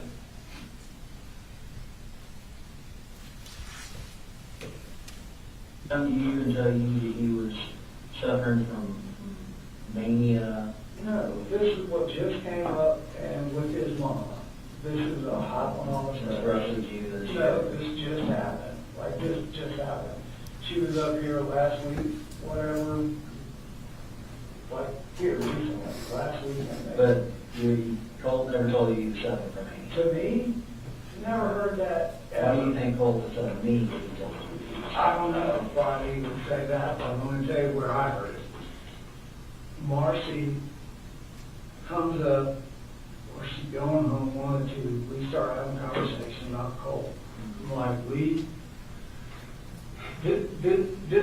I got that kind of said to me, we were talking about counselors in school, and she's like, well, this is what he asked me. I'm like, okay, he said, she said, I was talking to him, and he said, do you think I need to be, what is it?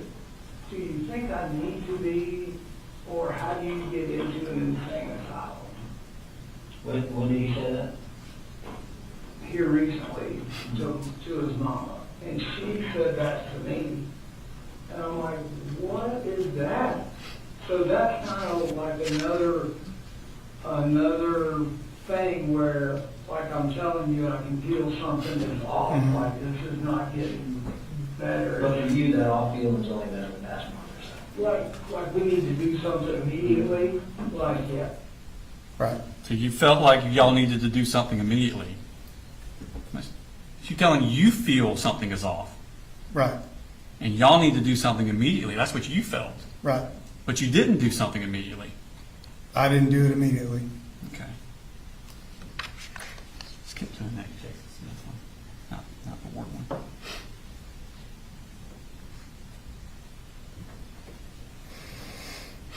It's about what he told, Right. what was it, mania, Yeah. whatever, was a sane asylum, and that's where I'm like, he's gotta go, like, we have to make this happen right now, something's wrong. And when was that? That was just the other day, that his mama told me that, like, okay, we've gotta make this happen. When- And that's where I'm like, he's got to go. Like, we have to make this happen right now. Something's wrong. Yes, sir. You believed he needed to go somewhere, I believe he needed more than anger management at that point. but you didn't make it happen, Not that day, no, sir. and Colt still has access to that rifle. He does. Okay. In fact, this photo was modified on August 21st, Yep, never seen that photo. but that's him with, that's not even the rifle, that's your other gun, isn't it? Never knew that happened. But he has access to your guns, doesn't he? Yes, he does.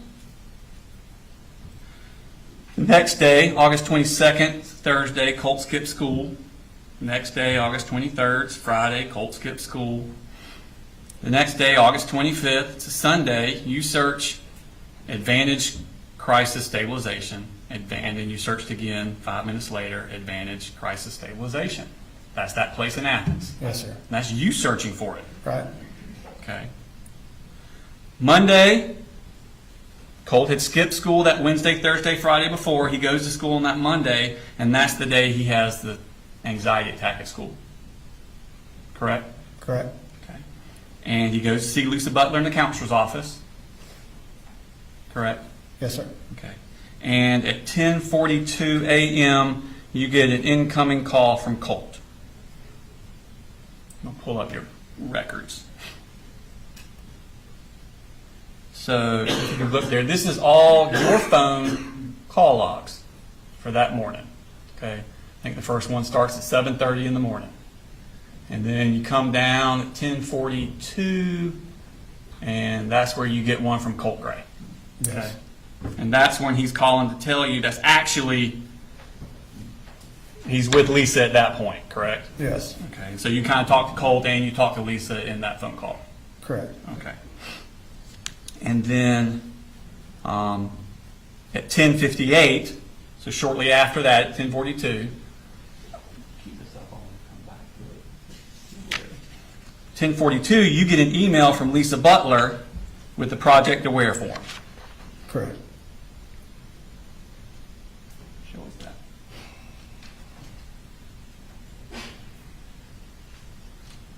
Okay? So this is at 10:42. She sends you, and you see up there at the top says attachment, Project Aware Consent for Services. That's right. And that's the email she gave you because y'all talked about the Project Aware, and that's the first time y'all talked about it on August 21st. Correct? I believe so.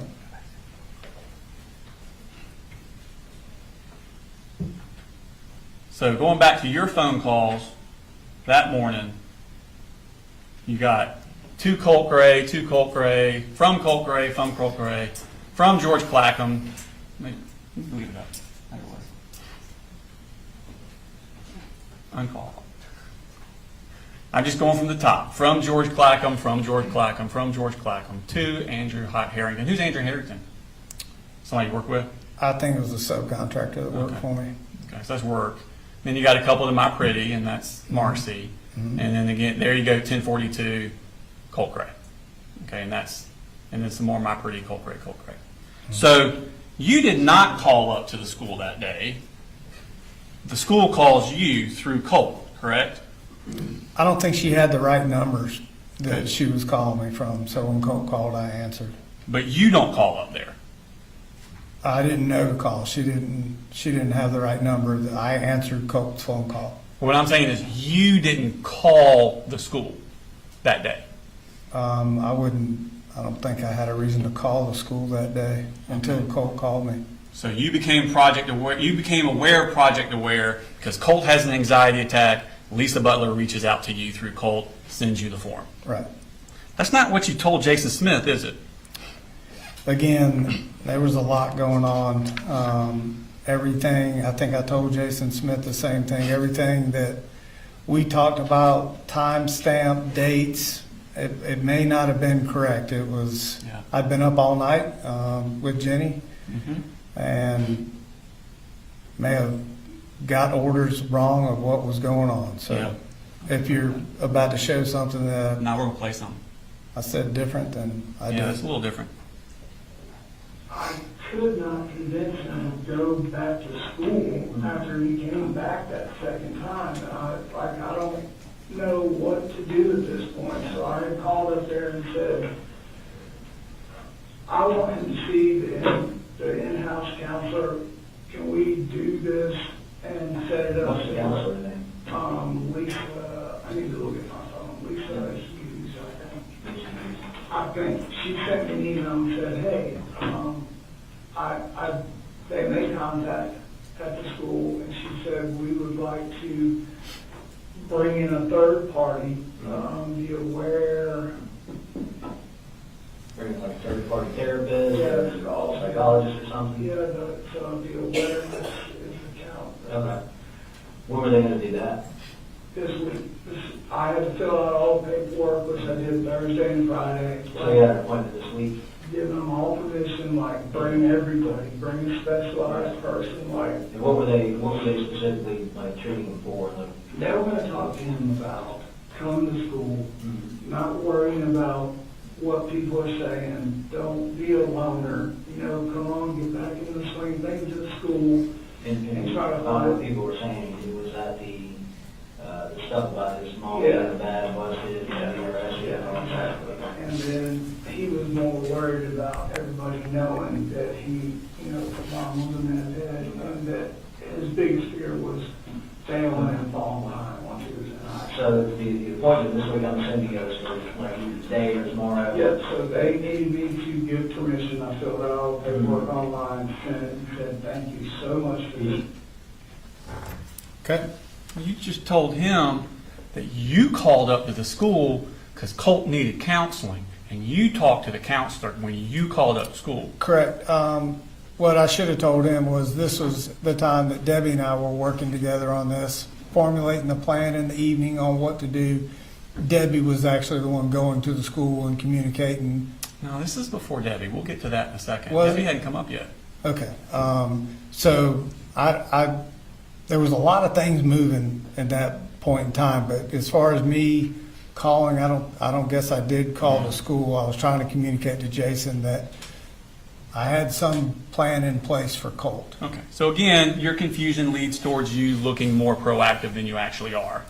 You don't call up to the school, and you tell them that the reason that you wanted the Project Aware came out, what they were going to talk about, was making sure Colt came to school and he felt good at school. You don't mention anything to Jason Smith that what precipitated this was a panic attack at the school, where he had to spend the entire day at the school nurse's office. I didn't tell him that, no. You didn't tell him that.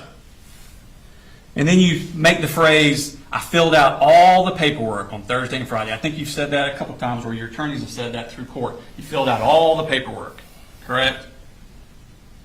Isn't it true that the form is one page? That's it? It's paperwork. That's what you consider all the paperwork. That you filled out Thursday and Friday is what you said. Colt's name. That's what I filled out. Correct. Now at 12:03, so that was in the morning, 10 something. At 12:03, you get an email from Karen Hope about offering Colt counseling through the school. Correct. Correct. Okay. Could you pull that up for me? Karen Hope. Glad to have you aboard. I'm Karen Hope. She gives her email and phone number. You ever call those or text any of the email? I did not reach out to her. No, never reached out to her. To her. So at 12:18, you get a text from Marcy that says, been texting with Colt. He seems okay, but they have him in a conference room until he feels stable. So, I mean, that's not a good text to get. Until he feels stable. Colt had a pretty rough day at school, didn't he?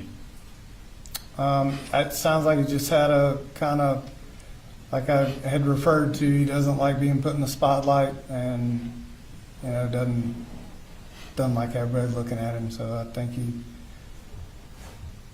kind of had a panic attack about that. Yes. Yeah. So that night at 7:59, you order that unisex half mask. Yeah, I don't remember ordering that half mask for him. I've seen that picture. I don't remember doing that for him. Okay. But you don't just dispute your Amazon account records that we showed earlier. And my bank records, but that wasn't the first time where Colt had purchased something without me knowing. Don't you get an email from them when they tell you?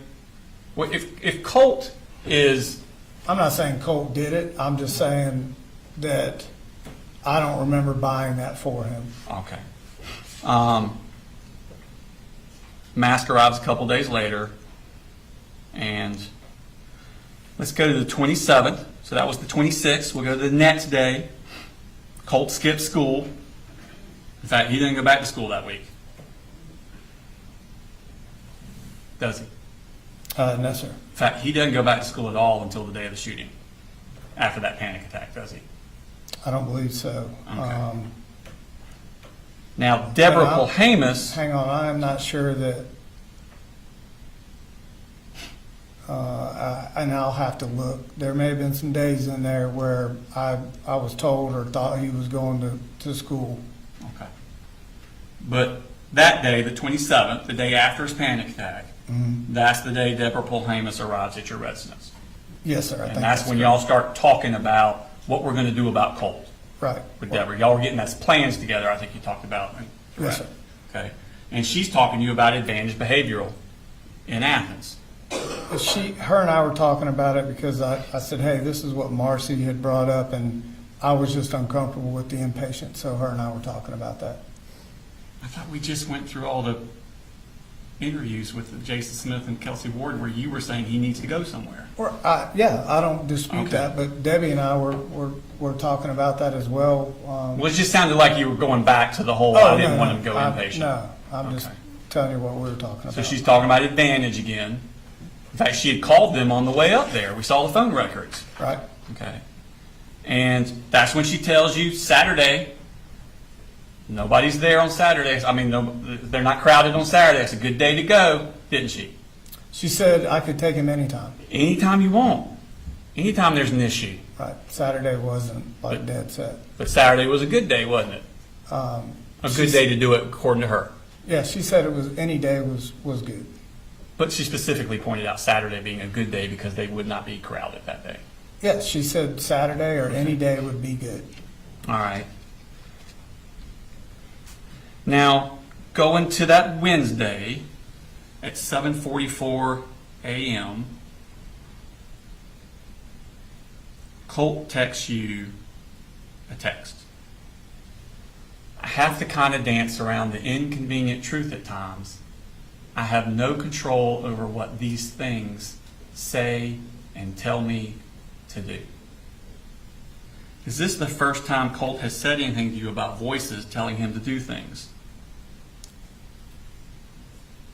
I don't know. He's telling me voices. I don't really remember this text. It's marked red. It says it was read at 7:45. I mean, I obviously I the read next it, minute. but I don't remember, him saying anything about voices or anything like that. It was an odd text that I got from him. You don't yes. have a recollection of I have to kind of dance around the inconvenient truth at times. I have no No, control over what these things say and tell me to do. That doesn't scare you? It was just an odd text. Okay. Well, 1 minute later, you text Marcy, call me. Right. And she immediately calls you at 7:46. Mm-hmm. And you talk for 6 minutes and 42 seconds. Right? Yep. And that was about that text you just got from Colt. It may have been. I'm not sure what we talked about. Okay. You two were communicating regularly about your concerns with Colt. We were communicating about everything all the time, so it's hard to say. And within 2 minutes of getting off the phone with Marcy, you receive an email from Jade Baker at 7:54 a.m. And it says, "You are so welcome, Mr. Gray," because you had sent one earlier saying thank you. "You're so welcome, Mr. Gray. I'm the clinician who will be working with Colt. I plan to begin working with him early next week. Please let me know if you have any questions or concerns. I'm looking forward to supporting Colt. Have a wonderful day." And she gives her cell phone number. Yep. You didn't respond with any questions or concerns, did you? Not in an email, no, sir. Getting a text from Colt that he hears voices 10 minutes earlier telling him things to do that doesn't rise to the level of a question or a concern? Not through an email. I just kind of felt like, we had engaged this place. I wanted to kind of bring everything that had happened and was going on and sit down face to face and explain it with them. Later that morning at 9:52, Colt texts Marcy, "There are people after me, and I don't like it, my teachers. I feel as if they're plotting against me. Somehow I feel like they'll hurt me, and I stayed home again." That's just 2 hours after the voices text that you got. Yeah, I had no idea about that text. I wasn't on it. Yeah, but you knew that he thought the teachers were out to get him. No, I didn't know that. You don't remember Colt telling you that he feels like the math teacher was out to get him? I remember having a conversation and asking him about what he said to me, and the conversation was more about him kind of being called out in front of others in the classroom and asked to answer a question kind of in front of everybody. That she was more kind of, not after him, but just kind of putting the spotlight on him. That didn't raise to a concern that you would want to share with Jade Baker? Not at that point. I knew that he was worried about being in school, and as I'd said before, he didn't like the spotlight. He didn't like having to be standing in a room full of people he really didn't know yet and answering questions maybe he didn't have the right answer for. So in one day, Colt talks about having no control over the voices in his head, and they're telling him to do things. Yeah, he never said voices there. He says these things. Yeah, he just said these things. That's like I said, it was an odd text. He never said voices. And he still has that gun, doesn't he? We all have them, and they're in the closets. Oh, they're in the closet? Yep. Who bought that? Most of the time. They weren't in there every single day. No, they weren't. Had no There's idea. that mask. Yeah, I had no idea that picture ever existed. Don't know when he took it. Don't know where I was. Well, Don't there know was what time of day. testimony it that was. that was on the 28th, Right. that picture was taken. I'd You got never. the mask on the 27th. Judge, if you'd let him answer the question. Trying to explain to you, I've never seen this picture Well, I know you before. haven't. I know you haven't. You said that already. Right. So But what I'm saying is, the picture itself is evidence, isn't it? Colt has that gun after he had the mask, yep. which was delivered on the 27th, and this picture's on the 28th. And that I had no idea that he had the gun or when he. But he does, is what I'm saying. Obviously. Obviously. The same day, he talks about having no control over what these things say and tell me to do. Let's go to the, and now, this is on the 28th. This is exactly 1 week before he kills 4 people. Let's move to the next day, the 3rd, August 29th. It's a Thursday. Colt skips school again. Now, at this point, Marcy, at 2:59 p.m., she Googles school shooter Nick. And then at 3 p.m., she Googles school shooter parents charged with manslaughter. And then Marcy looks at a CNN article, what James Crumley's manslaughter conviction means for parents. And then at 3:05, just 6 minutes after the first search, she Googles, why were Ethan Crumley's parents charged? And then Googles what led to James and Jennifer Crumley's guilty verdict. And then 4 minutes later, Googles safe storage laws, Georgia. And then 1 minute later, safe storage laws, Georgia. And then 1 minute after that, looks up Giffords, which is that thing we saw about safe storage and saving kids from gun violence. That's a lot of searches in 15 minutes for Marcy, isn't it?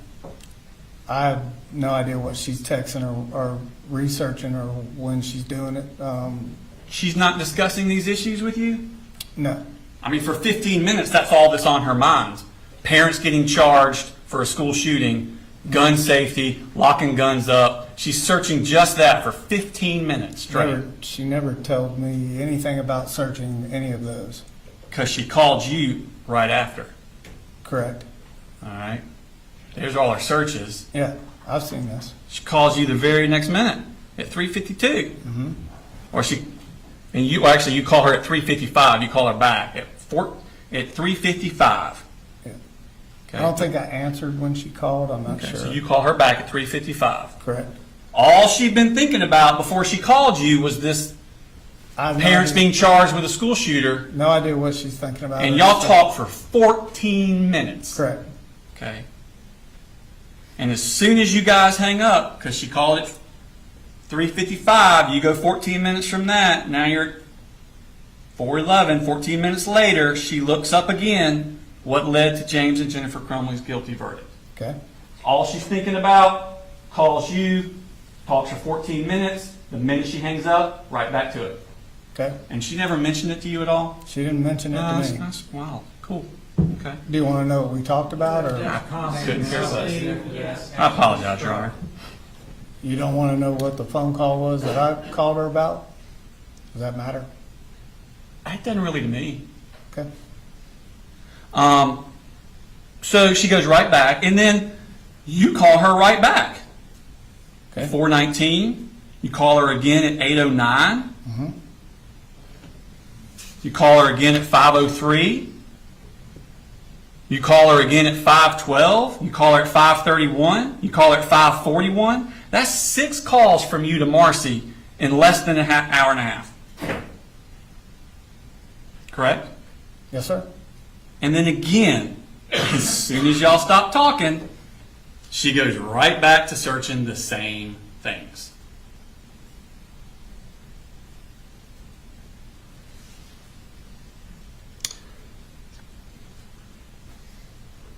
Let's go to the next day, August 30th. It's Friday. It's a holiday. Colt texts you that morning, you forgot to give me my Zoloft. Correct? Yes, sir. So you're giving him the Zoloft. I was not giving him the Zoloft. Well, Marcy left on the 16th, I know she did. and you had the Zoloft She gave me the Zoloft in a Ziploc bag. Yes, sir. on the 16th. I believe that's when it was. All right, so this is 2 weeks later. Right. Colt takes it every day, right? Not from me. He had been taking it prior with her. Every day. I guess. Okay. So 2 weeks after he hadn't been getting it is the first time he ever says, you forgot to give me my Zoloft. Correct. We had had conversations about the way I received the Zoloft and what it looked like in the Ziploc bag. Up until that point, I was under the understanding that, you know, she had talked to her doctor or what have you, and it was just in a Ziploc bag, and I didn't, you know, I never really felt comfortable with the Zoloft with her and giving it to him. So I would forget to give him his Zoloft. I had to actually put it up in a cabinet. And really, there was a stretch of time when he wasn't always acting out, and he wouldn't ask me for Zoloft, and I wouldn't give it to him. But you gave him Zoloft at some point.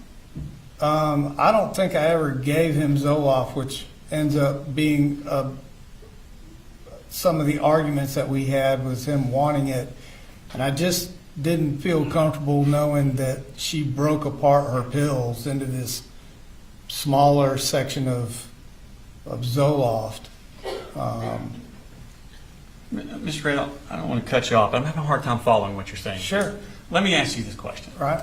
She leaves on the 16th, gives you the Zoloft. Yep. On the August 17th, does Colt say, you forgot my Zoloft? When was that text? I'm asking about the 17th. Oh, That I don't know. That was the 30th. Yeah, no, I don't think. So now I'm on the 17th. The 18th? 19th? Not that 20th? Not that I can remember. 21st? 22nd? Stop me when you remember one. 23rd? That I gave him Zoloft? 23rd? No, I was against the Zoloft. 24th? Not that I can 25th. recall, I don't think. 26th? 27th? 28th? 29th? So all of those days you have not been giving Colt Zoloft. And he wants it, doesn't he?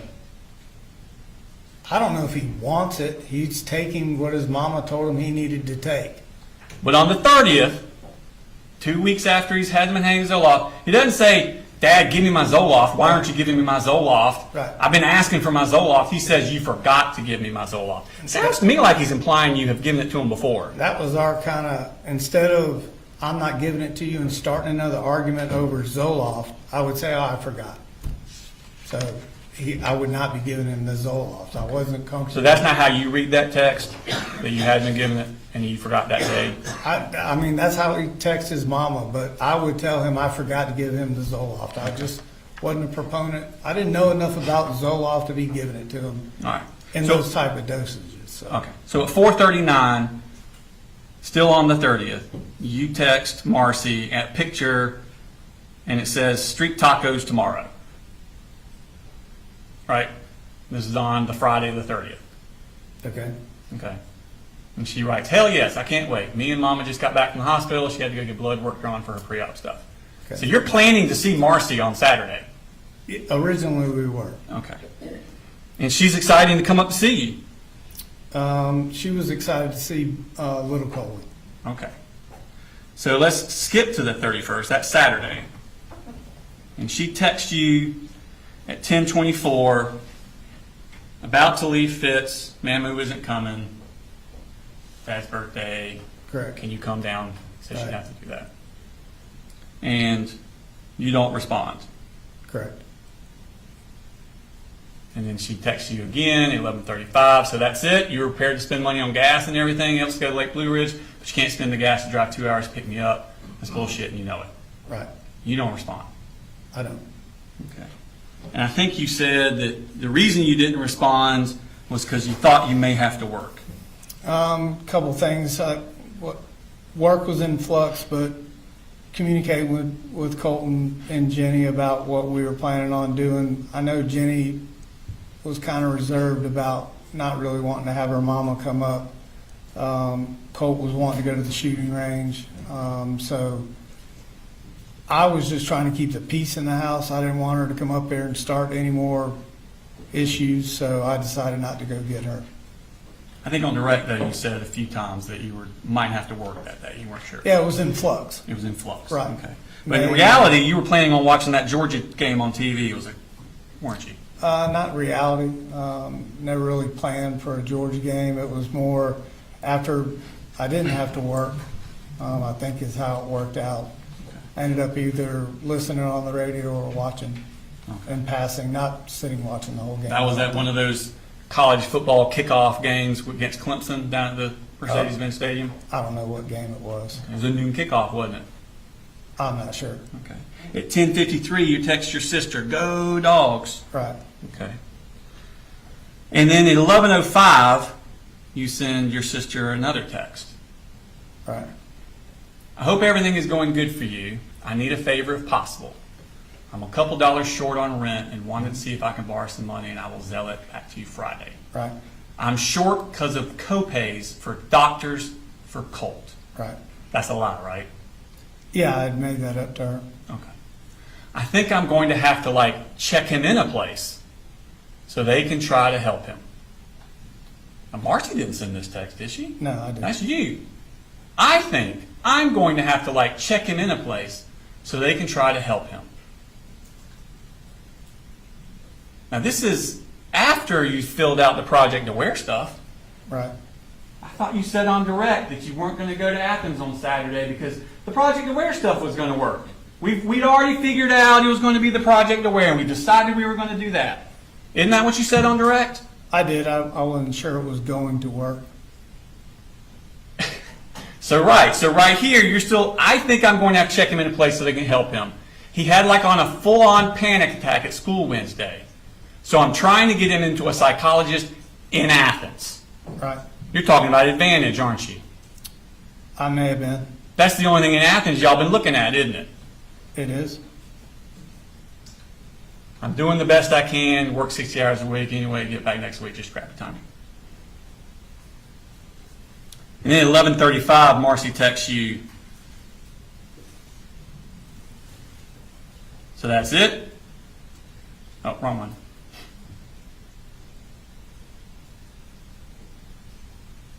So that's it? You're prepared to spend money on gas and everything? That's bullshit and you know it. Mm-hmm. And again, you don't respond at all. You're still watching the game, at this time talking to your sister. I don't know what I was specifically doing, and I did send a text to my sister. You don't remember sending the text at 12:48? It's a dang defensive battle. Who would have thought this is going to be a low-scoring game? Like whoever has the ball last is going to win. Yeah, I listened to a lot of Georgia games on the radio, Yeah. so I'm not sure about That's what you're doing on Saturday, listening to the game. and not going to Athens. Correct. It would have been a good day. Not many people there in Athens.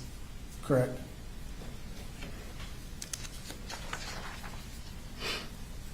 But you did go to Athens, didn't you? Yeah, I went to Guitar Center with You went to Colt. the car center. Bought that Fender hat, the one that he used to conceal his rifle. Correct. Okay. So let's go on to the Sunday, September 1st. 1 o'clock, you get a text from Marcy. Why are you doing this? You never respond. Did you? Nope. You two had been corresponding daily up until that Saturday. Why are you ghosting her all of a sudden? This was just a kind of the ongoing thing that Marcy did throughout the years, and once I said I wasn't sure if work was in flux, it started an argument. I knew it was going to, and I was just trying to keep it from getting what it typically ended up being through the years. This is what Marcy does through the years? You're the one ghosting her. I'm ghosting her because of how she's done things through the years. Just trying to not let this turn into an episode. It wasn't an argument about the fact that you weren't coming to get her so y'all could go to Athens Behavioral Health. This was an argument about not coming down there to get her at all so she could see little Colin. Why didn't you? Why didn't I? Because work was in flux. It's a 9-hour ride. And my kids, older 2 kids, weren't really jazzed about her being there. So you just ignored the problem? I ignored her. Monday's a holiday, Labor Day, and then on Tuesday, Colt skips school. Correct? I believe so. That brings us to the 4th. Jenny sends you a lot of text messages. Not going to go through all of them. I'm in lockdown. 3 people are dead at the high school. You ask, how do you know? How do you know? People are saying there was an email. Please, I'm scared. I can't call you. I'm in lockdown. Did you talk to Colt today? Are you coming to the school? You reply, yes. And at 11:15, I'm on the way. Have you heard from Colt? And then at 12:19, you text Jenny, have you talked to your brother? And she replies, no. But I think we were thinking the same thing, and I don't want to talk about it over text. And then you respond, yep, 10-4. You didn't ask for clarification on what she meant. Yep, 10-4. You knew at that time it was Colt who did this, and Jenny knew too. I didn't know that Colt had done this. It was obvious to everyone in that house, wasn't it? No, sir. And then you stopped at, well, first off, you tell your boss that you have to leave because Colt broke his arm? Correct. George is not my boss, and I told that because sometimes George can be scattered at best. So I told him that, not really sure what to tell him was going on at the school, and to try to get his attention that this was something serious that I needed to go and do. So I told him that Colt had broke his arm. Yes, sir. Is that a normal thing for you to just lie? No, but I need to get George his attention. How about my son's school's in lockdown? My daughter said 3 people are killed. Do you think that would get George's attention? Yeah, I don't know if I had known the killing part of that yet when I had talked to George. How about my kid's school's in lockdown? I gotta go. Right. You think that would have gotten his attention? George and I kind of had a disagreement about field day and me missing work with little Coley's, and so I don't think he's ever had any kids. So I just, it was just an off-the-cuff statement I made to him. Okay. And then you stop at a gas station on the way home? I do. And you go inside Well, and make a purchase. I get $20 worth of gas, go in, pay cash for the gas, and get a drink. Don't you have to, if you pay in cash, don't you have to go in first? So they'll turn the pump on? No, sometimes you do, but I didn't that day, no. Okay, so you paid cash for the gas, Right? and then you got a drink. Yep. Okay. And you paid a debit card for the drink. Yeah, I think I had $5 left on my debit card, so I didn't have much money, but I just used my debit card for speed. I had Okay. $20 cash, so I got And that. you, with gas. you did all $20 worth into your car. Correct. Okay, knowing that there's this horrible issue at the school probably involving your son. I didn't know it was involving my son. You've been getting all those texts all morning.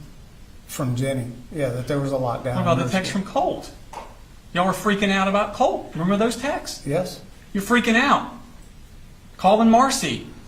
Calling the school. Jenny's school's in lockdown. Marcy called the school.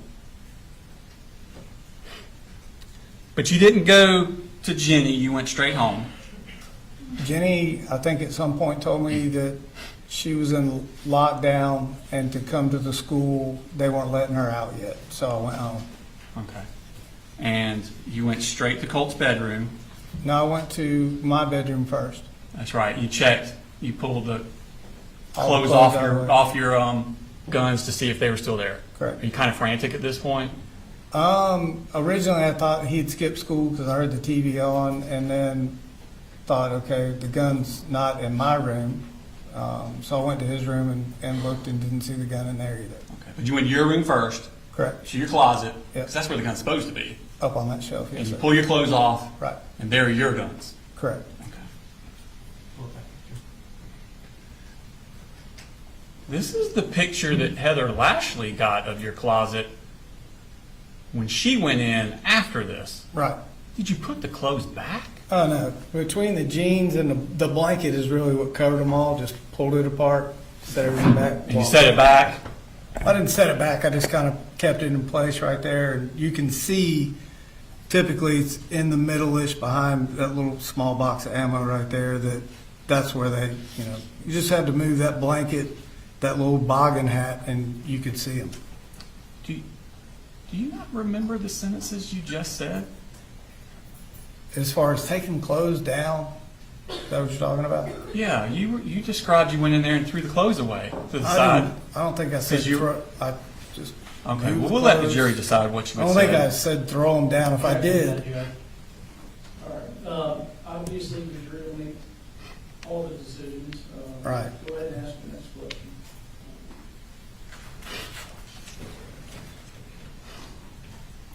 So you go to his bedroom, into his bedroom, yep. see if the stop. gun's in there. Yep. Look through the door. Okay, and the gun wasn't there. It wasn't where it typically is if he has it in his room, no sir. Okay. Now, Investigator Gilliland talked about she went out to the house and measured. Right. And I think she said it was right around here. If that was the door, the wall would be about here. Does that sound about right? Roughly. It's not doing carpentry, but. No, I'm with you. And then my guess is the whole room, if this was the one wall, this is probably the second wall about here. That's how big a room we're talking about? Yeah. I never saw the posters, if that's what you're getting. Yeah, they were getting that. Yeah, I never saw those. Well, I posters. wanted to kind of get the jury a kind of idea how big this room we're talking about. It's not a very big room. Not You very. can basically see around the room from So the you, door. you come in, boom, corner. Is that there? That's the gun. You never saw. I never saw those posters. I sure didn't.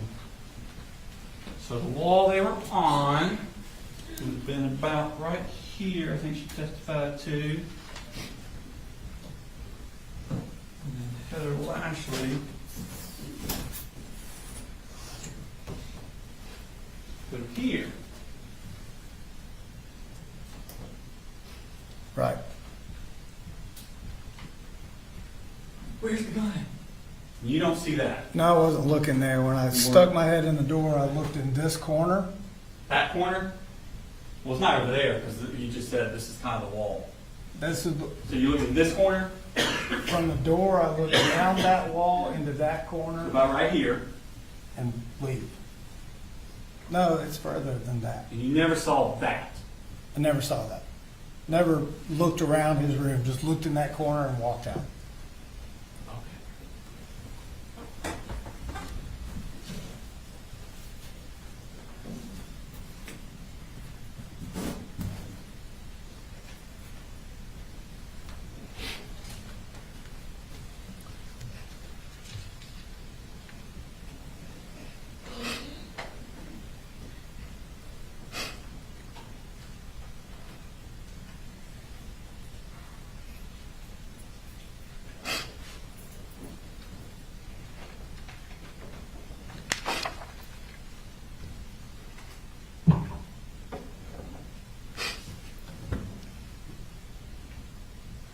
So when Basnet and Townsend arrived, you arrived at the house at 12:27, based on the Cellbrite location. That sound about right? Sounds about right. Yes. And then Basnet and Townsend arrived at 12:32. So you're home 5 minutes total.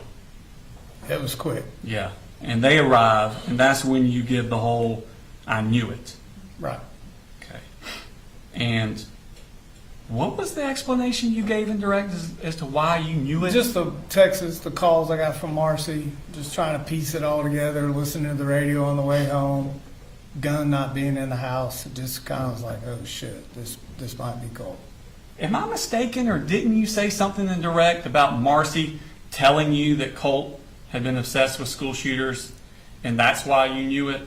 Yes, she had, in one of her phone calls, she said, I know this is Colt. And I said, well, something along the lines of, there's no way, you need to calm down. And she said, he talked about it all the time. And I said, what?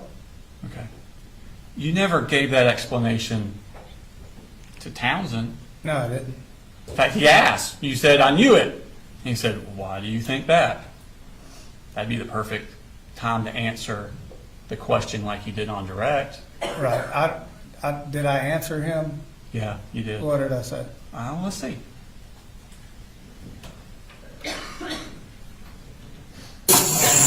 That's you? All right, come here. So right now, I'm literally discussing what's going on. I'm only here to talk to you. If we're not going to leave this moment, No, it's good. Is there anybody else in the house? No, sir. Any other animals? Nope. The only weapons are mine up in my top of my closet. What are in my they? bedroom. A shotgun and an AR. Shotgun and AR? Yep. Okay. Nothing's loaded. Okay. We're gonna wait here until we get one more. There you go. God. I knew it when my little girl just texted me. She's in middle school. She said, we're in lockdown. I'm like, God almighty, please tell me brother did do something. Well, why do you think that? Why would you think that?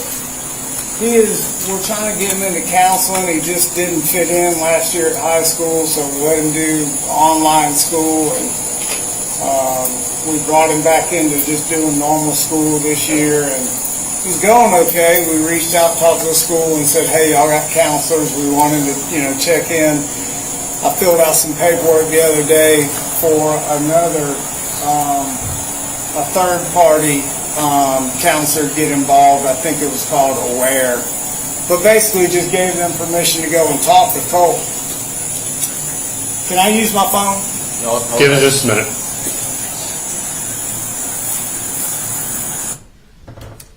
This is 5 minutes. It's Okay. only 5 minutes have passed. Mm-hmm. You don't say anything to him about, well, the text messages with his mom, and she said something about school shooting, and all. None of that. Right. There's a lot on my mind at that moment. Yeah. Talk about Project Aware with him. And didn't you tell him the same thing? I called up to the school wanting to talk to the counselor. Just conversation. It wasn't, Yeah. like I'm trying to say I did all these things. Just more of a making him aware of what was happening. Okay. None of it about the Project Aware thing, but you didn't call up the school like you told him. No, And you didn't say anything to him about you knew this because of Marcy's text. I did not at that time. No, sir. In fact, you had an interview with Kelsey Ward not too long after that, didn't you? Yes, sir. I believe we covered that. And she's talking to you about what happened, what's going on. You never mentioned it to her either about Marcy's text and school shooting. She said school shooting stuff. You never mentioned that to her either, did you? I did not. No. Wasn't top of mind, was it? Well, there's a lot. It's top of mind today, isn't it? It is. But you did talk to Kelsey about the picture on the wall, correct? Correct. Okay. And you said you saw a picture about 2 days ago, so 2 days before the shooting, on Colt's wall. And you asked him who it was. Correct. And he says, you don't know who that is? Yes, sir. And you said, no, I don't know who that is. And then you say, and then he told me, that's one of the guys that did the last school shooting. And that's maybe 2 or 3 days ago. Correct? I said that to who? Kelsey Ward. I think after I went back the second time and asked him who was in that picture, he said that was a person that did a school shooting, and I think I told him to take it down. Okay. So he did tell you 2 to 3 days before the shooting, that on his wall was a picture of someone that had did the last school shooting? He did a school shooting, I think is what he said. Okay. On your son's wall, One picture, yes, sir. less than 2 years, well, actually like 17 months, after Jackson County had come to your house about Colt threatening to shoot up a school, he's putting a picture of a school shooter on his wall, isn't he? He did. And he told you that's who it was, didn't he? He did. And you didn't do anything to remove that gun, did you? The gun stayed where I thought it was located. And I want to get something straight, because Heather Lashley already talked about this. Colt's room, here's the door. Nothing on this wall.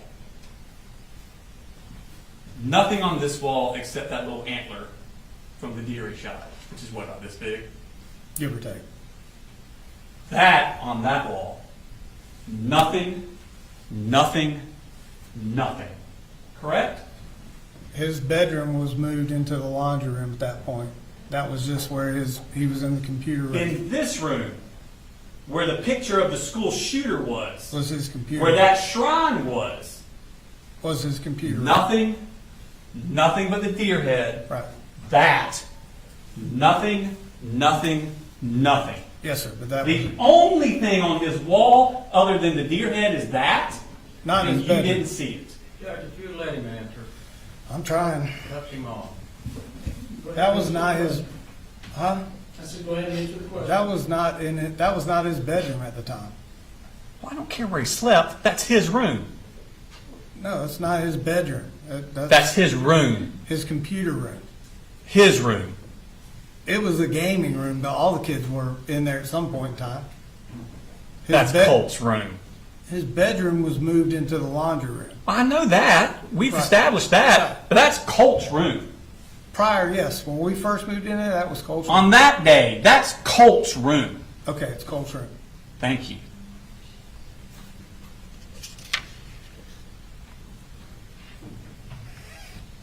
Now, the next day, on the 5th, you take Jenny to the treehouse. Correct? Correct.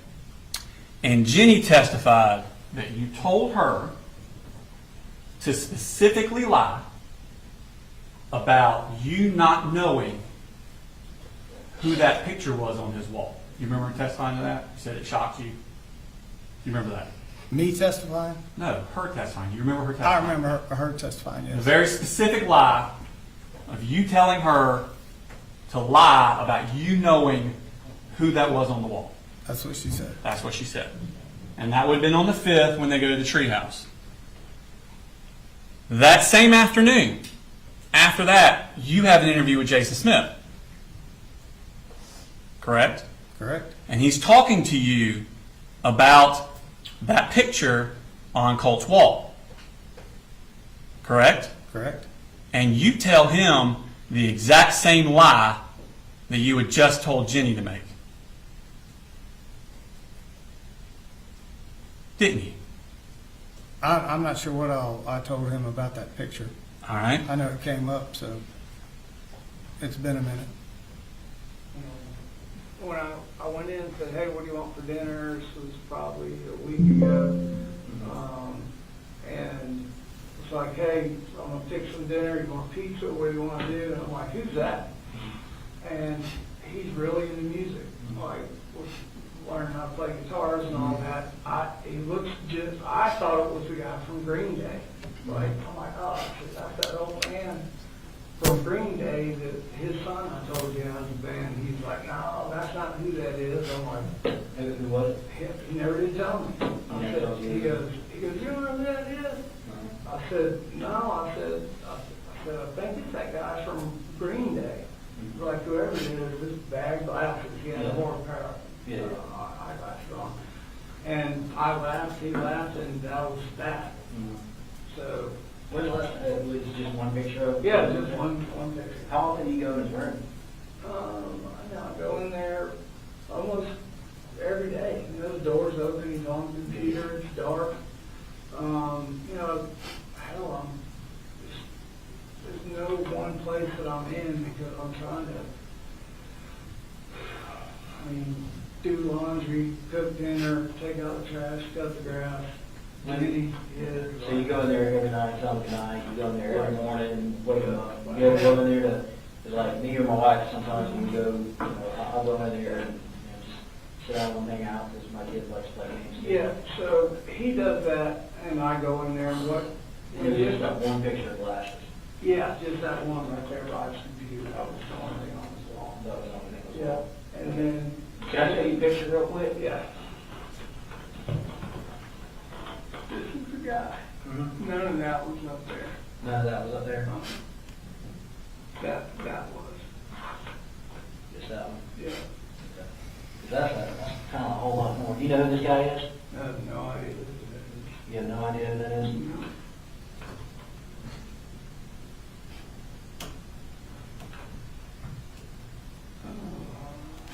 Can you see what that says I right see there? what that says. Yeah, that deadly toll 17. That's the guy that shot the baby bar. No, that is a school shooter, and his name is Nicholas Cruz. That's the same guy. That's the same Yeah, guy. same guy. Okay. That's the only thing I Yeah. can see. We got pictures from the social media down here. This is in his room. Yes, sir. I'm telling you right now, I never saw any of that. There was one picture, that one, right there. And you woke him up to go to school. Yeah, no, here's what I'm gonna tell you. So when Jenny moved in, I said, hey, you're living with us, I'm gonna give you the master bedroom Mm-hmm. with private bath. Right. I'll sleep in the bunk bed with visitors. Mm-hmm. The right thing to do. So I had Colt set up on a couch out in the living room. And then when I saved up enough, I bought a queen size mattress and just bed frame, no box frame. And set it up in a laundry room, it's kind of a big room, like I was gonna make it my bedroom. So the goal was like, Colt, your room is packed with all this stuff that you got going on, computers and, golf clubs, all this stuff. I said, you need to start getting better sleep, so I want you to make this your room back here. Sleep in the bed instead of the couch. When you did that transition? Probably a month ago, pretty good. So he would be asleep in there, and literally there was no, like, if he's on his computer, like, I'm not going in there and chit chat with him. He'll go in there and lay down or come out on the couch, and that's usually if we're talking about school or anything's going on, that's where he's at. Like, So he never told me who that was. He never did. He was like, I can't believe you don't know who that is. He never told me who that was. Yeah. Yeah. That's a lie. Well, I had forgotten to mention the second time I went back in there with him and asked him who that was, but the picture was taken down. Oh. So you forgot to say that you knew who that was. Yeah. Because he asked, so he never told you? And you said, he never told me who it was. Never. He never did. Right, There's a lot of nevers. Now, we showed all those pictures where Colt had that up in his room many times throughout the summer. Oh, I saw some pictures of it. Yes, sir. Sometimes, first one in April, Mm-hmm. that was before he even dyed his hair. There was another one on August 13th. That's the night before his first day of school. Correct, and those pictures are different than what's on that poster board. Oh, no. Remember, she said it flips because the selfie? No, I And mean, if you look, see the top of it is here, and if it flips, exactly the same. right. Yeah, isn't that cool? Yeah, but the upper parts. Well, it's because of the top. See, there's a gap between Right. Yeah, okay.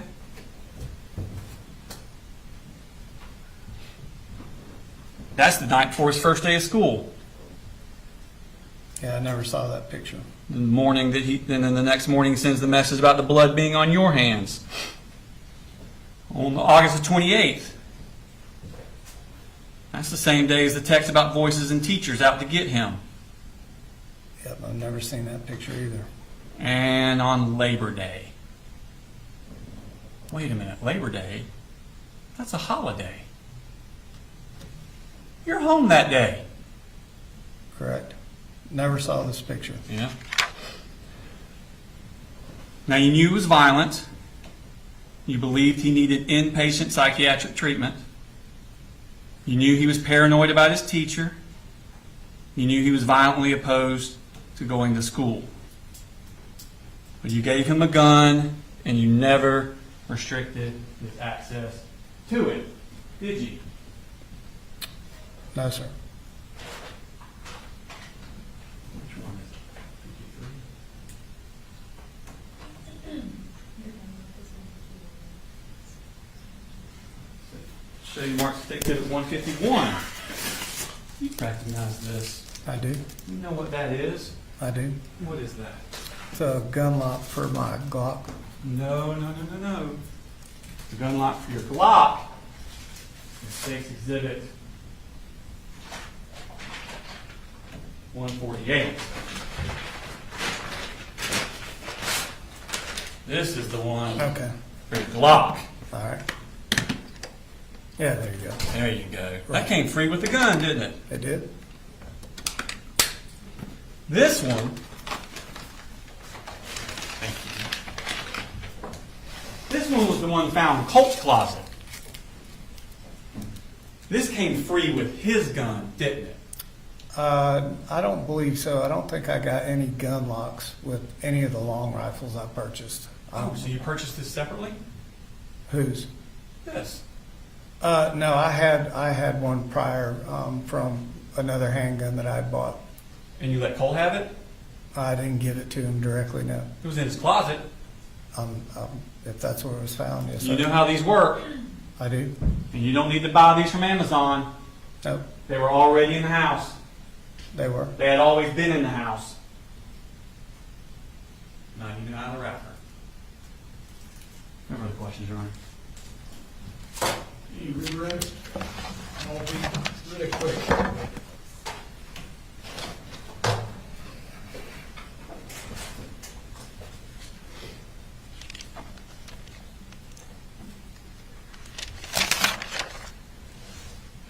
Just want to ask you a few questions to clear a few things up. Okay.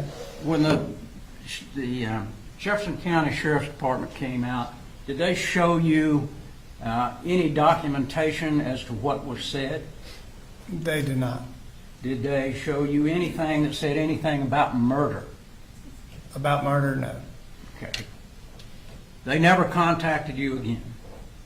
I talked to him the Other next than day. the next day? And then after that, it was over and done with. So when the district attorney asked you about, talking about murder, they didn't tell you that anything on there about murder. It was about school shooting. You don't know whether it was somebody else doing the shooting, whether it was a past shooting, or anything else. Did you know what it was about? Sustained. I know that it was about he said he made mention of somebody made a comment about school shooting. Okay. Other than that, did you have any information at all? No, sir. Did you notice the trash can when you came back in that morning to the house after the shooting? No, sir, I didn't. Where do you normally keep that trash can? I keep the trash can up against the wall between the kitchen and the laundry room. Okay. Do you normally take that trash out pretty regularly? Yeah, I do.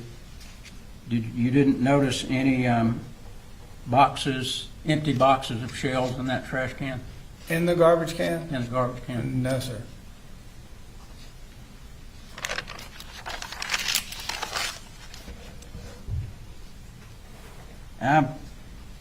The state was asking you about the Marcy's search on the internet about school shooting and that sort of thing. Yes, sir. And there was about, I think it was 11 minutes, maybe it was 14 minutes, where you and she talked. Tell us what y'all talked about. So the phone conversations were about the following weekend coming up, about me going down there to pick her up, her spending time with little Colin, and me trying to kind of, I didn't want to say that Jenny and Coley weren't really feeling it, her coming up there, so I was trying to be delicate about that situation, and I was still kind of in flux on what I was doing work-wise. Were you and she arguing? She wasn't happy that I wasn't coming down there. Did she ever tell you that she had made any of these searches at all? No. Did you ever see any of these photographs the state was showing you with Colt with the gun to his mouth and all that sort of thing? Did you ever see any of those? I've never seen any of those pictures until sitting in court. Did anybody ever show you any information that they got off of Discord from Colt's computer? No, sir. Did anyone show you, or have you seen here in court, the telephone call or the text message that Colt was making at 8:03 the morning of the shooting? I don't believe so.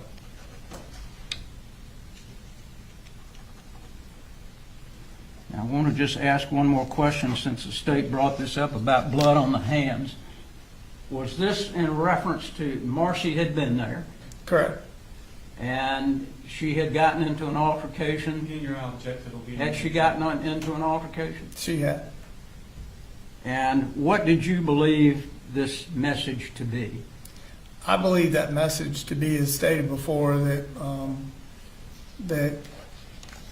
Colt was referencing her prior threat to killing him.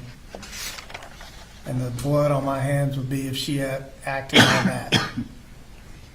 Now, this rifle, was it an assault rifle, as the state said? The SIG, that's what the AR stands for, and AR-15. Okay. But was it a single shot, or was it a machine gun? I was single shot, pull the trigger, bullet, shoot. Did your son give you any indication that you should not trust him and not follow the instructions that you had given him about the gun? No, that's the thing, is leading up to the argument he had with his mother when the first time a gun was ever, she went for the gun, is what he said. There'd never been any prior issues with him. It may have been in his room, it wasn't always in my closet, but there was never a threat or anything he did or said that was outside of the agreement that him and I had from the get-go. Was there ever an email, a text from Debbie, from Marcy, from Colt, from Jenny, indicating that he was interested in school shooting? The first time I heard school shootings was that phone call from Marcy the day of.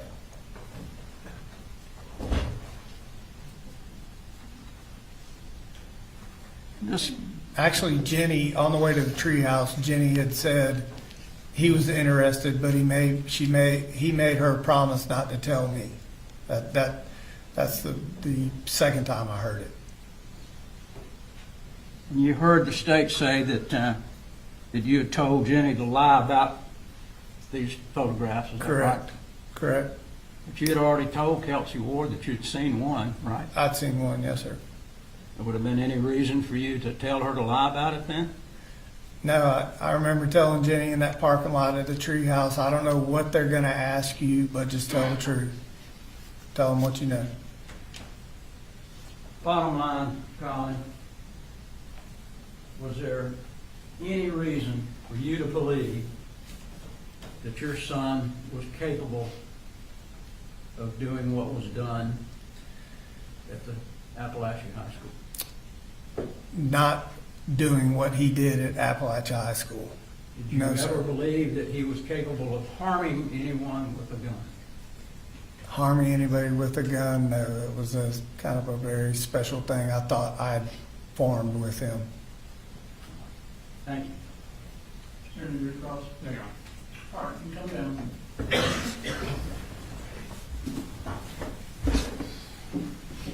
Ladies and gentlemen, I know that we're beyond the time that we normally run, and that I was wrong that you might go home a little early today. I do want to talk to the attorneys briefly about scheduling, so go ahead and go to the jury room, go to the restroom if you need to. I'll probably pull you back in here to give you some instructions.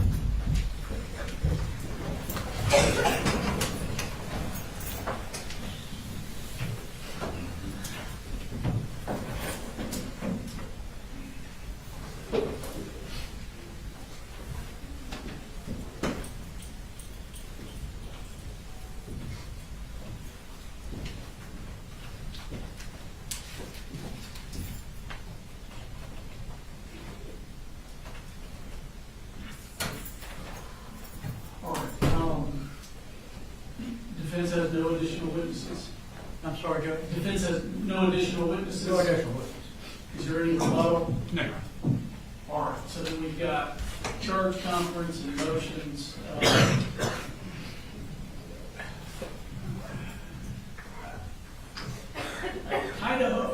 I had hoped originally to do charge conference this afternoon so that the dust was all settled when we were rolled in for closings Monday morning, but I don't think we're going to get there. I'm happy to stay and have some sort of preliminary discussion if you want to. My inclination is to tell the jury to show up at 12 o'clock tomorrow and tell them that I've already eaten Monday. Definitely not tomorrow. You made me nervous for a minute. What are your thoughts about Monday's scheduling?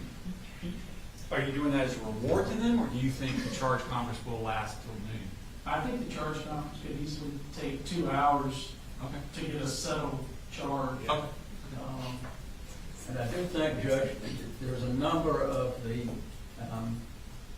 items that the state wants to put in that we're going to have an argument about whether they go out or not. Right.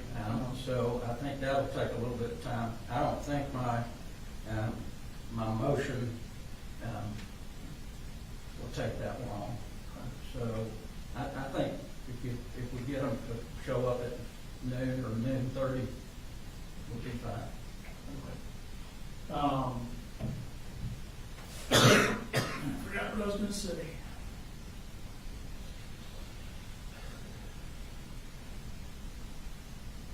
I don't, with closings, I definitely think getting a final charge might take 2 hours. So I don't want to have them here at 11, somebody gives a closing, then we go to lunch, and then somebody gives a closing. So I'm inclined to tell them to eat before they come, and I guess they could meet at noon and get here about 12:30.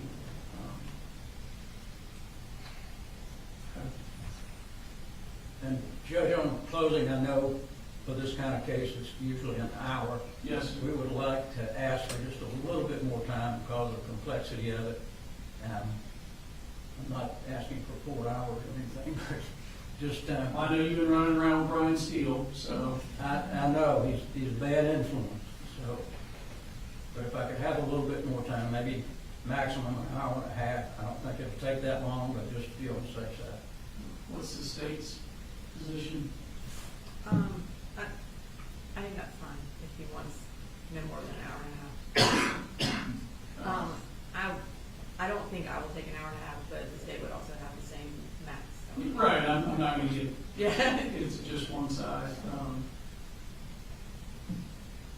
All right, you truly believe you may need an hour and a half? I don't think so, but I just don't want to be in the middle of something and the court hit the buzzer and I'm gone. All right.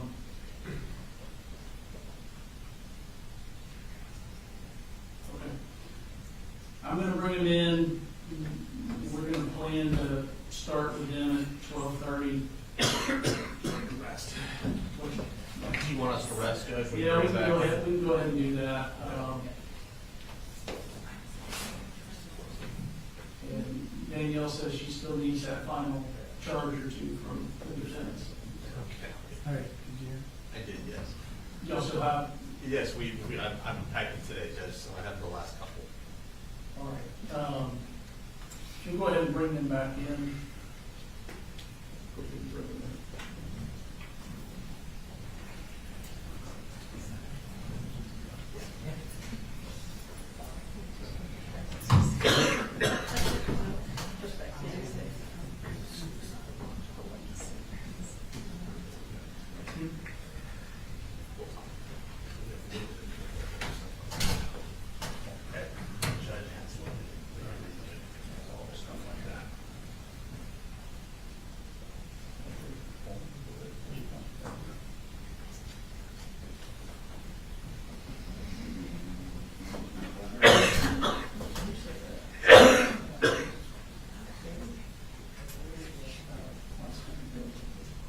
Terry, how long is it gonna take to get here if y'all met at noon Monday?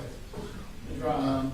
We should be here, if we beat the jurors at 12, if they can be there at 12, then we should be here around 12:30 or so.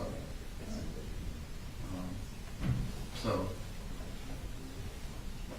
it takes about 25, 28 minutes, according to traffic also. So.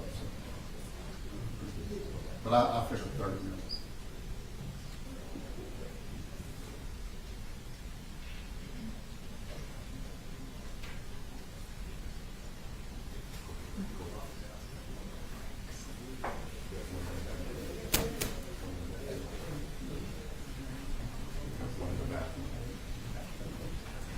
One in the restroom.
Does the defense have any additional witnesses?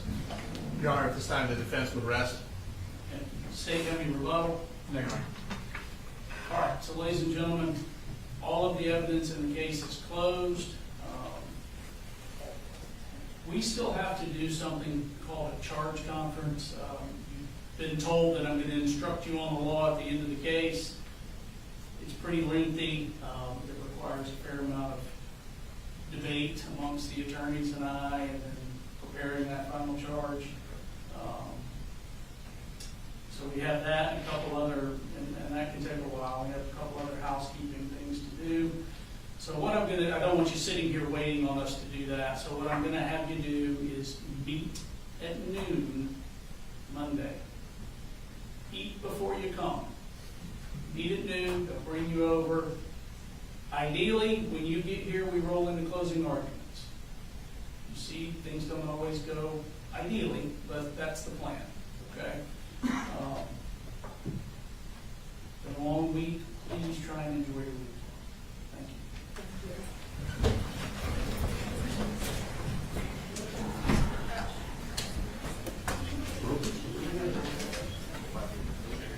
you.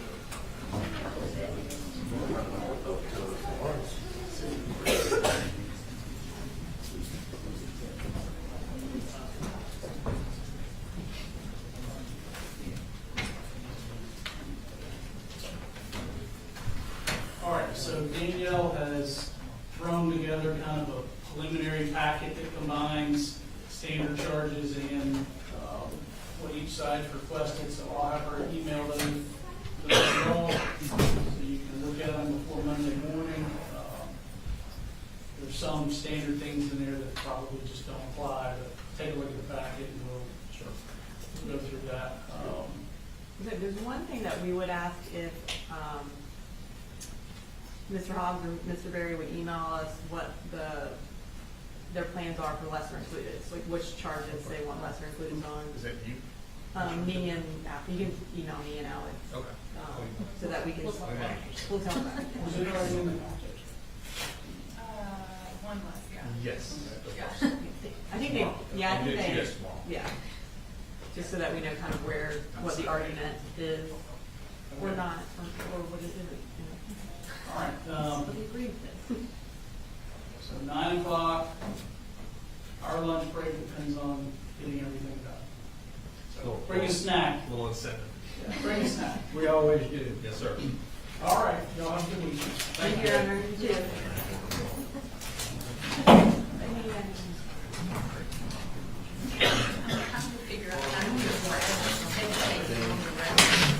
Are you taking this back down? Or do you want I think we have to, no, that one's fine.